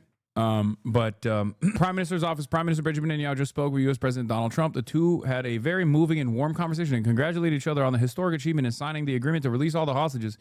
Bro, I don't understand. This is such a Trumpian thing, And I mean, Benjamin Netanyahu is doing the same thing that Trump does, in the sense that Trump does this thing all the time where he just breaks something permanently. He bricks something permanently only to then fucking turn around and be like, well, see, I'm not breaking it any further. Don't you think you should credit me for your salvation? And it's like, well, you broke it, right? And Netanyahu is doing the exact same thing here. And I don't understand how people don't see it. It's like they're congratulating one another for the brave initiative that they took to end their genocide. These are the two belligerent occupiers that have been conducting a genocide of the Palestinians. So they're like, finally, guys, we fucking did it. We did it. Aren't we great? They're just, popping champagne and shit. And it's like, okay, you could have done this at any point. I don't know. I can't help but feel like a part of this straight up is because a part of this hinges on the Nobel Peace Prize Committee announcement. I'm not even kidding. I think it's delusional. I think the notion that they deserve a peace prize for this is so fucking insane. And I think that would be a major fuck you to everyone with a brain, everyone with eyes, everyone with ears. It would be such a fuck you if they were like, Benjamin Netanyahu and Donald Trump, sir, here is a peace prize for you. Here's a Nobel Peace Prize for you for all your continued work in ending the genocide, which you began and started and continued to do. And if they do, damned if they don't, you're just constantly complaining. Brother, sister, the emperor, what can I do here? Should you not be complaining? If you're not complaining, if you're not frustrated, you're not paying attention. I just don't understand it. They try their best, but it's hard to PR your way around mass murder. Why are the pro-Israel people so bad at their PR game, says Tim Pool. Here is Tim Pool trying to get a piece of that $7,000 a pop, $7,000 a pop from Israel. He's like, please pick me, sir. Invited Trump, because now when Trump comes in and visits and he gives a certain leverage and certain support to local, to regional players. And I think that's what they want. And that's why everyone else is getting involved in this process that Trump is leading. But as I said again, the point of this 20-point plan is to achieve Israel's. Yeah, According to Israel Khan, Hebrew channel correspondent, today the war ends with an agreement. Everyone here was expecting an image of Hamas surrender and submission. The image we saw today, I don't think resembles that. Yeah, there's gonna be people, especially in Israeli society, which range from Hitler, which is the moderate position in Israeli society, to Super Hitler, which is the center-right position in Israeli society, to Itamar Ben-Gvir, also known as Omega Hitler, right? So there's varying degrees of Hitler. So obviously there's gonna be people that are frustrated with this, right? Like there will be the Bibists, the Benjamin Netanyahu supporters that will probably try to play a role in the P of this deal to be like, no, you don't understand. Like we've completely dominated Hamas. Like we actually got all of our wishes. We got it all. But on behalf of the Los Angeles Dog Safety and Protection Center, you will be under custody in 24 hours. Oh, brother. Okay, man. Yeah. I respect that they got at least a little creative with it. Yeah, it's true. That is a good joke. It's funny to think that like the fucking ASPCA is gonna come to my house, knock down my door, and be like, "Hey, we're taking the best taken care of dog in the motherfucking history of the United States of America. We're taking him away from the mansion that she lives in, and we're putting her in a fucking kill shelter." Bro, just saw this clip of you shocking your dog for getting up, you piece of shit. Okay. All right.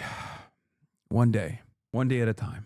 The dog weirdos are coming at you before Israel and the U.S. government. No, the dog weirdos are half the time people who love the current U.S. government and certainly love Israel. It is not an accident. It's all the same folks. There are, of course, people, considering how bad the clip looks, I totally understand why there's like random people who love dogs. I'm a dog lover myself. Random people who see that and they go, oh my God, especially with the negative framing, and think that this is like a horrifying incident. Okay. And this showcases abuse. Having said that, it's primarily being pushed by, suspiciously, it's not being pushed by people who have been around me or Kaya, weirdly enough, and instead has been pushed by people who have developed a parasocial hatred towards me over the internet. Is your dog in a cage right now? You put your dog in a cage? No, my dog is with my mom. They keep saying your dog is a boy, like you can tell they don't know shit. I know. A lot of Twitter liberals are also spreading it, teaming up with the neo-Nazis, literally. I mean, that makes sense. There's a lot of people who fucking despise me on the internet. Many of them, if there is one thing that I would say unifies all of them, it's their hatred of the left and maybe even their love for Israel. I have to admit, if I were you and my friends didn't immediately come to my defense over this, I would be questioning their friendship, honestly. I'm sure people have already talked about it, but I also, guys, you know how this goes. There has been a sea of hatred, and the smear campaigns never really end. Sometimes it goes overboard. And other times it quiets down until the next wave. Okay? It is what it is. And I understand why it is difficult for people to come out and be like, y'all are fucking crazy. I've been around this dog. She is well loved. Anyway, I will not be continuing this line of discussion any further. Blessed are the peacemakers. Well, these are the latest scenes in the southern city of Khan Yunis in Gaza. Palestinians have heard the news and have taken to the streets to celebrate after 2 years of genocide. Let's just hear what's happening there in Khan Yunis. All right, let's bring back in Alan Fisher. Alan, as we were watching scenes of jubilation there in Khan Yunis from people in Gaza receiving news of this deal, for those viewers who are just joining us here, Alan, this all came out on Trump's social media post, Truth Social. Just remind us again what happened and how the news emerged. It's clear that the Americans wanted to make sure that if there was a ceasefire deal announced, it was going to be announced by Donald Trump. And they would say that's only fair because things had really been locked up. There was no sign of any progress until Donald Trump presented his 20-point plan on the 29th of September after a meeting with Benjamin Netanyahu at the White House. You'll remember that the Israelis had targeted negotiators from Hamas in the past, including attacking them and killing them in Tehran, and also the attack in Doha in Qatar. So Donald Trump stepped forward to negotiate this plan.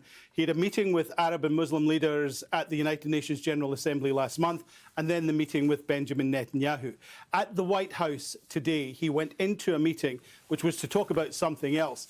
But before he started that meeting, he said he'd been speaking to his team who were in Sharm el-Sheikh. That is Jared Kushner, his son-in-law, former Middle East envoy, and Steve Witkoff, who has been his envoy to the Middle East since he moved back into the White House in January, and said that there were signs that things were going well, and he himself was putting together a plan to travel to the Middle East, perhaps on Saturday night, perhaps on Sunday. Things were going that well. It appears that things accelerated quite quickly because about 90 minutes later, Marco Rubio, who's the Secretary of State and also the National Security Advisor, appeared with a note at the side of Donald Trump and handed it to him to approve a statement on his own social media platform, Truth Social, that a deal had been reached. He had to approve this message. So that suggested that by that stage, the deal was done. Donald Trump took a couple of more questions and then disappeared. Short time later, we got the announcement that there has been a deal for the first phase of the peace deal. Now, there's been a lot of praise for Donald Trump on social media in the last hour or so, many people pointing out how jammed up all the negotiations were. But by putting pressure on Israel and also speaking to the likes of Egypt and Qatar, he managed to put pressure on Hamas as well. And when they gathered in Sharm el-Sheikh, it was clear that Donald Trump wanted a peace deal done, and he's delivered. It's there in the first phase. Now, there's a lot of ground still to cover, a lot of things still to become clear. But for the time being, at least, it appears that Donald Trump has managed to do what Joe Biden failed to do, which was deliver a ceasefire in Gaza. He promised to do it sooner than this, but he's managed to deliver it nonetheless. Yeah, Alan, let's just, if we can, marry up the domestic and political dynamics that are going on. As we're talking to you, we're seeing those live pictures from Khan Yunis of Gazans celebrating, of course, at news of the deal. I mean, Trump, of course, Alan, has his eyes on the Nobel Peace Prize. How is the Gaza deal playing out for him politically, particularly at a time when he has his own domestic crisis of the US government shutdown? Well, it would be hard to argue against a peace deal, particularly as many people, including Democrats, have described what is happening in Gaza as a genocide and wanted to see the end of it. So it's hard to argue against that. Will it influence the Nobel Committee this year? Well, unlikely. They're making their announcements this week, so it is unlikely that it's probably too late for Donald Trump to be considered for any prize this year, even though he says he's ended 7 wars, which is a dubious claim at best. But this will be popular. He's delivered what he said he would do. And certainly will be a cause of celebration among Republicans and also among Donald Trump supporters themselves, who believe that only he could have negotiated this deal. And there is perhaps some truth to that, as you've been hearing from Marwan. Why would you get a peace prize for being a part of a genocide? I mean, you're a part of a genocide, and then you are responsible for seemingly ending it. A lot of these like Western chauvinists are going to look at that and be like, well, close enough. I don't know if this work, but does he actually deserve it? Fuck no, obviously not. I mean, he did the genocide. It's like giving Hitler a Nobel Peace Prize for killing Hitler. It's like giving the Confederates a peace prize for losing. You know what I mean? It's just a ridiculous proposition. Oh, great work, Hitler. Thank you for killing yourself. You are the real savior of the German nation and all the other countries that you fucking invaded. Like, but then again, I have no confidence in the infallibility of the institutions, specifically the Nobel Peace Prize. So it means nothing. It means very little. The deal. I remember that Bill Clinton in Northern Ireland flew in to Belfast during the time of the Good Friday Agreement, and used pressure Nobel Peace on Prize both Committee made the sides, decision on Monday to from get a nominations deal by done. January But that 31st. could Maybe easily they have blown up in his nominated Trump face. then. But he used his own personal charm and his political contacts to push that through. Donald Trump was always likely to go when a deal had been done by the people that he'd assigned to negotiate the deal. And so there was talk about flying out perhaps on Saturday night, Sunday morning. Some people would suggest he wanted to go on Saturday night after his traditional round of golf. And then we heard from the press office in the last couple of hours that he'll have his annual medical on Friday, and the intention was that he would fly to the Middle East shortly after that. Now, the White House has, in the last half hour, called what we call a lid. That means there'll be nothing more from the president this evening, so we can't, it may well go on to Truth Social. We'll keep an eye on that, obviously, but there'll be nothing coming through the press office or from the White House. It may well be that at the moment, behind the doors of the White House... So they're just going to keep bombing like crazy. I just want to know why the Trump admin presented such a reasonable plan this time. Why the sudden shift compared to previous plans, which were always super pro-Israel and essentially non-starters for Hamas? No, they didn't. They did present the same fucking non-starter for Hamas proposal. The only difference in this instance is that Hamas at least agreed to the conditions. That's it. That's the only difference. Well, there's always the talk of, well, there's a deal in the offing, it's about to be signed. But as we've learned over the last 2 years, particularly when I've reported from the Middle East and from here on this, there's no deal until there's a deal. Until the names are on the paper, nothing's happened. But of course, it's all about sequencing. It's about, you do this, then we do that. If you pull back to there, we'll do that. And there could be concerns that the Israelis have agreed to pull back to a certain distance, and you know that that will be monitored very closely. And the Israelis have previous, when it comes to making an agreement and then breaching it. And we've seen that in Gaza itself, but also in southern Lebanon, just in the last few months. And so there will be a concern. So I'm sure the negotiators who are there, particularly for the Middle East and Muslim countries, will want to make sure that every step of this is marked, monitored and assessed at each and every single step. Because as you say, peace deals can fall apart very quickly.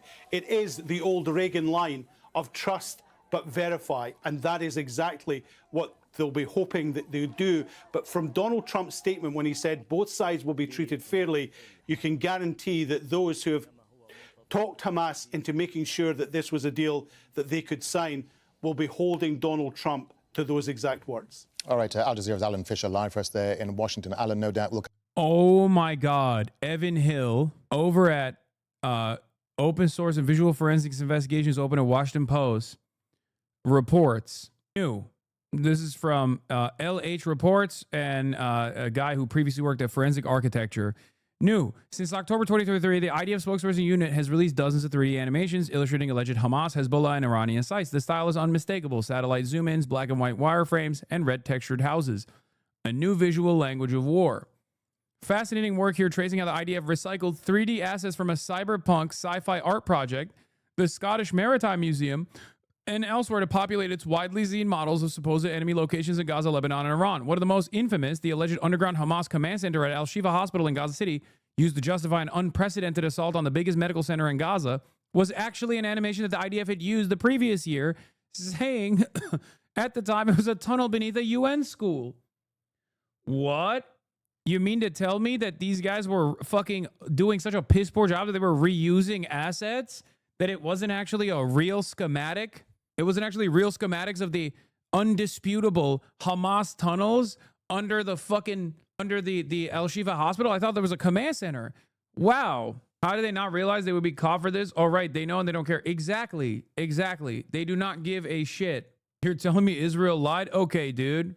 Yeah. Remember the gold vault under the vault full of gold under a Lebanese hospital? And they forgot that Lebanon isn't Gaza, and you have Western reporters who can just like knock on the door of the hospital. Which, by the way, if there was a gold vault under any hospital, that still doesn't give Israel the right to blow up the hospital, mind you. But they wanted to do that, and then Western media just knocked on the door and was like, "Can we see your vaults?" There, Israel says there's gold, Hezbollah gold, and they were like, "Okay, sure, take a look." It is alarming once again that not a single fucking person Not a single fucking person held Israel to account after this.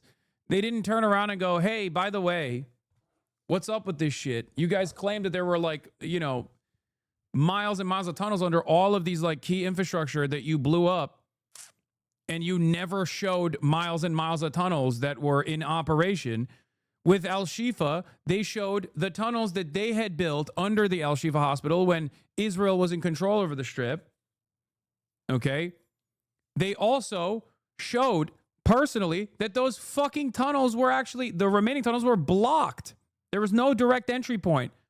Unless they poured concrete while there was a fucking genocide going on, it would make no goddamn sense, would it? But remember how many people fucking yelled at me when the Al-Ahli hospital was bombed. And I said, this is 100% Israel. Very unlikely that it's anybody else, especially considering that Israel had bombed that hospital 2 days prior. Little known fact, the Al-Ahli hospital was hit with an artillery shell 2 days prior to the courtyard explosion. 2 days prior. And all of the major media, just like myself, said, BBC, everybody else said, yeah, this is most likely Israel. Of course, Israel blows up hospitals all the time. They have done so in the past. And what's really interesting is that they all turned around and apologized when Israel did this like bullshit ass, like, no, it was actually a Palestinian Islamic Jihad rocket. I promise. Tariq Abash, before I resigned, John Feiner was the guy who said to me and others that we had credible intelligence there was a Hamas military base in Al-Shifa hospital days before Israel's incursion that led to the deaths of premature babies in incubators. Even if that intelligence was right, it absolutely wasn't. Remember the ridiculous Israeli walkthrough video as evidence. You still don't have a right to kill babies. But it was so evident that this purported intelligence was bullshit that Jeff Bezos' Washington Post published a takedown investigation of the claims. The damage was done, and it was too late. Not just for those babies, but for the dozens of future military actions on hospitals and schools that Israel would commit, taking countless more lives. I am all for people recognizing that we need to shift our policy on Israel-Palestine, but if you spent nearly a year and a half with the power to do so and instead made excuses for allowing a genocide, especially when you can't even take the time in your word salad to admit your role and responsibility in getting the U.S., getting us to where we are today. Anyway, feel free to read for yourself and decide if John cares about Palestinian lives or about how the policies he supported have undermined American interests, our national security, and our global credibility. Maybe someday when Democrats have influence to stop war crimes, they'll use it. Yeah, this is after John Feiner wrote that article on Politico, the op-ed piece, where he said, we serve the Biden admin. It's time to impose conditions it's time to impose conditional aid to Israel. Impose conditions on the aid to Israel. Remember when they first blew up the Al-Ahli courtyard and the international media initially suspected that it was obviously Israel because they'd blown up the hospital 2 days prior to the courtyard explosion, and then they fucking turned around and said it was an Islamic Jihad rocket, it was a Hamas rocket, or it was actually an intercepted rocket that fell in the courtyard and had this like massive explosion. Ridiculous things, ridiculous claims.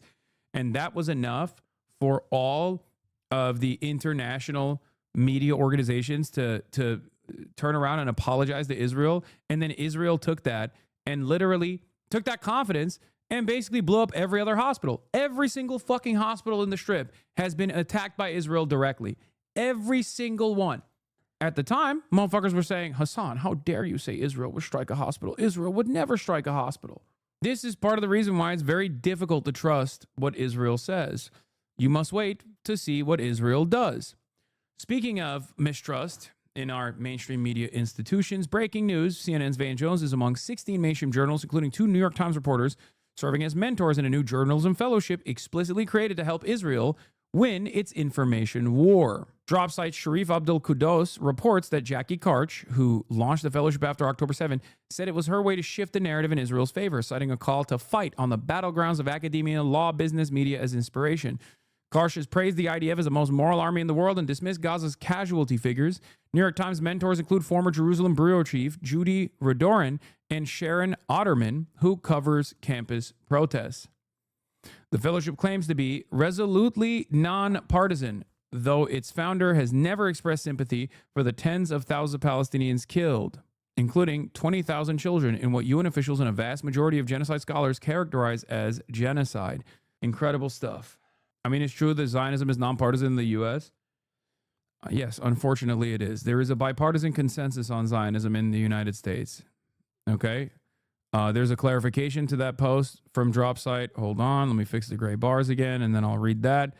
The clarification reads as follows. Not all 16 mentors are journalists. Kudos writes in his story for Dropsite that the fellowship has attracted 16 scholars and journalists from several mainstream publications to serve as mentors, including The Atlantic, Spectrum News, The Spectator, Ynet, Times of Israel, and 2 journalists at the New York Times. Yeah. There is no other country on the planet that gets to do this kind of shit.